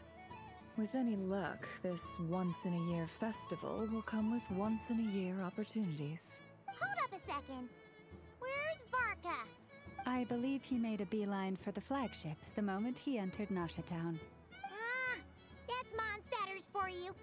They know what they want when festivals roll around. Goodbye for now, Columbina. I hope you have a wonderful night. I will. Well, in that case, don't just stand there. Get out there and have some fun. You'll definitely get a warm welcome at every stall. Oh, also, take this map with you. It's a guide to the festival. What? Oh, I get Primo. I see less. The Frostmoon Scion stall is over here. Lauma's invited a whole bunch of cute animals to celebrate too.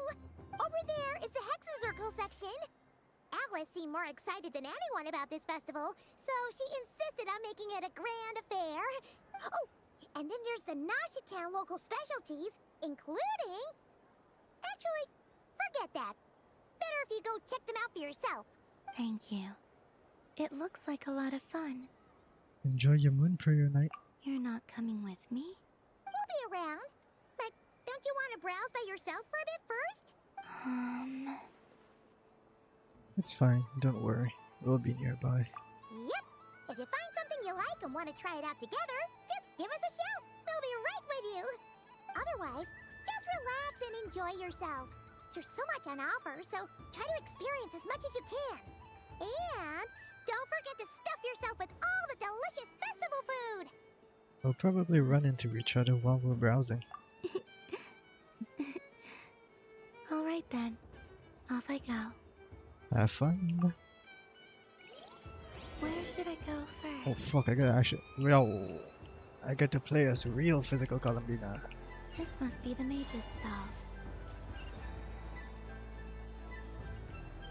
But I was aiming right at it. Aw, what a pity. I saw it with my own eyes. You were so close. So very close. That's not true. It dodged out of the way right as I was about to snag it. I'm sorry? You heard me. This paper frog can move. I swear. Dear, oh dear, what are you saying? How could a paper frog move? Unless you believe there really is magic in this world. Even if I, the mere humble merchant that I am, knew such magic, surely I would not use it on a paper frog. I'd sooner give Mora legs, so I could walk right into my purse. My dear, dear customer, why not have one more try? This time I'll give you 12% off, a very generous discount for one of my most regular customers. Just think about how much experience you have under your belt now. You're sure to win the next one. Darn, I used up all my coins. I'll be right back. Just gonna fetch some more from my house. Take your time, but don't take too long. This event is Moon Prayer Night only. Miss it, and you'll have to wait a whole year before I'm back. Next customer, please. Welcome. Hello. Whoa, what's this big one doing over here? How do I tell my employees not to go running around this time? Shooting them a glance won't work. I haven't known them long enough. Dory?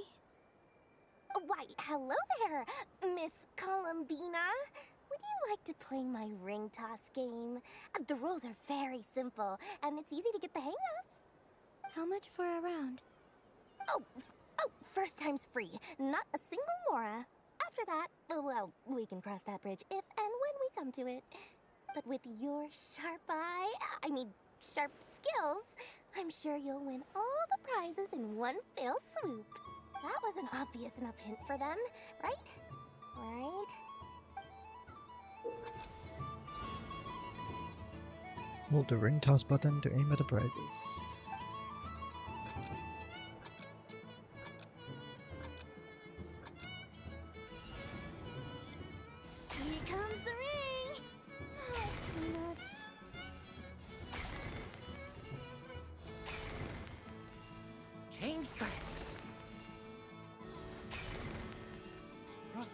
Roselle, should we move or not? Just a tiny bit. All right, then I'll... Oh, sugar plums, not the clockhead. Let's see now. Let's see.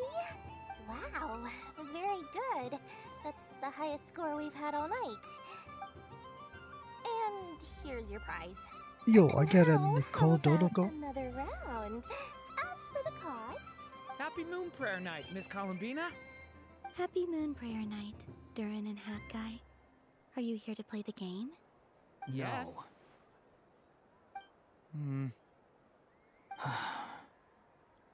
You said we were just coming here to say hello. I did, but then I recognized a few more people as I got closer. Do my eyes deceive me? Is that... It's our little dragon. He's all grown up. Someone's popular. Well now, since you came all this way, They why don't don't we recognize try out the this lovely hero. game we have going. First try is free. He'll have a go. I'll pass. It's only one free try per customer. You can't give your try to him. I'm aware. How has Elder Almond been lately? He's in great shape. He goes for a run in the forest every morning to stay fit and healthy. He tried to go boat racing with Firecracker a while back, but he couldn't even make it onto the Lotus Leaf. Firecracker was in fits of laughter. How about you, little dragon? Can you still fly? Yes, I can. But you've become less chatty. Has growing up been tough on you? We call that maturity. You know, the thing people sing about. The knight wields a sword of stone to defend those hearts that are made of gold. Stone is very heavy. That's what keeps him from talking too much. That's awesome! I want to be a knight when I grow up too. Ring, here I come!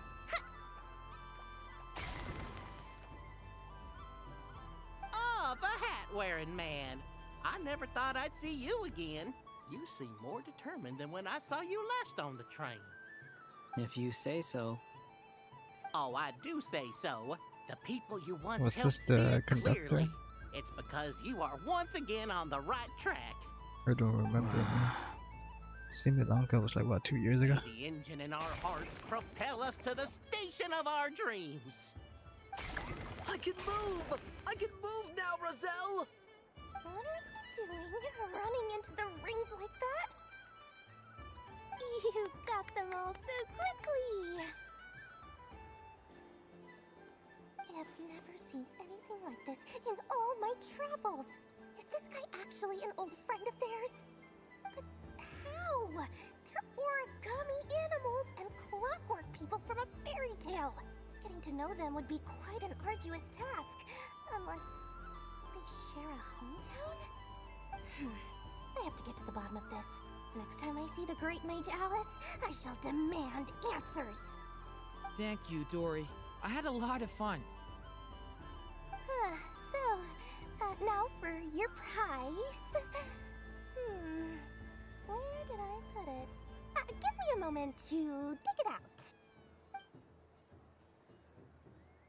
Oh, sweet grand prize. How I wish I didn't have to let you go. Good thing I have already turned a profit from the customers earlier in the night. Otherwise, I'd have wasted all my hard work. Okay, I'm back. What? I leave for 2 seconds and someone's already claimed the grand prize? Oh, well, these things happen, you know? Perhaps you'd be interested in one of the other prizes instead. We've got all kinds of wonderful goodies here. Is this the thing you wanted? Here, you can have it. Huh? But... Don't worry about it. It will be happier with you. Oh, thanks so much, Miss. Moon Goddess. Oh, goodness gracious, Columbina. Give me strength. How am I supposed to make any more money from this child at this rate? Daddy, look! What the I fuck? was telling you about. Wait, what the fuck just happened?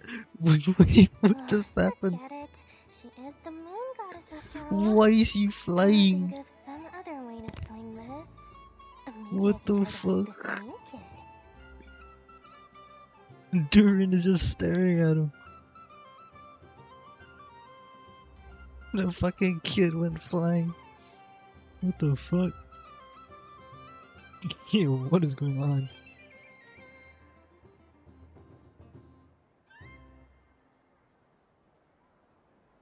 He's just going up.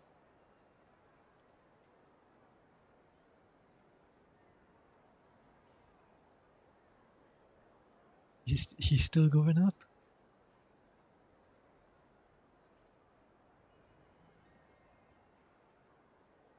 And he's gone.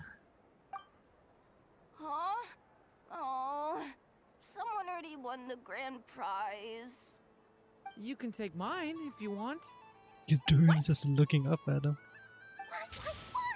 Why are all these bleeding hearts coming here to ruin my business? Happy Moon Prayer Night, everyone. Happy Moon Prayer Night.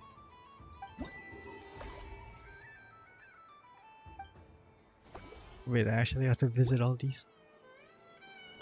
This is part of the quest? If all the prizes are gone, I might as well close up shop for the day. But you haven't had your fill of fun yet, right?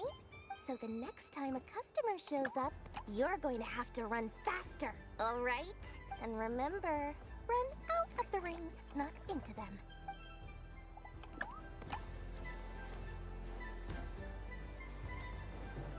What's this? Should I give it a try?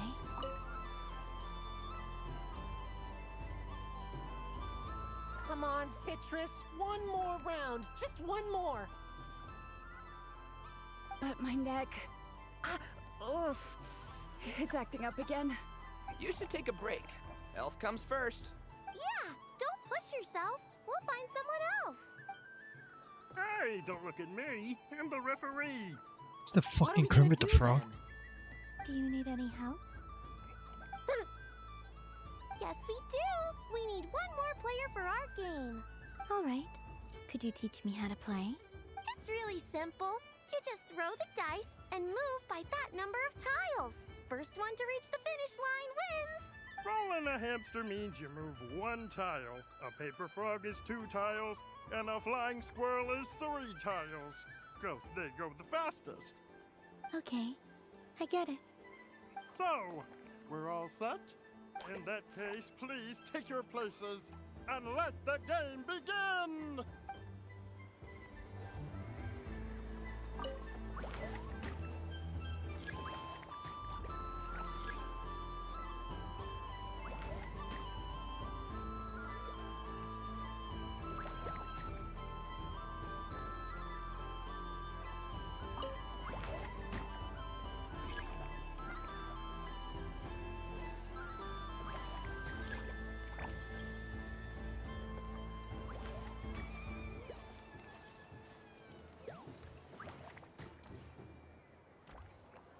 That is sick.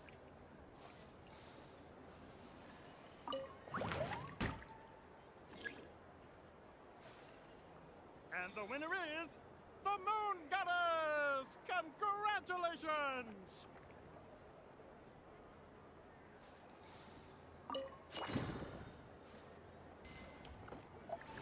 Whoa, I can move these balls.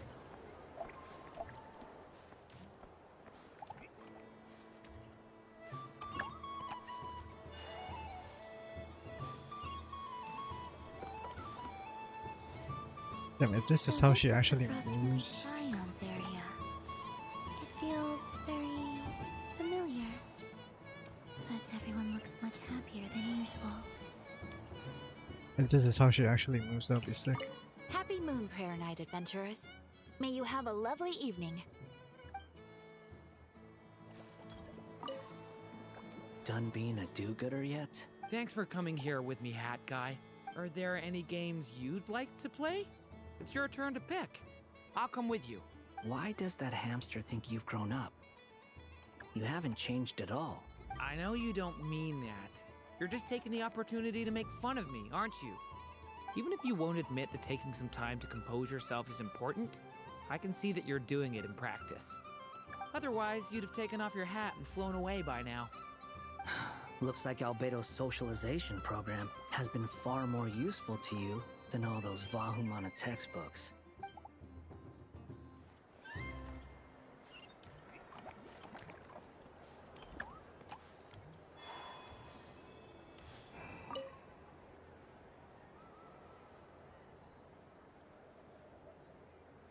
I wouldn't say it's unfair, exactly.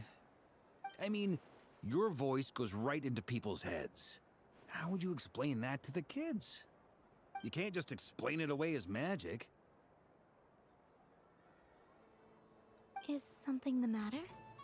Ah, Miss Columbina! No, nothing you need to worry yourself about. Ah, impeccable timing. Stick around for a second, Miss Columbina. I need your input on something. This self-proclaimed Knight of Justice has yet to give me a satisfactory answer. I, for one, would like to hear your verdict on the matter. Hey, now, I left the flagship just to help you out, Miss Nicole. What's going on?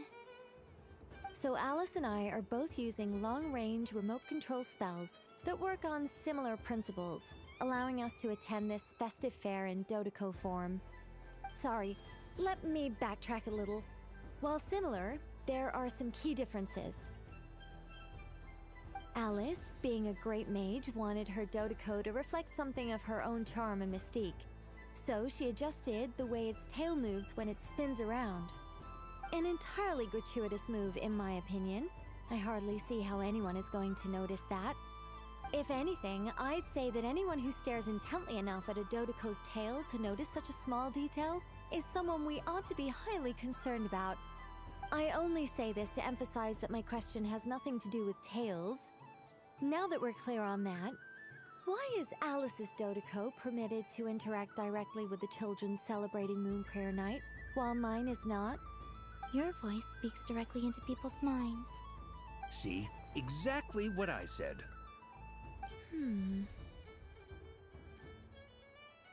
Miss Nicole? Ugh, I can't stand it. I know that probably makes me sound like a whiny child acting out in front of their parents. And it's a little embarrassing now that I think about it. But hey, I said it now, I can't take it back. That would be even more embarrassing. Also, don't go reading too much into that analogy. It was off the top of my head. I'm actually an awful lot older than either of you. Miss Nicole, are you saying that you'd like someone to play the game you've prepared? I'm not so invested in that. It's just something cobbled together using items I borrowed from Alice. She probably didn't even make them herself. The point is, I want to know everyone's thoughts after they receive their prizes. But as you've said, I can't just ask. I've been biting my lip for so long, and I've had no one to vent my frustrations on. I thought this was going to be a nice, straightforward festival where I'd get the chance to guide people to treasure. Well, can I play? I can't guarantee that I'll win a prize, but... You will? I'd like to try. Then what are we waiting for? Let the game begin! It's like they forgot I was ever here.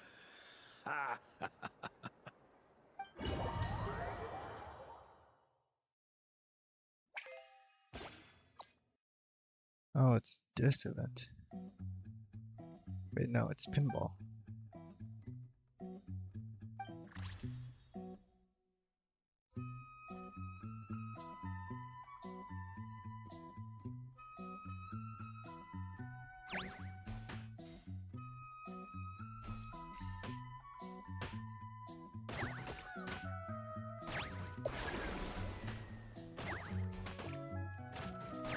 Oi!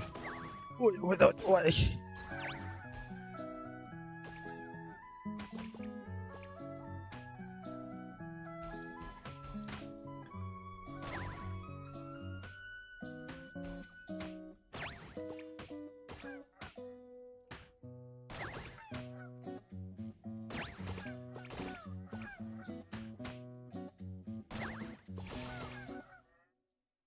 I hate that it slows down as you get to the... Up the fuck.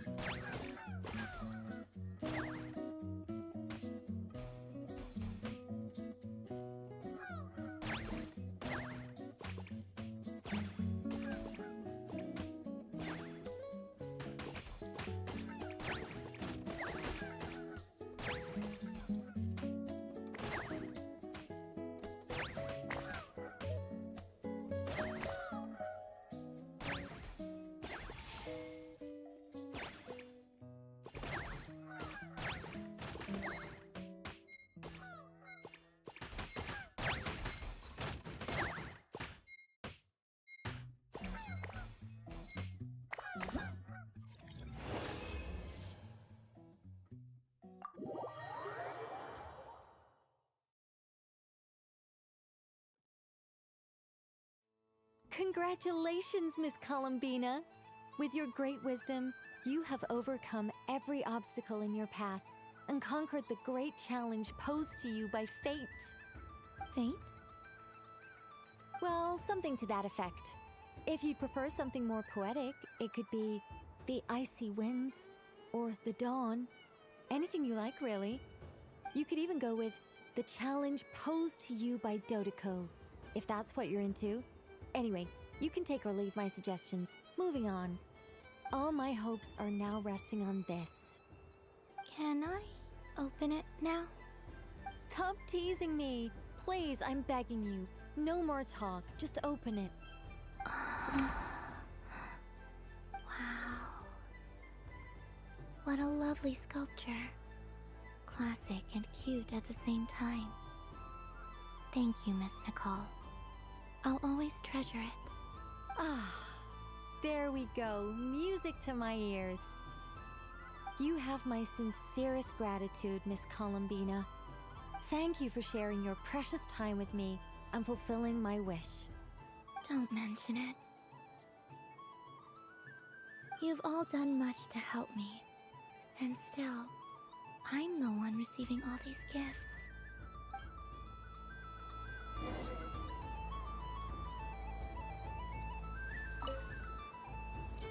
A soft and furry creature that bounces and jumps. Welcome home, Moon Goddess. This one talks, too. Allow me to introduce myself. I am a Dodeko from a distant archipelago, the most mischievous of all my Dodo brothers and Dodo sisters. When the going got tough, I powered through, and when I met obstacles, I boomed them away. That sounds like a lot of fun. Doesn't it just? Oh, but then the trouble started. Recently, I found a lovely beach, the same beautiful jelly color as my hometown, and so I dove in to have a look. Only to find it overgrown with seagrass and nasty little spiky fish everywhere, looking to turn me into a Dodeko kebab. I made it back to shore by the skin of my teeth, but my tail was sorely hurt. Couldn't you just boom them away? Oh, I wanted to, believe me. But I've heard that you, Moon Goddess, can understand animal speech. The last thing I wanted was to cause a gigantic fuss and get taken to court by a school of spiky fish. I'd be driven out of these waters for good, and my winter holiday would be ruined. And so, dear Moon Goddess, I was wondering if you might lend me your allegiance. Are you roping me into a crime? Oh, let's call it a once-in-a-lifetime carefree adventure. Does that sound better? All the festival goers tonight are dressed up as the Moon Goddess.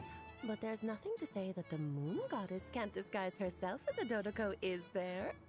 Besides, this is your home. You should be free to be whoever you wish. I'm afraid I'm not well acquainted with Dodekos, Madam Mage. Oh, that's quite all right. We Dodekos are innocent, happy creatures with a free-spirited nature. Many, like myself, are mischievous troublemakers. Others are lazy souls who like nothing better than to lie down on a nice rock and take a nap. In our eyes, every creature who yearns for happiness and freedom is a Dodeko. But perhaps in yours, we Dodeko are a fluffier and more mischievous breed of Kuhenki? Yes, that is a much easier image to follow. Oh, wonderful! Then let's play! Grab onto my tail and follow me into the sea! Time to settle some scores with the bad guys! What? Was this the fucking Bomberman event again?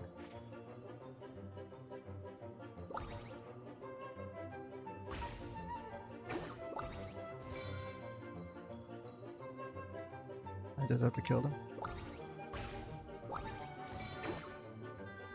Double kill.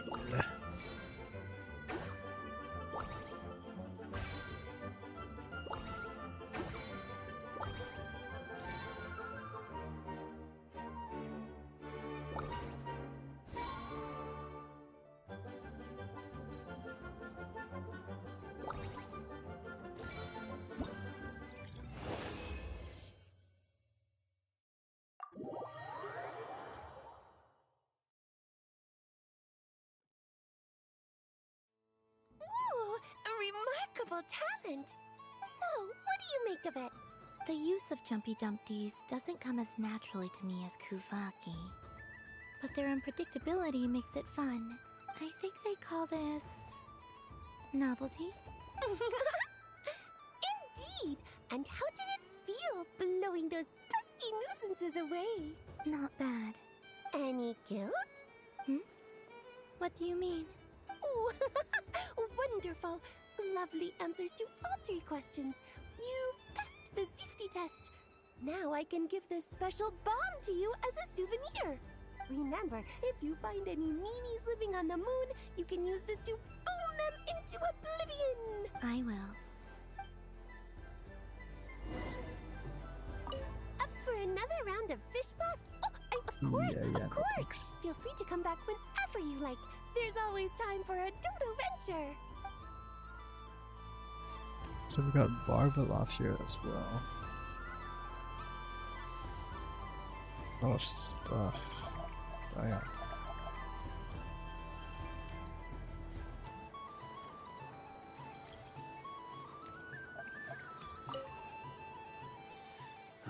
It'd be rude to just leave without saying anything. But at the same time, I don't want to barge into their lively conversation just to announce that I'm leaving. I guess I'll just wait a little longer. Huh? Albedo? This sketch is for you, Grandmaster. Oh, a gift for me. Thanks. Let's see what you've done for me. The North Wind left in a lurch.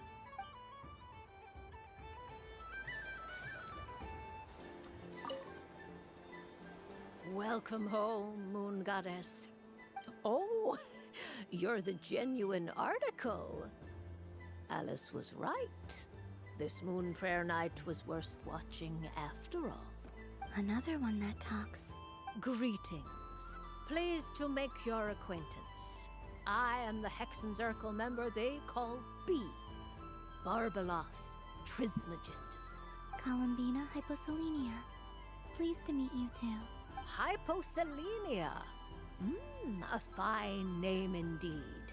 Now then, Miss Columbina, do you wish to hear a mage's divination? Divination? The Frost Moon Scions used to ask me what would happen in the future. Is this like that? From the perspective of the one seeking answers, perhaps.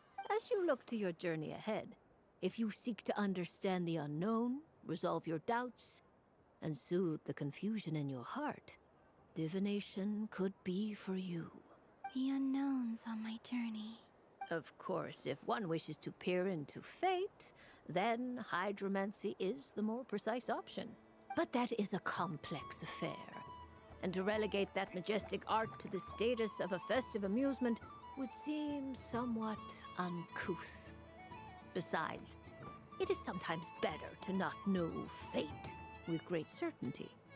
Hence, I shall use the suitably festive Luna Arcana to tell your fortune instead. It is more popular with the youth in any case. Lunar Arcana. Indeed. Unlike hydromancy, this will only display possibilities and trends. People like to think of themselves as creatures of agency and free will. Peering too far and too clearly into the future is detrimental to both body and soul. I'd like to give it a try. Of course you may. Come then, take a seat, Miss Columbina. Before we begin, are there any specific questions you would like to ask? Let's stick to general possibilities and trends, like you suggested. Ah, very well. Then I shall use the basic Lunar Arcana deck. Now, try to relax. Cast your mind upon the things you have experienced and the things you are soon to experience. I will shuffle the deck. Would you like to cut the cards yourself? You do it. No problem. Now then, to make things easier for the seeker, that is to say, you, I shall decipher the cards from your perspective.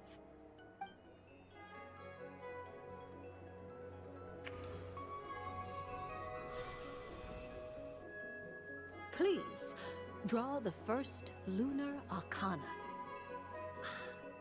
This represents destiny and is the foundation for the divination as a whole. Now, draw your second card. This will stand for the past, the sum of all your experiences that have come before. And now the third arcana. This is the present, your interpretation of the current moment. Finally, the last card. This shall speak of the future, which... Oh. Kuvaki Pulse? Fascinating. I've never encountered this before in my role as a diviner. Something has exerted an influence upon this card, causing it to leave its designated position. What do you make of this, Miss Columbina? Perhaps this is the guiding hand of fate in action. Of course, if you wish, you can choose to deny the validity of this card and draw the future for yourself. No, it's fine. Let's go with this one. A bold decision. I must say I'm looking forward to the results.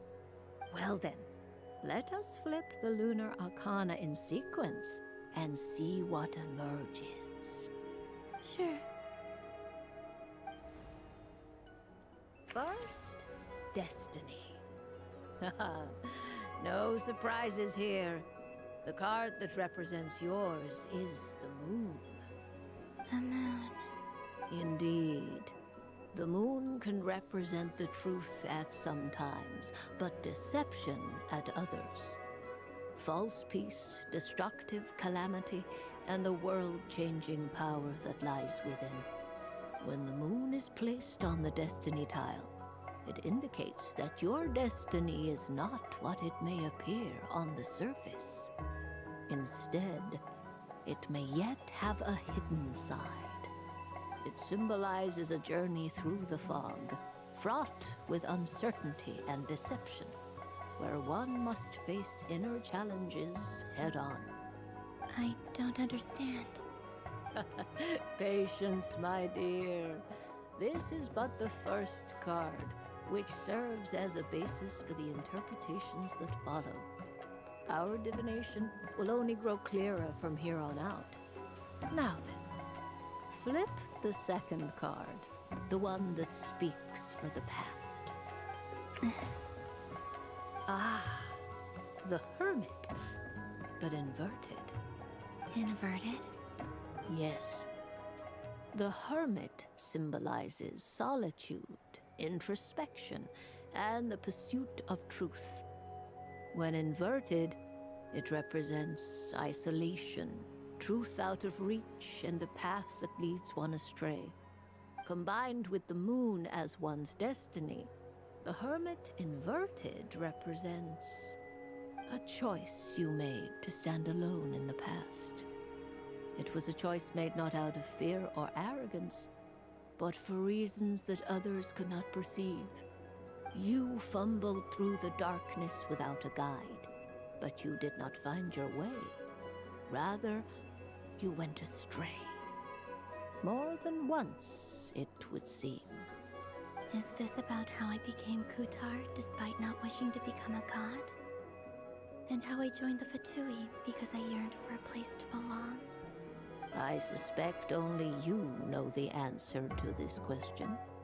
All is not lost. The past is in the past, and so it shall remain. Shall we look into the present now? Oh my. The Lovers. One of the most interesting Lunar Arcana. What does this one mean? This means that you have had an unprecedented emotional experience. The joy of finding your soul becoming intertwined with that of another. A precious and wonderful thing indeed. It's true. I've made a lot of friends recently. and they are very good to me. I like them a lot. That sounds lovely. I am most delighted for you. The lovers can also represent important decisions, perhaps related to a parting of ways. Now, if I were to guess... Yes. My return to the moon. I understand. Parting with friends is never easy, Columbina. But rest assured, this is not the end of your journey. There is always another story waiting to be told. The future always lies ahead. The future. Well now, it's finally time to flip this most mysterious of cards. Why did it appear? And what does it wish to tell you? I'm ready. Very well. Flip this card and see what lies on the other side. Oh. Miss Barbeloth? What is it? This card is death. That doesn't sound very good. It depends on how we interpret it. It is true that it can represent an agonizing death, a complete and utter end, but at the same time, it can also represent rebirth. Do not forget that your destiny card is the moon. That lends your future many different potential meanings. If death spells the end, is it unavoidable? As I have said, divination can only display general trends.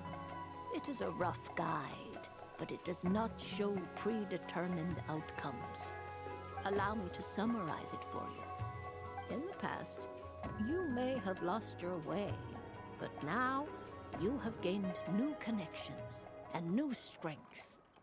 You now face an important decision, one that may bring about a great change in what is yet to be. This change might, in turn, be the end of all things, or their beginning. But remember, everything is subject to change because of the moon present in your destiny. You must see the truth clearly and face your innermost thoughts. The truth. My innermost thoughts. Thank you, Miss Barbeloth. Don't mention it. Some people dislike divinations, for fear of glimpsing an ending to their story that they wish was not so. But I can see that you're different. The result of this divination will not sway your decision. This is a rare quality, and one that diviners always hope to see in the seeker.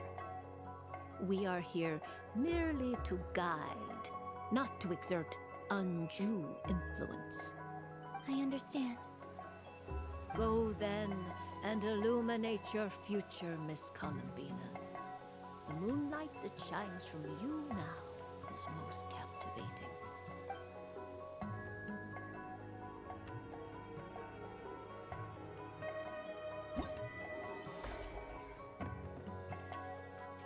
Bro, that was only the second one?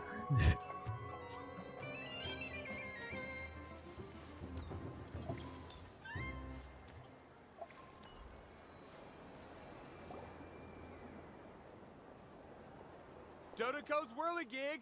Come check out Dodoco's Whirligig! Ah, welcome home, Moon Goddess. Might I ask what this is? Ah, it's a very special amusement sponsored by the great mage herself. Ride on a soft and furry Dodoco and embark on an unforgettable adventure. I say that, but I'm just following a script here. Who is this mage, anyway? And what the heck is a Dodoco? I'd like to ride. No problem. But, are you by yourself? Is that not okay? Oh, no, it's fine. It's just that each Dodoco can accommodate 2 passengers. Would you like to bring a friend along? My friends. That should do it. Now, we just need to get everyone else to draw something on it too. But We gotta keep it a secret from Columbina. Traveler, Yes? I want to go on that ride. Will you join me? A spinning Dodoko.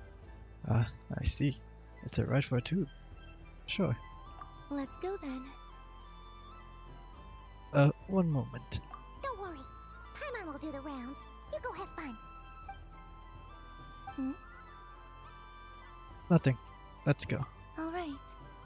I think we have to wait in line over there.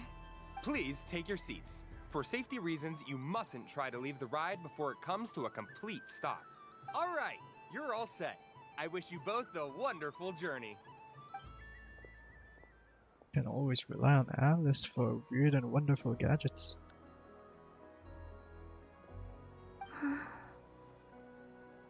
What did you think? Not bad. It reminds me of riding a moon lane. Sometimes, the Kuhenki circle around me like this, playing their beautiful melodies. Aw, that sounds so sweet. Yeah. I'm going to miss them. I wonder what Columbina will find on the moon. Perhaps even she doesn't know. Does it scare you at all? It does. I've felt scared in the past, too. But this is a little different. You know something? I got to see a lot of fascinating things during my disappearance. I saw how the Frost Moon Scions act around their families. So different than how they used to act in my presence.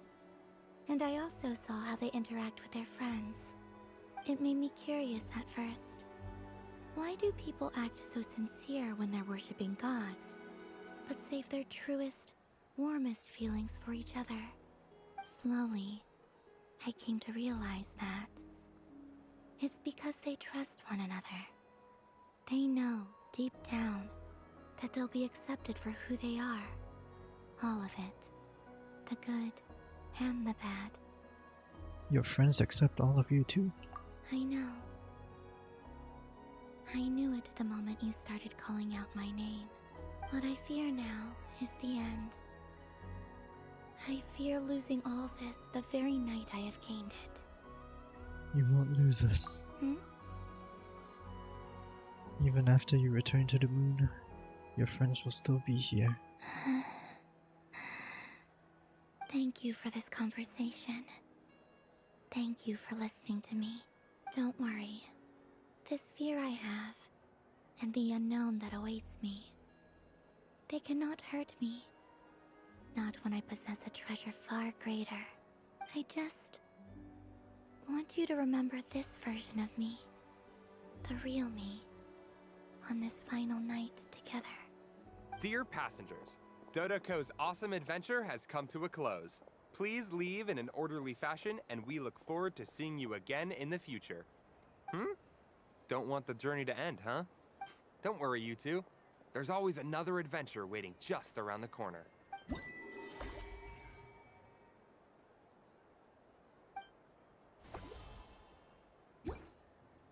So how much more were there? Like 5? Area. It feels very familiar. But everyone looks much happier than usual. Fun ride, huh? You and Columbina looked pretty sad to leave. This isn't gonna make Paimon dizzy, is it?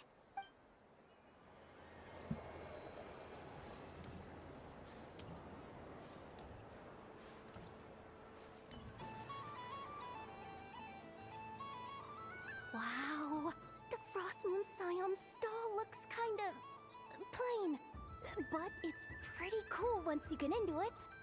I don't go to Hisi Island much, but it's got that, like, old world cultural feel.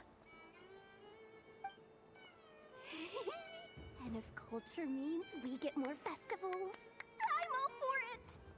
Hello, Yahoda. Columbine...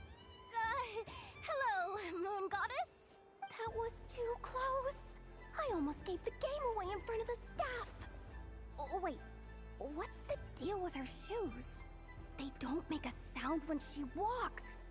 I could do with a pair of those. Do you like balloons too? Balloons?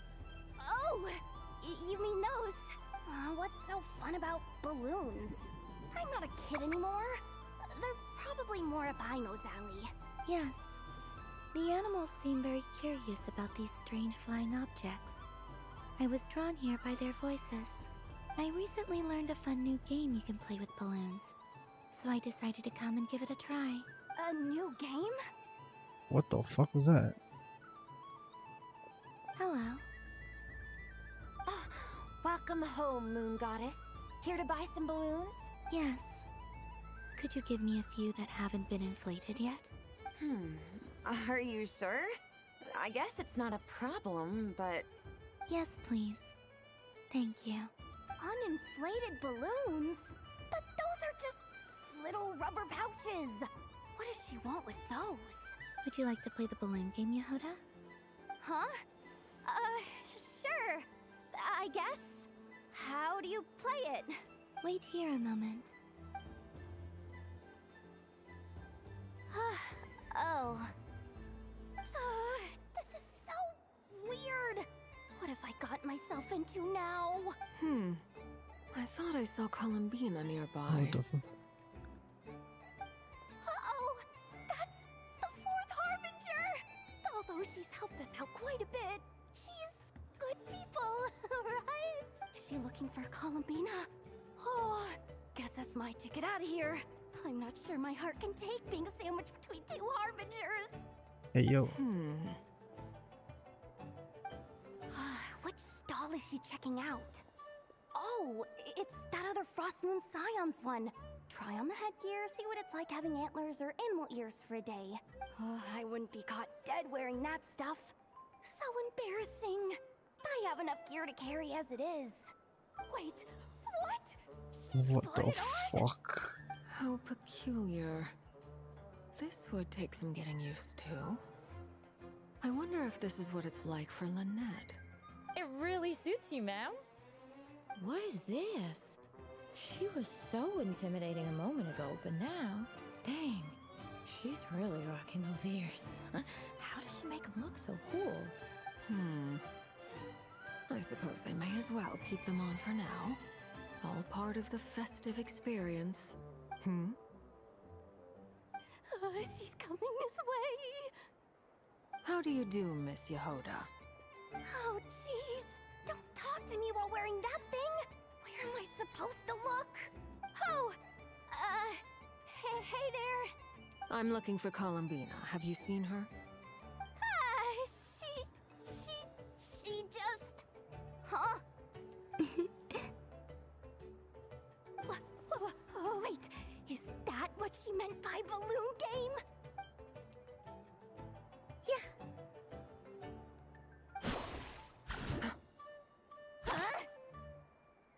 No fair! How come I get caught in the crossfire? An ambush from the rear? Is this a declaration of war, Columbina? Would you like to play too, Arlecchino? Seriously? Are they gonna start some beef right here, right now? Gladly. That said, I believe there is another who would like to join. Boss Nev! Thank goodness! You've gotta get me out of here! Things are kicking off big time! Hello there. I'd like 10... no, make that 20 balloons, please. Uninflated. What? Miss Moon Goddess, I hope you're prepared to pay the price for assaulting my employee. Welcome to the game, Nefer. Just to be This is clear, nice. let's keep this a fair fight, okay? No strange powers, please and thank you. Naturally. Don't just stand there, Yehoda. Aren't you going to team up with me? Huh? Do I have to? Of course. Don't forget, the Curatorium has a reputation to uphold. I knew something like this was gonna happen.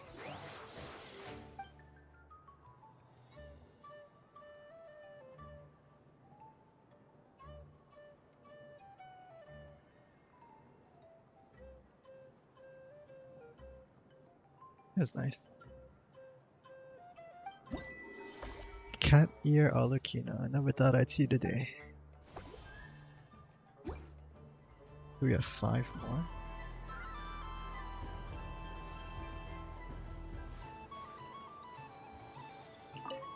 Can I actually buy stuff from her? Welcome home, Moon Goddess.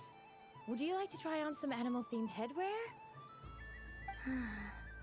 I always hear Llama saying how heavy her antlers are. I wonder how it feels. Let me give it a try. Oh my! It really suits you. It's a little itchy, and it's hard to turn my head. Should I keep wearing it? How does this look? Yeah. How does this look? How does this look?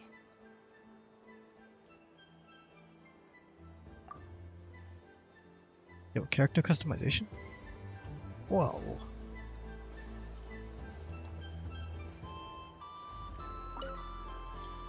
I've seen Lenny and the other children play this game before. It would seem that it's not a bad way to relax once in a while.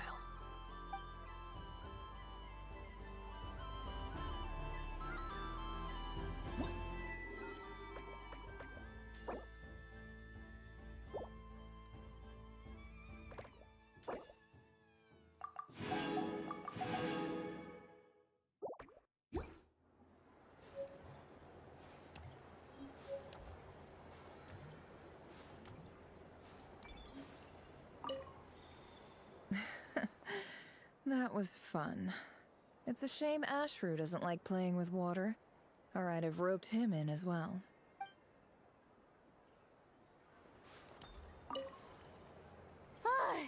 I just had a water fight with 2 Fatui Harbingers. Pretty scary, but also surprisingly fun. Well, technically I'm not a Fatui Harbinger anymore. Should I give it a try?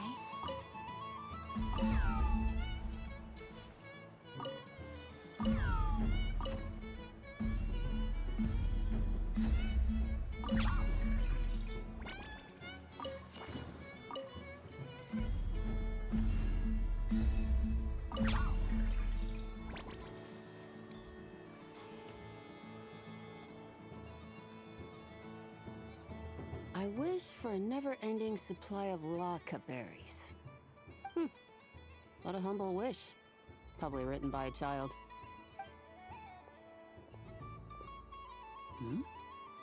Is that Lauma the Moon Chanter?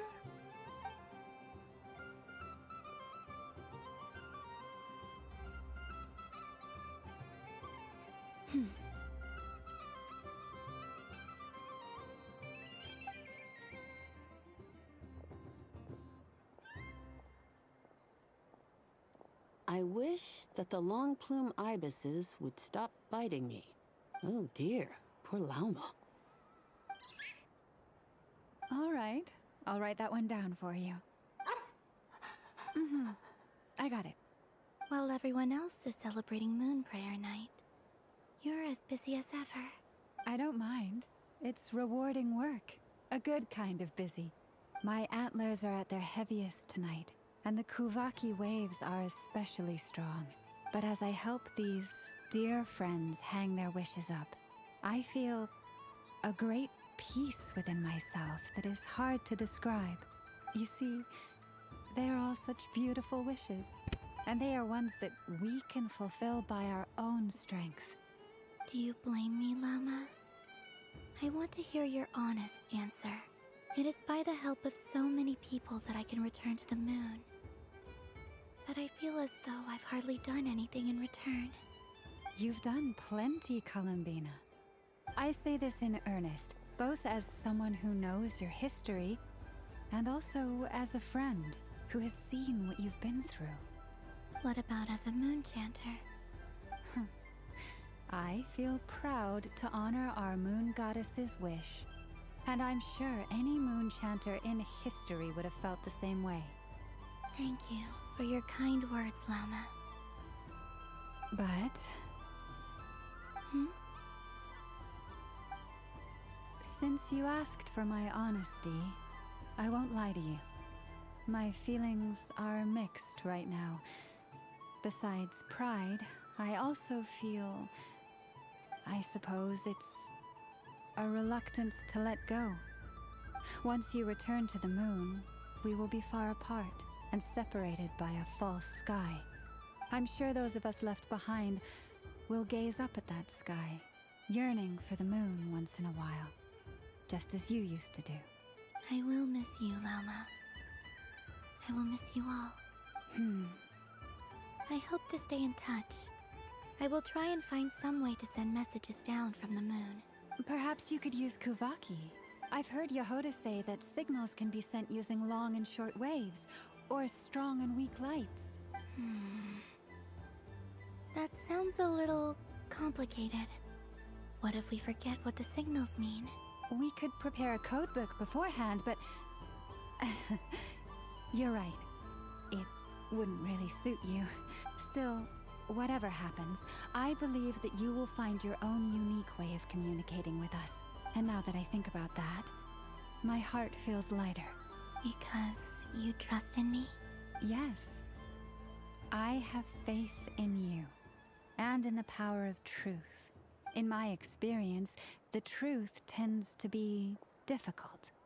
But that's what makes it stand out from what is false. So I'm confident that your thoughts and your love will shine through the curtain of lies. We will know it when we see it. Thank you. Now, could you help me hang up my wish? Is this? I wish that all who dwell in this moonlit world can find a place to belong. And I wish that I shall one day see my friends again. It's 2 wishes. I hope that's not too greedy of me. Not at all. And I think you speak for us all with the second one.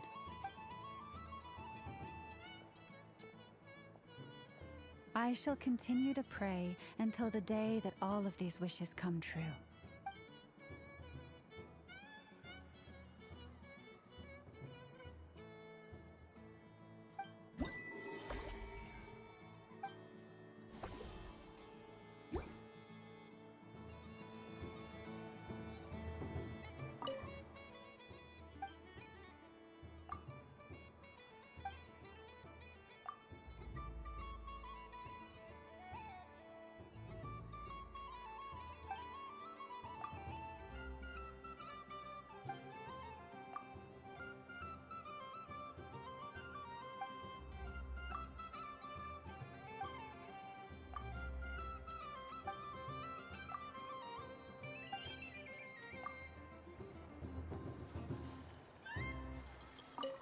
Yes.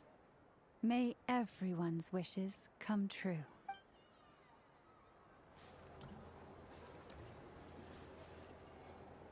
Sunny days! I prefer sunny days. Ah, well, you are as warm as the sun itself, Moon Goddess. Very well. I believe your spirit animal has to be this most adorable chic badger. Wow! Thank you, Mr. Talking Magic Lamp. Have a very happy festival, Moon Goddess. Don't think I've ever heard Flynn's being this happy. That's you, isn't it? Shh. It's our little secret, my dear traveler in Paimon. Okay, sure, but why are you here selling sugar sculptures? Everyone celebrates in their own way. After gazing into the abyss and spending time around gravestones all year, what better way to relax than to see sunny smiles on the faces of the living? Besides that, I like to think of myself as a fair judge of character. I dare say matching personalities to confection suits me rather well. That's not what Paimon was talking about. Aren't you afraid that your true identity might be exposed? Should I be? There is all manner of magic in the air this moon prayer night, thanks to the work of the great mages. I see Miss Columbina is hiding in plain sight. Why should I not do the same? Why miss this rare opportunity to enjoy a special evening in my true form? Fair enough. You got a point there. People who don't know you will probably think you're just a talking lantern. Well, now that we see eye to eye, what brings you here? Not a search for your spirit animal, I presume? Ah, well, actually... Here, see for yourself! Oh, this is... How wonderful. A beautiful idea. Yeah! We just met Barca, and he said that having everyone draw their own section was kind of boring. So, he did your bit for you. Ah, Varka. Ever the maverick. I see his artistic skills are truly one of a kind. In that case, I shall paint something on Mr. Albedo's behalf in a short while. What? Why not now? Ahem. Welcome home, Moon Goddess. Whew, that was close. Hello, Flint. She recognized you right away! What keen eyes you have, Miss Columbina. Especially considering they are shut. I did not see you. Rather, I sensed you. I can sense the fluctuations in Kuvaki all around me. One would expect no less of the Moon Goddess. Might I interest you in some candy? Yes, please. Excellent. I shall make some for you right away. Hmm? Something the matter, Miss Columbina? What about my spirit animal? All the other children carrying sugar sculptures are talking about it. Wait, is she taking the test seriously? Ah, my apologies. How could I neglect that? You are quite right, Miss Columbina. Every one of us has a magical creature living in their heart. Would you permit me to help you find yours? Yes, please. Do you prefer the day or the night? Night. Which of the 4 seasons is your favorite? Winter. Think of a perfect day. What is the weather like? Sunny, rainy, or perhaps cloudy? Rainy in the morning, sunny at night. What kind of answer is that? Forests, lakes, and open seas. Which do you prefer of these? I like them all. Imagine you opened your very own shop. What would you sell there? Moonlight, I think. Wow! Paimon would totally shop there. It wouldn't cost anything. You'd just need to visit. Aha! I believe I know what your spirit animal is. Here, for you. Oh, it's a Kohenki! Indeed. A free-spirited being with a deep love for all things here in Nodcry, who selflessly lends her aid to as many people as she can reach. It is the perfect fit for you, Miss Columbina. Thank you.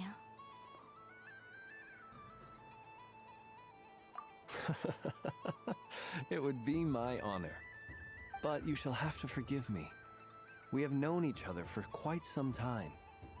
I doubt there is any answer I could give that would come as a surprise to you. So instead, would you accept this sugar sculpture as a token of our friendship? It's a lantern.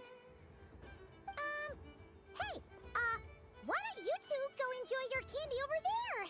Paimon wants to try out this spirit animal thing too. Right, Blintz? Come on, play ball. I get this drawing done. But I want to hear Paimon's answers. But it'll probably take ages. Paimon's a complex soul. And we don't want your candy to melt while you wait, huh? Oh. Okay then.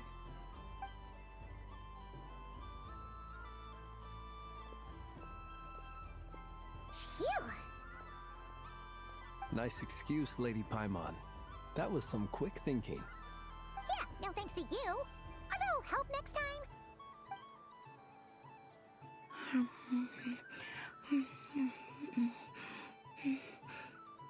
It's sweet. Is that Lockaberry? I wonder what flavor the traveler got. This way! This way! It's the candy-selling lantern! I'm coming! Of course. Traveler, maybe we can share? Yo. Yes. I found out recently that people share their food sometimes, so I'd like to try it. Or is that a no? Just don't take too big of a bite. Thank you.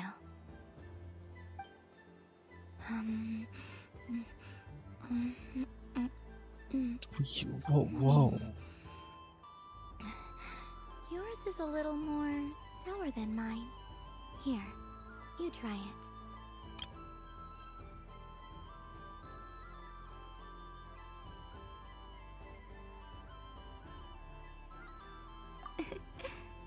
Amazing.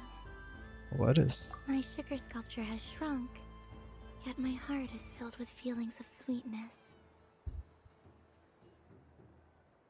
I will remember this feeling. Would you like another bite? Sure.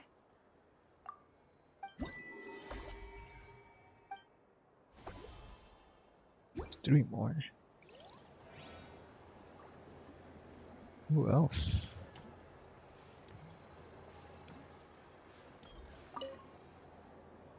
Miss Laliki! A kitten's been following you all this time. Oh, so it has. Hello there, little kitty. May the moon light your path. Did Lady Llama send you? Or was there something you needed? You'd like some moon prayer candies? No? I believe it wants that box. The one with the moon prayer candies in it. Oh, I see. Here, kitty. Come on. Here. Thank you, Lady Huh. Mr. Cantor, did you see that young lady dressed as the moon goddess? When did she leave? Sorry, no, I was looking at... I was watching the... cat. I see. The resemblance was uncanny. She seemed like the true Lady Kutar, the one who guides souls.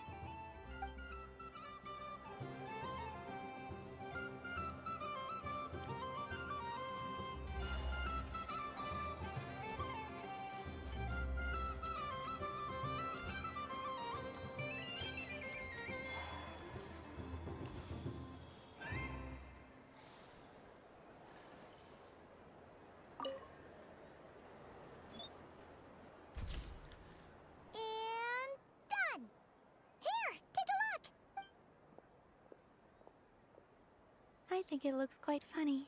Well, Paimon thinks it's super cute. It looks like a silly chic badger and a rhyme-horn deer that's about to fall asleep. Maybe I'll stand on the chic badger's side instead. It looks like we've attracted the attention of quite a few animals. Let's make room for them.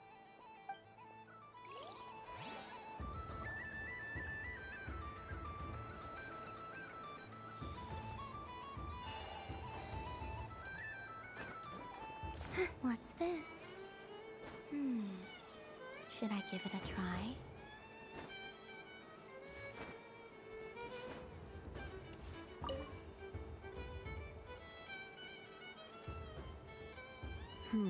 I don't have enough data. Need more samples. Who should I ask for help? Is this one of the amusements? Or is it a research project? Bit of column A, bit of column B. I'm currently running some synchronization tests on these bots. Basically, you need to press the button to help them successfully obtain the treasure. But you've got to time it right. I'll record your data, which will be used to improve the robot's accuracy. But, ma'am, I mean, Moon Goddess, don't you think you should take your eye mask off first? There's no need. I will be all right. Okay then. Whatever you're comfortable with. Great. Then let's begin.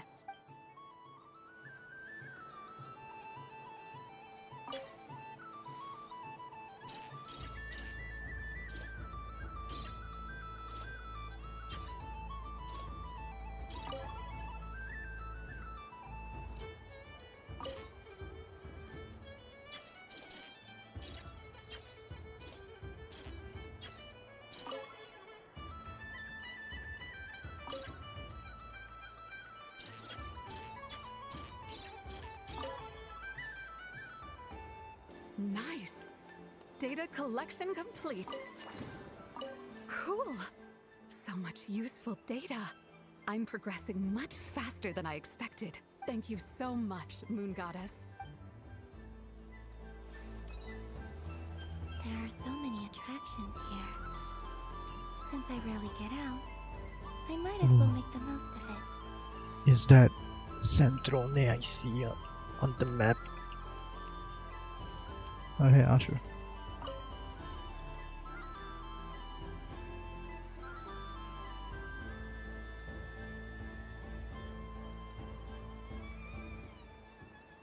Huh, how interesting. Physics in this game.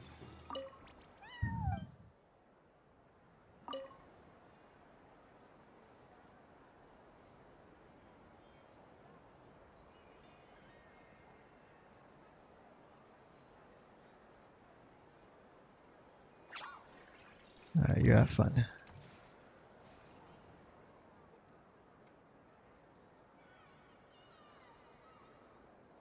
doesn't make any sense! How am I losing every single time? Wait, Inefa, you're cheating, aren't you? Yeah, that must be it. I am not cheating, I know. Uh-oh, sounds like Inefa's turning into a big baloney bot. I think it's time for some serious maintenance. Moon Goddess, help me. Miss Columbina, I know, is attempting to cheat. What the? I'm not the cheater! You're the cheater! How dare you throw it back at me?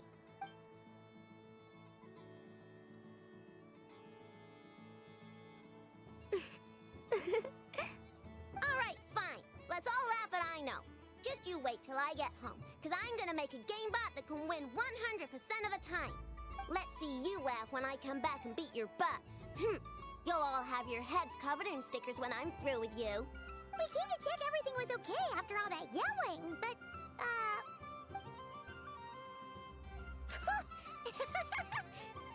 Whatever it is, it sounds like cheating is allowed.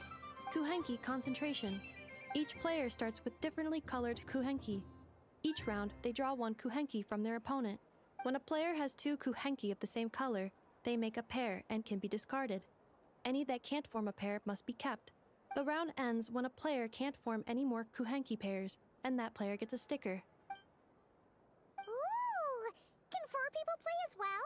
That is fine, so long as the turn order is fixed beforehand. Alrighty then! In that case, the 2 of us will join as one team.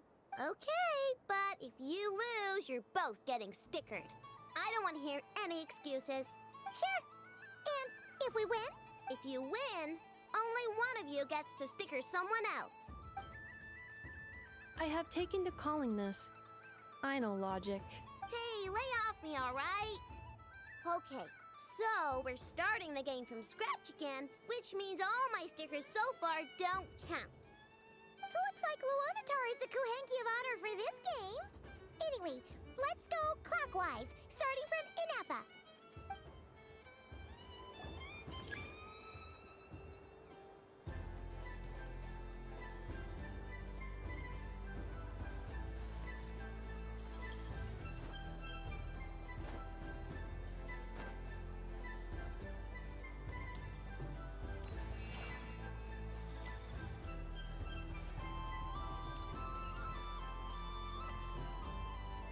Nice! That's a pair!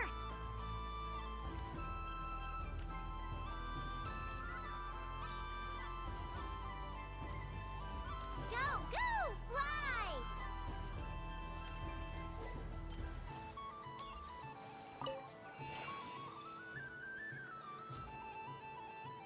Go on.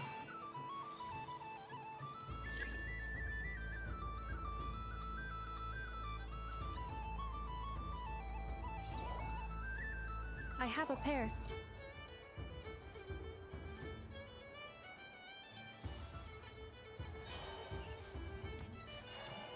Uh-oh!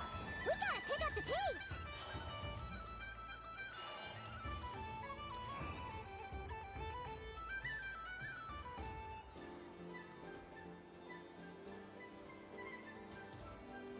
Phew, that was too close.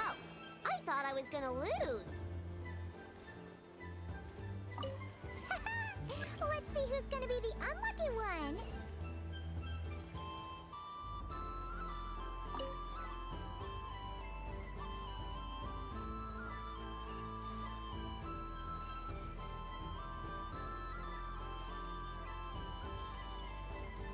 Good luck, everyone.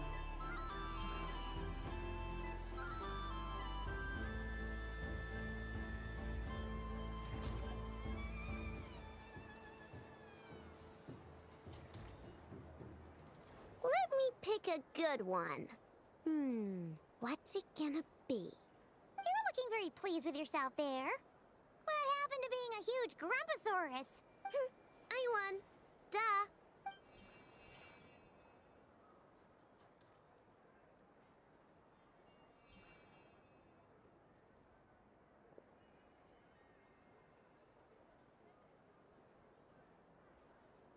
Oh, me again?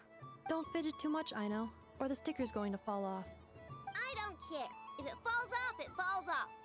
If a pair of Kuhengi get discarded, why not a pair of stickers? Huh? Huh?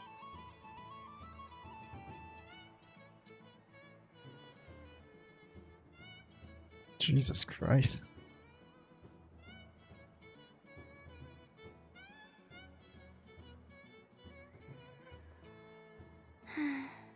I've lost. Sticker, sticker, sticker! Ready? Here it comes.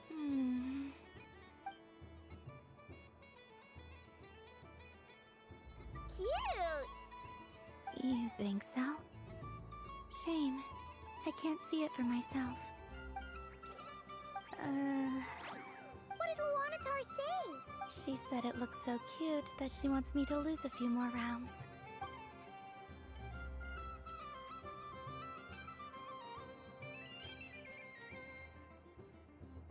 Who put these stickers on Paima's eyebrows?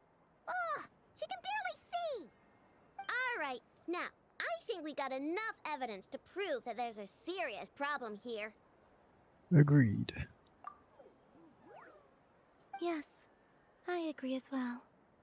The culprit is... Ineffa! Culprit? What did I do? Quit acting dumb, Ineffa! You're not wriggling your way out of this one. I've been watching you. Not only did you remember whose side Luanatar started at, but every time someone drew a Kuhenki, you were logging it and calculating every last possibility. Which Kuhenki pairs were gone, who had what color Kuhenki in their hand, even our facial expressions. You were keeping track of it the entire time. Exactly! What Aino said! Putting aside the fact that running calculations is not against the game rules, do you have any evidence to support your allegations? Your eyes were shining. But that's not against the rules either. So she admits it. She certainly does. Alright, everyone grab a sticker. It's time to get Ineffa back. But... Take that!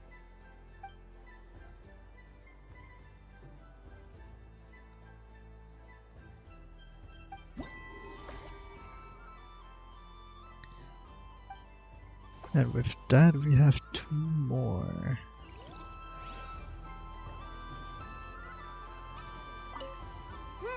I'm never playing games with you ever again, Ineffa!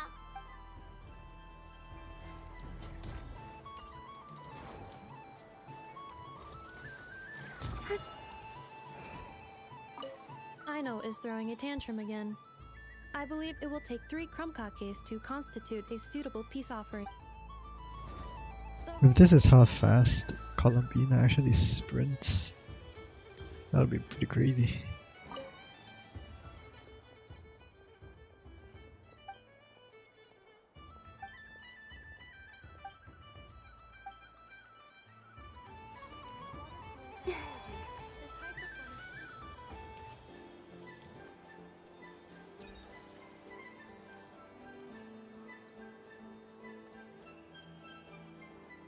Well, well, look who it is. I heard someone went and disappeared on us the moment we let her out of our sight. They looked all over for you. Frankly, I didn't think you'd be back for Moon Prayer Night. Were you worried about me, Sandrone? Sandrone with the You'd cat like ears. that, wouldn't you? Do you even hear what you're saying? It seems to me like you disguised yourself with festive headgear, just so that you could come see me on Moon Prayer Night and make sure I'm okay. You didn't even bring Polonia with you. You? Ugh, I thought you couldn't see. I cannot. But I sense the confusion of those around us rippling through the Kuvaki currents. Based on what I know about you, let me guess what you're wearing. Is it cat ears? Shut up! I'm only here to protect the Fatui's interest in this territory. Running into you was pure bad luck. Really? But you were the one who asked Arlecchino to help everyone find my name. Columbina! Ugh! Just one more word, and I'll unscrew your vocal cords. It's Columbina Hyposelenia now. Tell someone who cares. I've missed you, Sandrone. The whole time I was gone, I was thinking. I hope I get a chance to say some ugly words to you. Yeah. Is that supposed to be a joke? Anyway, let's go play that game. What? You mean that frostfin whale? Yes. It's some kind of game where you get bitten if you step on the wrong tooth. Seems like fun. Who in their right mind would wanna... Because you're not a scaredy cat. Fine! You wanna play? Let's play. Don't complain when I kick your sorry butt. Lovely. You old geezer! I'm gonna beat the pants off you! Just you watch! I almost forgot. Sandrone? What is it now? You'd better not lose, or I'm going to beat your head in. What? Allow me to demonstrate since I'm feeling so nice. You just step on the teeth, like this.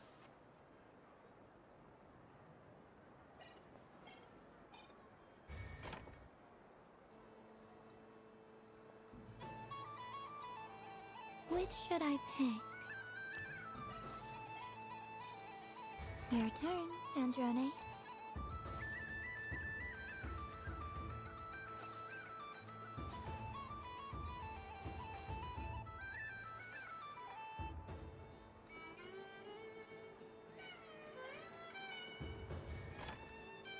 Don't come crying to me if you get bitten. Surely it won't be this one.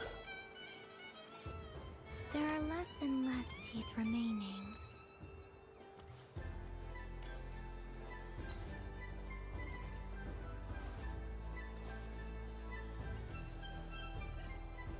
Huh? What's that noise? Boom booklet.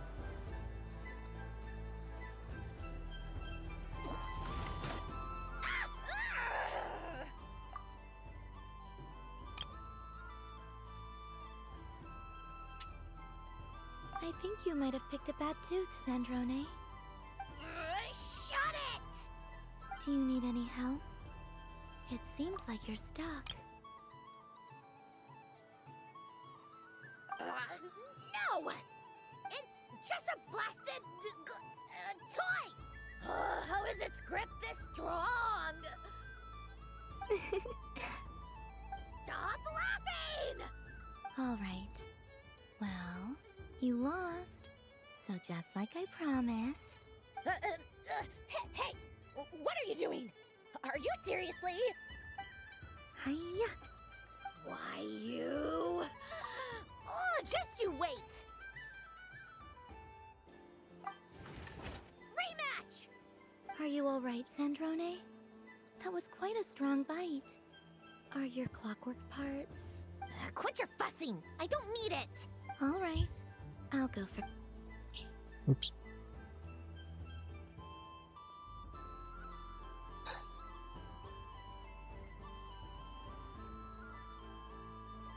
I see it now. She can sense which teeth are rigged. I just need to avoid the same ones that she does.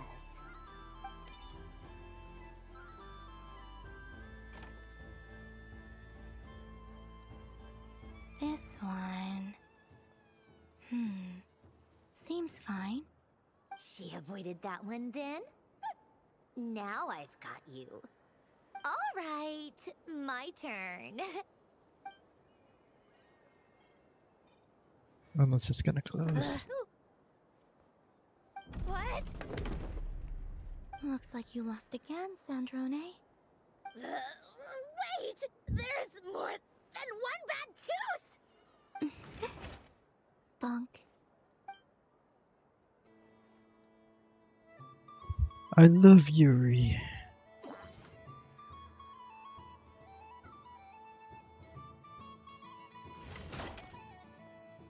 Stupid game! What idiot came up with this? Are you alright, Sandrone? You said some nasty things just now. Oh, I'm peachy. Should I let you bonk me on the head as well? Ah, forget it! Come on, bonk away. It can be your consolation prize for losing so badly. I told you, forget it! Gah, you've always been so annoying. Singing right outside my door, inviting yourself to my tea parties, going AWOL. And now you're off to the moon or something. Of all my days with the Fatui, the times I spent with you, Arlecchino, and Rosaline, they were my favorite. I will not forget them. Just as I shall not forget this moment. We'll always be friends, no matter where we are, right? Who'd want to be your... Yeah.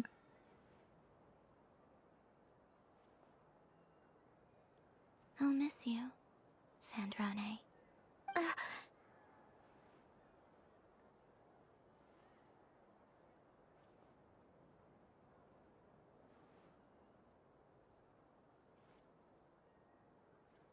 Goodbye, Sandrone.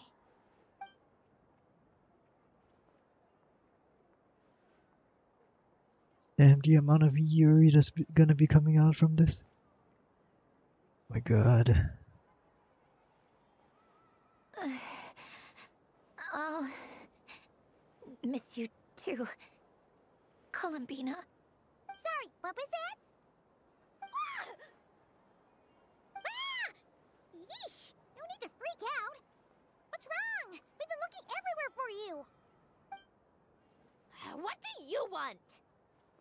Oh, nice ears.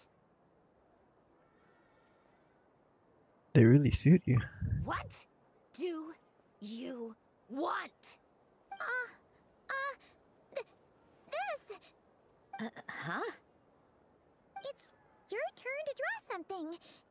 You're one of her friends too, aren't you? Doesn't know how lucky she is. Sorry? Nothing. I'm done. Take it. Oh, that was fast. Oh, and one more thing. Last time we spoke, you mentioned you were interested in the Narcissan Kreuz Ordo's research, remember? There were too many people when we last met, so we didn't get the chance to do this. What are you talking about? We'd like you to have a look at this. Or, what, was that what that said? I don't fucking know. This is... Oh. Alan, Renee, and Marianne. Huh. The Holy Blade. A savior's plaything. You don't approve of their goals? It's not about whether I approve or not. These people, they would sacrifice themselves for the sake of the world. Especially Alain Guillotin and Renee. That is something I would never choose to do.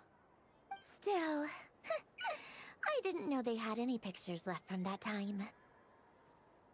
If I'd have thought to bring a camera, I'd have... It's okay, we snapped the photo. What? Yeah, of you being bitten by the frostfin whale and Columbina bonking you on the head. Tear it up! Now!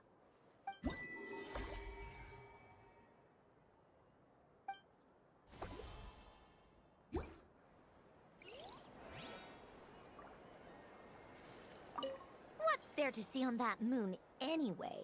Let her go up there and cry alone. See if I care.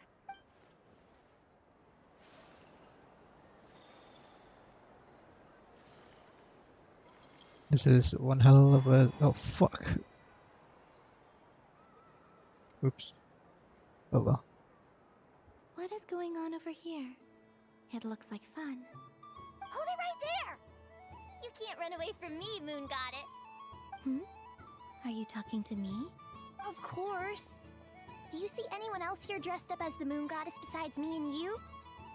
Hey, come on! Call me by my title. Happy Moon Prayer Night, Moon Goddess.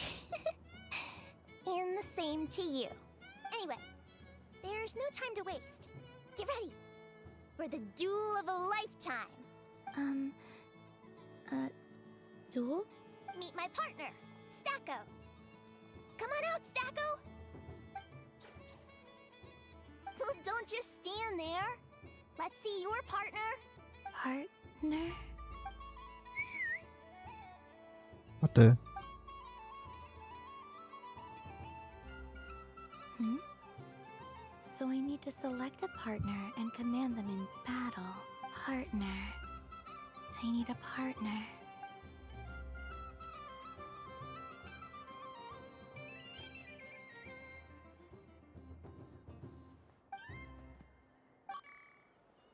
Whoa! Am I seeing things? Where'd you get a Kuhenki? They're super rare. That's great. But you can only bring one partner to battle against me and Stacko. But you have No 3. ganging up allowed. They all look so eager to be picked. Which one should I choose? The Kuhenki, of course. This one usually lives in Nasha Town. She likes falling asleep to the sound of striking hammers. And I bet she's quite familiar with robots' weak spots. Alright, I choose you. Kuhenki. Testing! Testing! Oh, this is an emergency broadcast! An exciting battle is about to take place right here at the Nasha Town Special Arena! In this corner, we have the Moon Goddess and her robot partner. And in the other, we have the Moon Goddess and her Kuhenki partner. Only one Moon Goddess can be victorious in this ultimate battle of destiny. But who will it be? There's only one way to find out.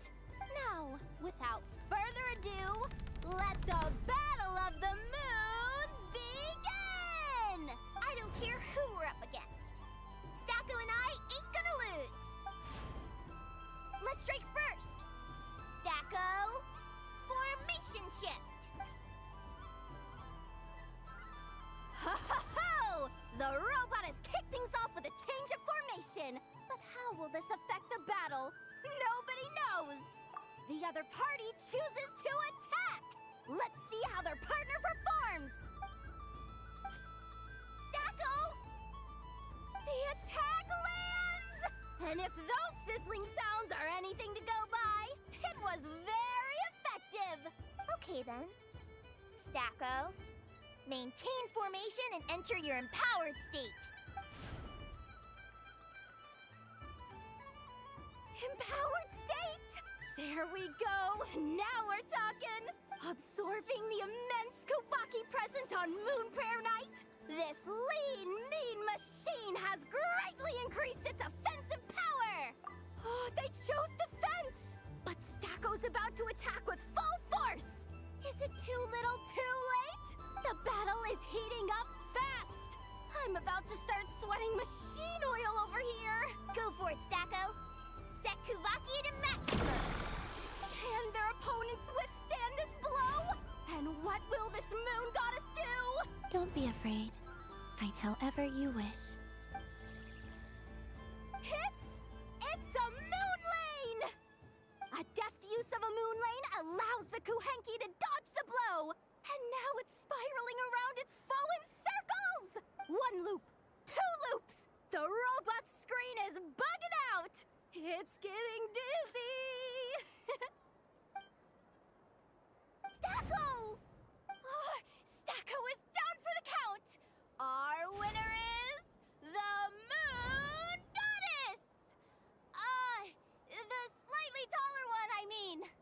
did your best, Stacko. I'll take you to Ainos for a checkup right away, don't you worry. Well, you beat me fair and square, I guess.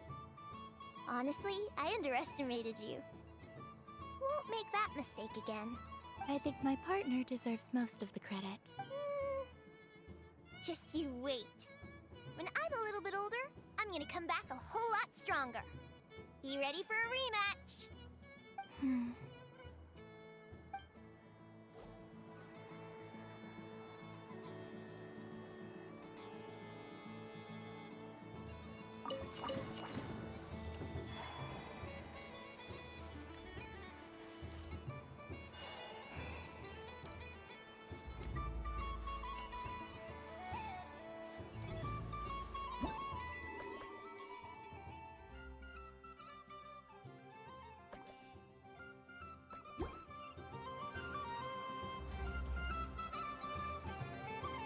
Moon Prayer Candy! Beautiful, tasty Moon Prayer Candy! Buy a whole box, share it with your friends and family! Candy? To share? I wonder what flavors everyone would like. Welcome home, Moon Goddess. Fancy a box of Moon Prayer Candy? Sure. I knew you would. Now, what flavor would you like? I'm not sure. What flavors do you have? Is this for yourself or as a gift? A gift for my friends. Ah, I see. In that case, I'd recommend apple, lockaberry, or midsummerberry. Those are the most popular. Do you have nocturnal blossom flavor? Huh. I've seen couples give those as gifts before, but I did not know they were edible. No? Okay then. Moonfall silver? You did say this was for friends, right? Maybe smetana then. Hey, now that's a creative idea! I've never tried it before, but if you're happy to wait, I can see about whipping up a batch on the spot. While we're at it, you got any other ideas?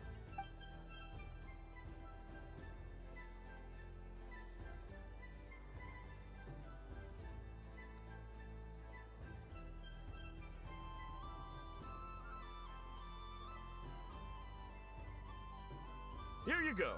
Every flavor you asked for is in there. Thank you. I should be the one thanking you! You brought me a whole bunch of new business. It's like a genuine blessing from the Moon Goddess. I hope you and your friends have a lovely night.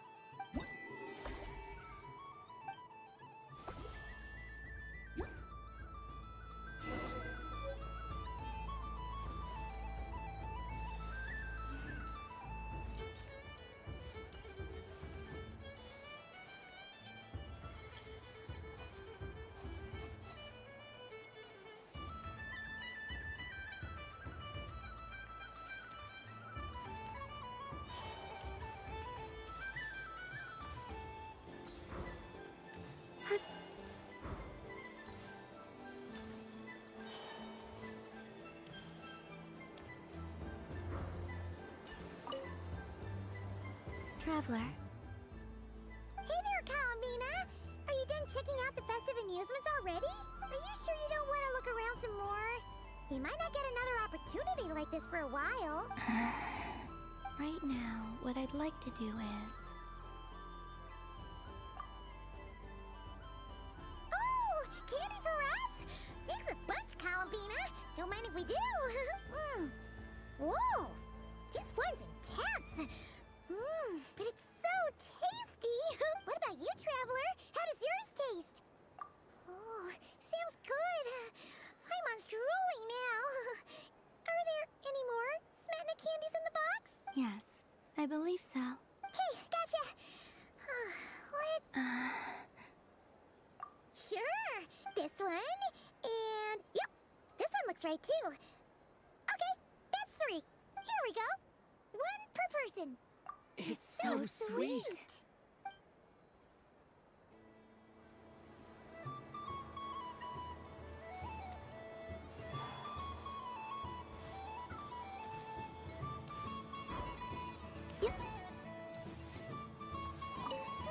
Majesty.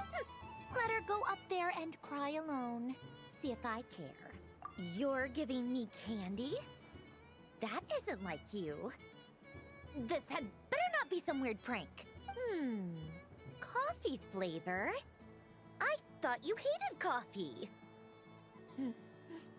It's extra strong too. Huh. You didn't do all this just for me, did you? Hey! Don't take it away! I never said I didn't want it. I mean, you can't unmake the candy now.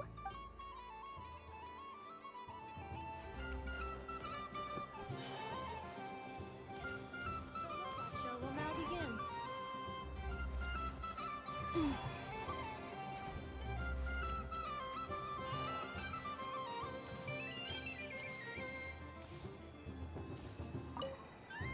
Done being a do-gooder? Thanks for coming here. Are there any... Why does that I know you don't... Even if you won't admit... Otherwise, you'd have taken up...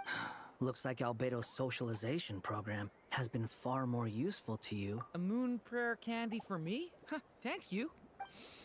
It smells like... baked apples and butter. Reminds me of Good Hunter, a restaurant in Mondstadt. I always have to resist the temptation to go there, unless I'm ordering food. I understand your homesickness, Miss Columbina. I have a double dose of it, because both Simulanka and Mondstadt are my home.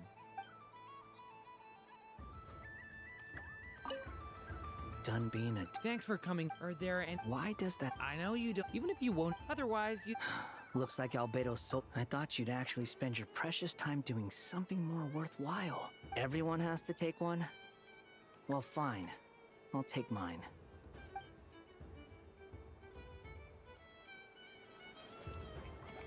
If all the prizes are gone, so the next... And remember, Oh, a gift for me? Lord Sangamabe really is going up in the world. Wow, candy from the moon goddess herself. If I back this up... No, what am I saying? Box this up in exquisite gift boxes? Yes, I can make a fortune! Maybe I don't even need to go to all that trouble. Any old boxes will do. I just need to tell my customers that this candy is blessed by the moon goddess. Yeah, that ought to do it. Sounds like a plan. Time to have Erwa earn his keep when I get back.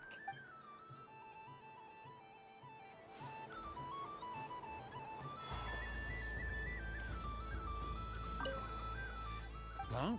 Albedo? This sketch is... Oh. The north wind left... Thank you.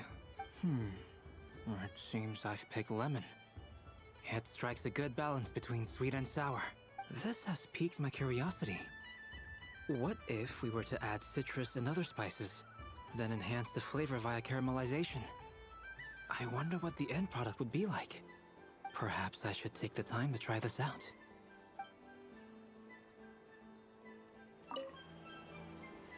Huh? Albedo?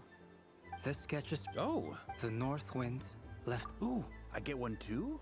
Nice, thanks. What is that? Oh, it's so familiar. Don't tell me. Oh, I got it. It's like the candy jar dropped into a vat of today's boon. Seems I'm a proud recipient of today's Feast of the Moon, huh?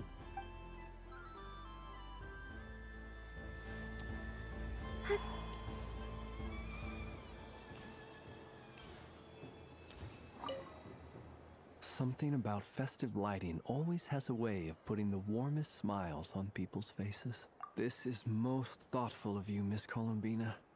Kindness exudes from your heart like benevolent moonlight. Forgive me, but I shall have to enjoy this gift a little later. I hope that the flavor I chose is not the only one of its kind. If others were denied the chance to sample such kindness as you have shown to me, it would be a great pity indeed.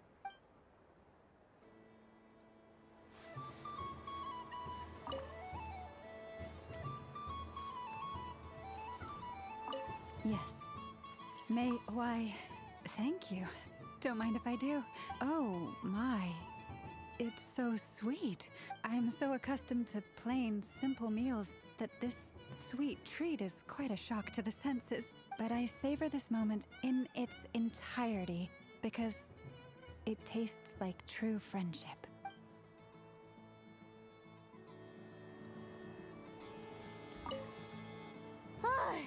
I just had. Oh man, this feels kinda wrong. Like, shouldn't we be the ones giving you candy rather than the other way around? I guess I'll just take one. What flavor is that? It tastes like getting a mouthful of muddy grass. After being rear-ended by a bloodhorn rhino, then face planting the ground. I'll never get this taste out of my mouth. It's delicious.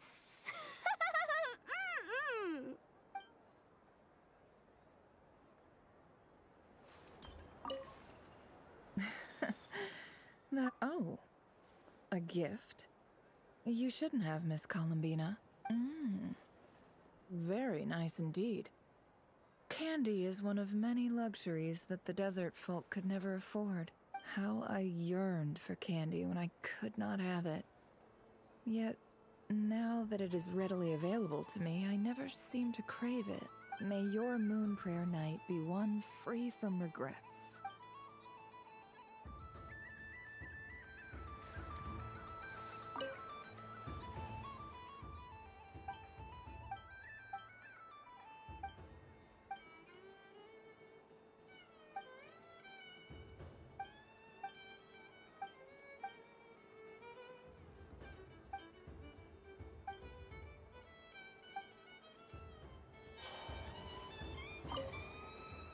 I've seen Linny and the other Candy. Would you mind if I took a handful extra? I'm sure the children will enjoy them. I must say, Columbina, you really have changed. You never used to show this much consideration for other people, even when prompted. I'm sure Sandrone would agree when I say, I like the present version of you better. The relationship between the Harbingers is so nice.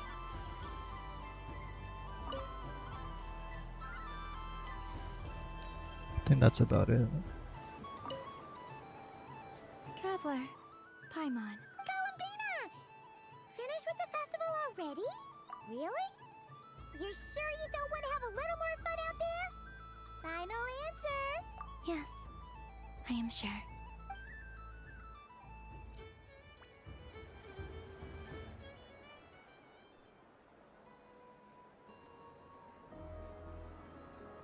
This was the most fun I've ever had on a moon prayer night.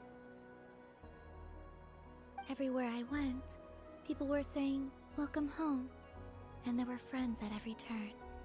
I only wish it could last longer than one night.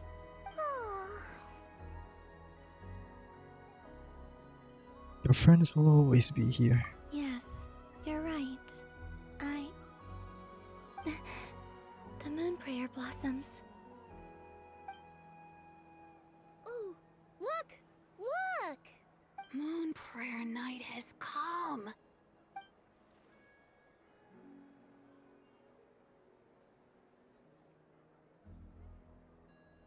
The moon. It's so beautiful. Happy Moon Prayer Night, dear. Happy Moon Prayer Night. Happy Moon Prayer Night.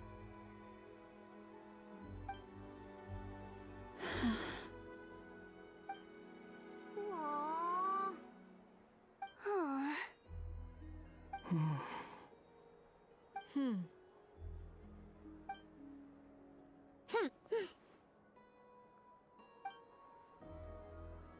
Time flies when you're having fun. Oh, looks like the time has come. Columbina. You're heading off, then? Yes, to the ruins you mentioned.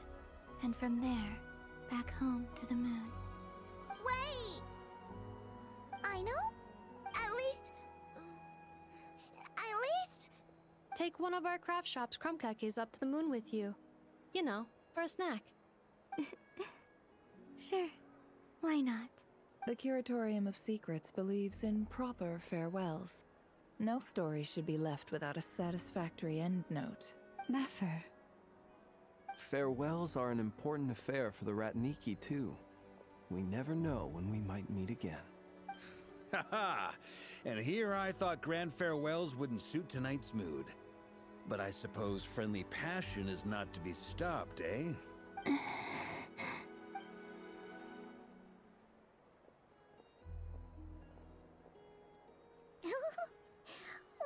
made a little something for you, Columbina. Ta-da! What is it? A Moon Prayer Night greeting card with drawings by all of your friends. You did mention that you'd like a portrait done, so I took the liberty of creating one for you. I, meanwhile, did the portrait of Mr. Albedo, and Mr. Varka did the same for me. I mean, I think my work was pretty true to life, don't you think? The picture of Ashru was my doing. The two of you seem to get along rather well. Wait, was I the only one who did a full body picture? That's so embarrassing. I did pictures of me and Anefa. I did my own portrait and one for Hat Guy. Plus, there's the two mages, Arlecchino and Sandrone. So, if you ever miss us, just flip the card open and we'll all be right there with you. I don't know what to say. Thank you so much, everyone. This whole Moon Prayer Night was more than I could have ever asked for. It is the greatest gift I have ever received. Lauma, I figured it out. Figured what out? Remember how the Frost Moon Scions used to use milk as invisible ink to write hidden messages? That was a very long time ago. Oh, are you saying? Yes. When I miss you all, I shall use moonlight in the same way, to write words that only you can see upon the moon itself. Wow, that sounds lovely. Quite. But how will we see them? Simply open your windows on nights when the moon shines bright, and the moonlight will naturally flow towards the words I have written. That sounds most fitting indeed. Very true to form. I'll try to write them in places that won't disturb your sleep. I, for one, would sleep all the better for having read one of your messages before settling down for the night. Exactly. So don't worry about disturbing anyone's sleep. Just promise you're right to let us know you're okay, alright? All right. I promise.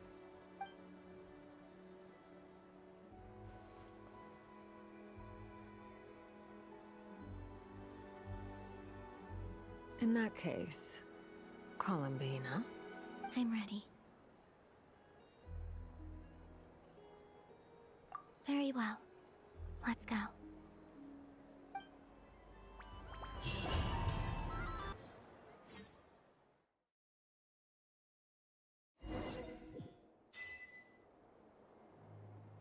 In just a few moments, I will be gone. I still don't know what to expect on the moon. Will I really be able to send messages to my friends? The Kuhenki, the animals of Not Cry. I'll never get to see them again. I wonder where I'll be when the next Moon Prayer Night. Oops.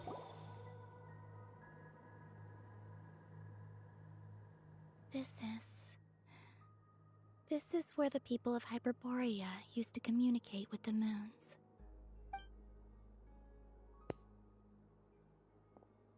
Eternal moon, frost moon, iridescent moon. When the power of all three converge, the gate to the moons shall open. Moon marrow preparations are complete. Only the final step remains. I'm sure Nasha Town is livelier than ever at this moment. Yeah, it's a shame you couldn't be there for it, but it's now or never, right? It's fine. I'm more more than happy with this. My last piece of luggage. My only piece of luggage.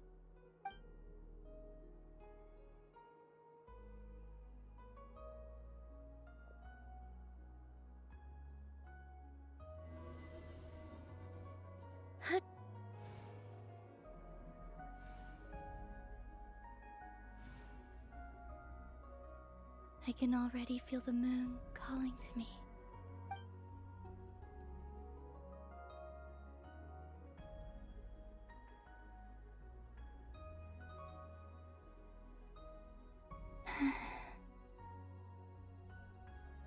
Your home lies on the far side of this light, Columbina. From now on, we will at last have a reason to pray to the true moon. Columbina. Yo, Zach got paid again. Yes? I'm listening. Be sure to come back and see us when you get the chance.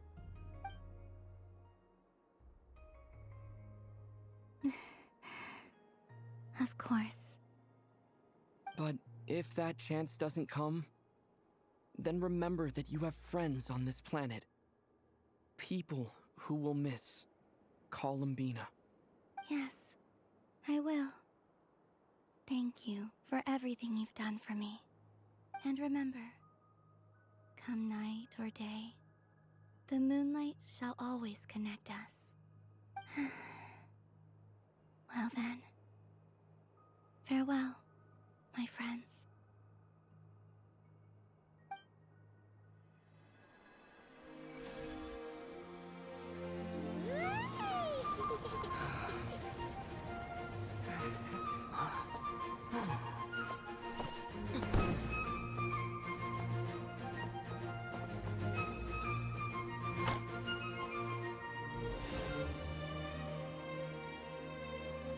Thank you. This was my happiest night in Tevat. Farewell, Columbina.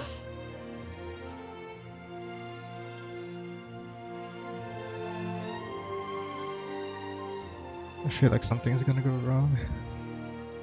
Columbina's not playable yet. She can't leave.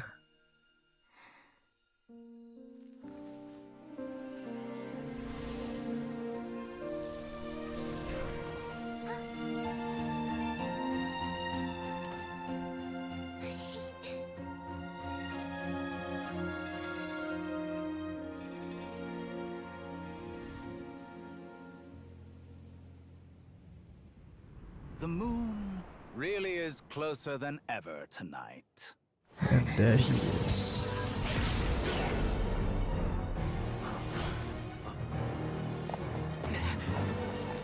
Columbina. All 3 moons in one place. Time for one final experiment. Reason, life, death, time and space.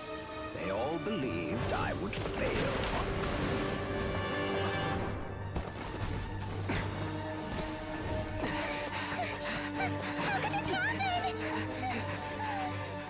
But Tevat's primordial power never did belong to the throne of heaven. And now, they are mine.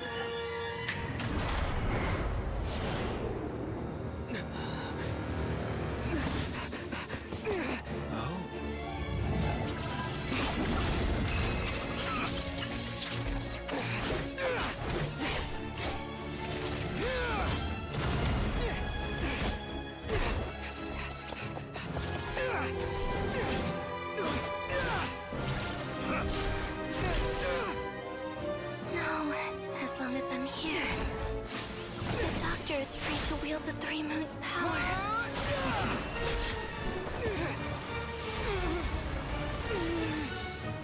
It's the only way.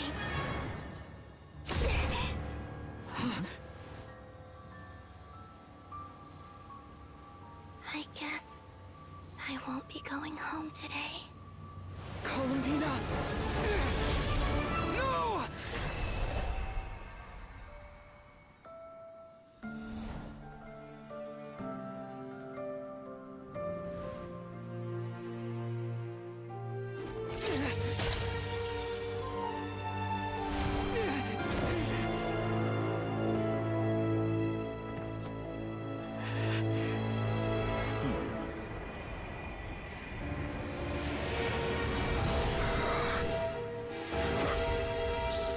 world. Do not try to control me.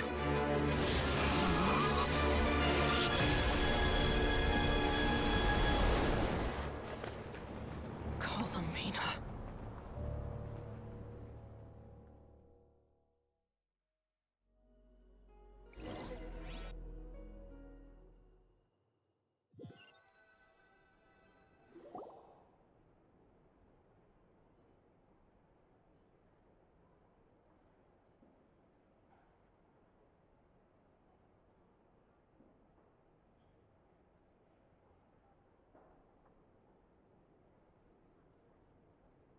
Are you all right?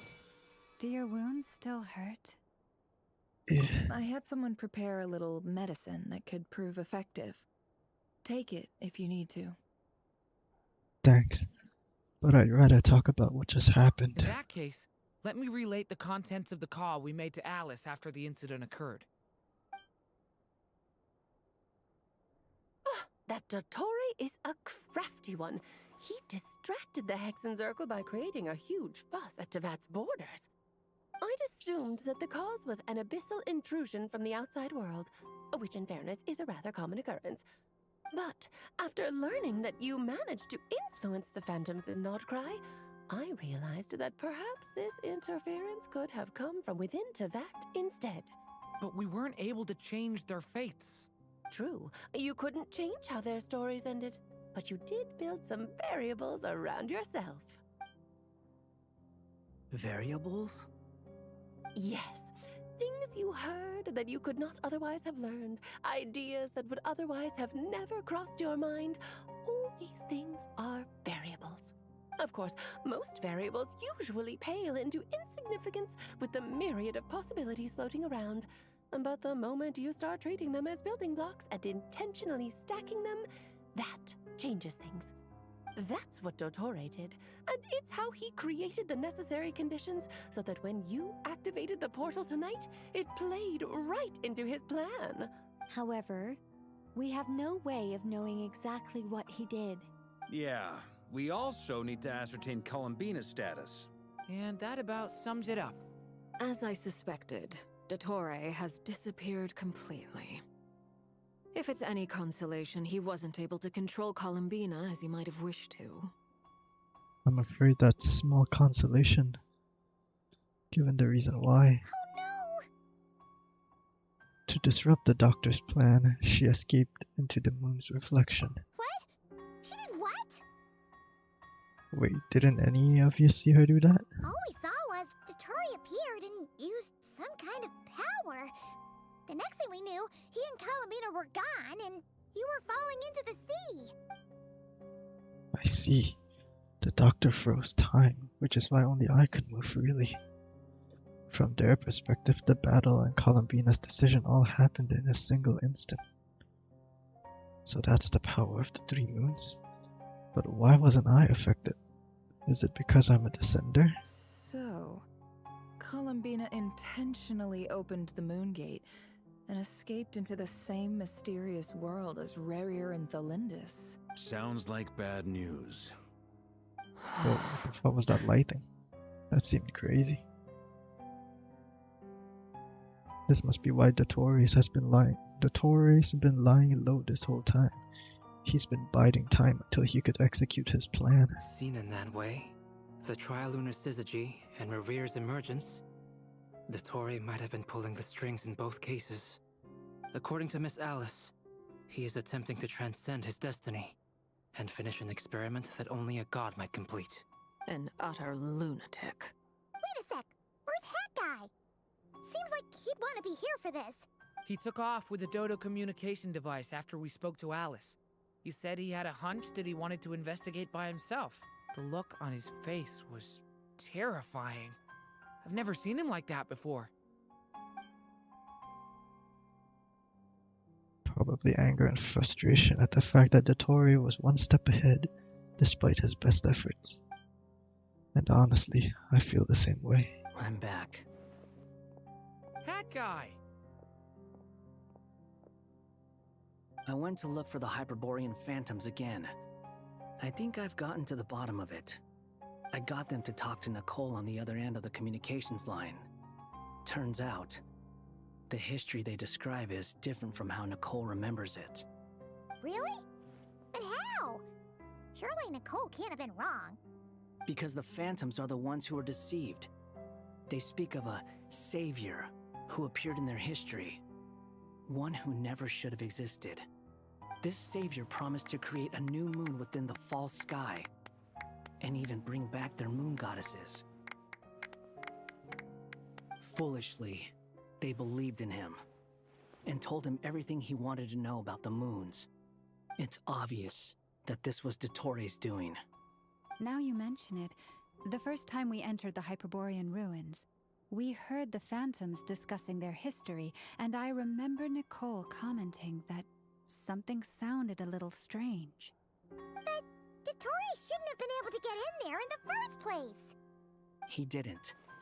Nicole said that this was an anomalous state triggered by disruptions in the causal connections between Phantoms from the same era. The variables that Dottori put in place were substantial enough that they even affected Phantoms that he never met. So it's not that their memories were unclear. They'd been tampered with. That's exactly the possibility Dottori was trying to manufacture. He turned these variables into knowledge and engineered the situation so all that knowledge would fall into his hands. Then, he harnessed that knowledge on Moon Prayer Night to truly create a false moon. How is that even possible? To be precise, he exploited a weakness in the way the spell works. The spell senses Kuvaki to detect the moon's location. So, as long as the false moon more strongly resembled the moon than the frost moon beyond the skies, the gate would teleport Columbina to the false moon's location. In other words, to Dottoro's side. Once he had her under control, the teleportation spell remained active, and he manipulated her power to seize both moon marrows. At that moment, the moon marrows disappeared right before our eyes. It was already too late, even as we were leaving the ruins. By then, Dottore had already amassed the power of all 3 moons. So, where does that leave us? What do we do now? I'd certainly like to know what Her Majesty thinks, now that the concerns I expressed to her have come to pass. But we cannot simply sit and wait for her to decide the matter. And in any case, it is not the Fatui Harbinger Damselette who sees us as her friends, but rather Columbina Hyposelenia. If, even in such extreme circumstances, Her Majesty will not lift the prohibition on Harbingers drawing steel against one another, then I will do as my heart demands. I will fight as Peruware instead. Oh, Arlecchino! Time is short, so I'll make the first move.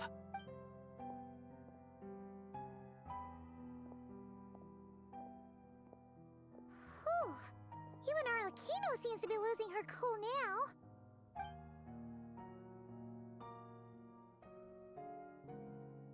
I'm sure she feels partly responsible for this, and so do I.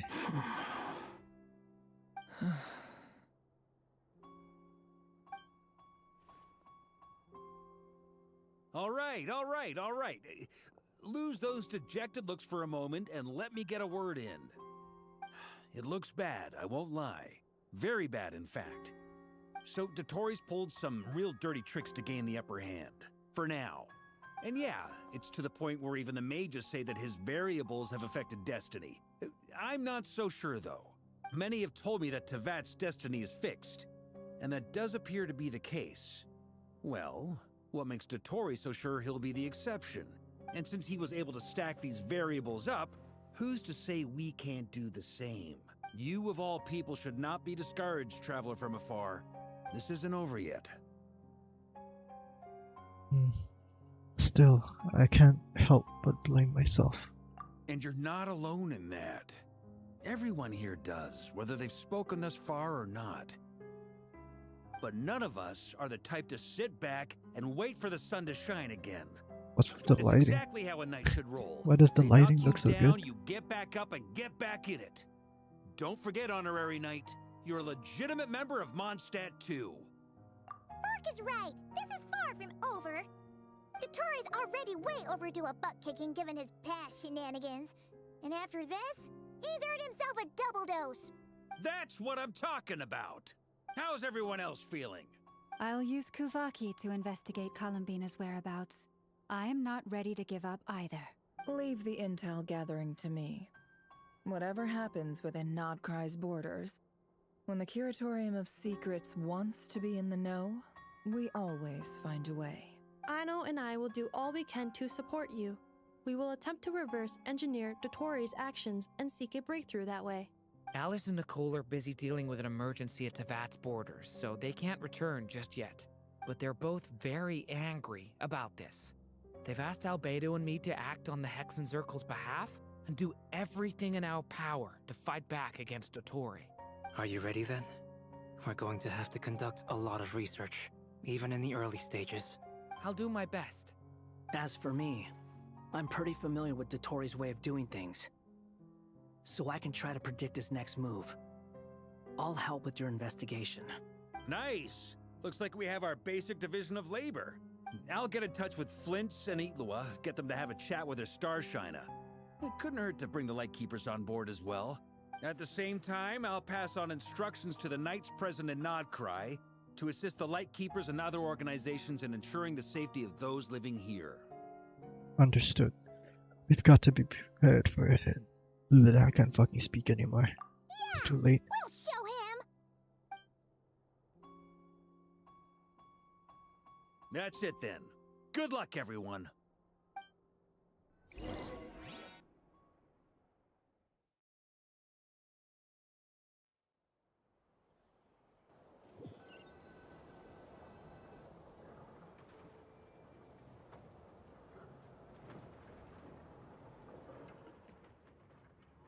Columbina.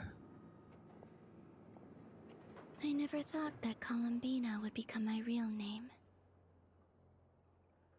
It went from being a Fatui code name to something my friends call me.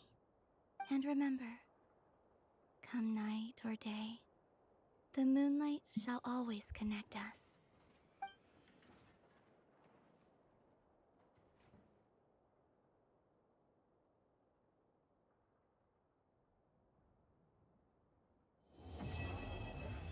Damn.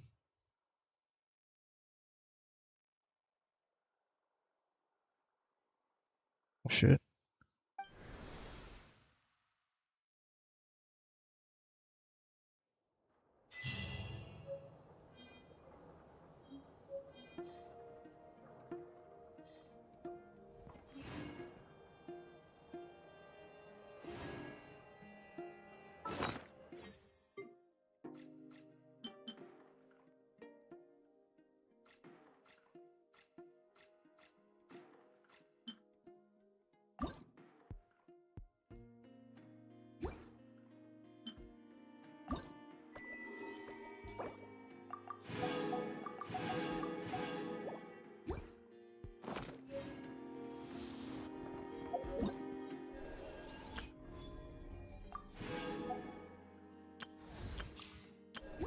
Well, I guess that's about it for the story.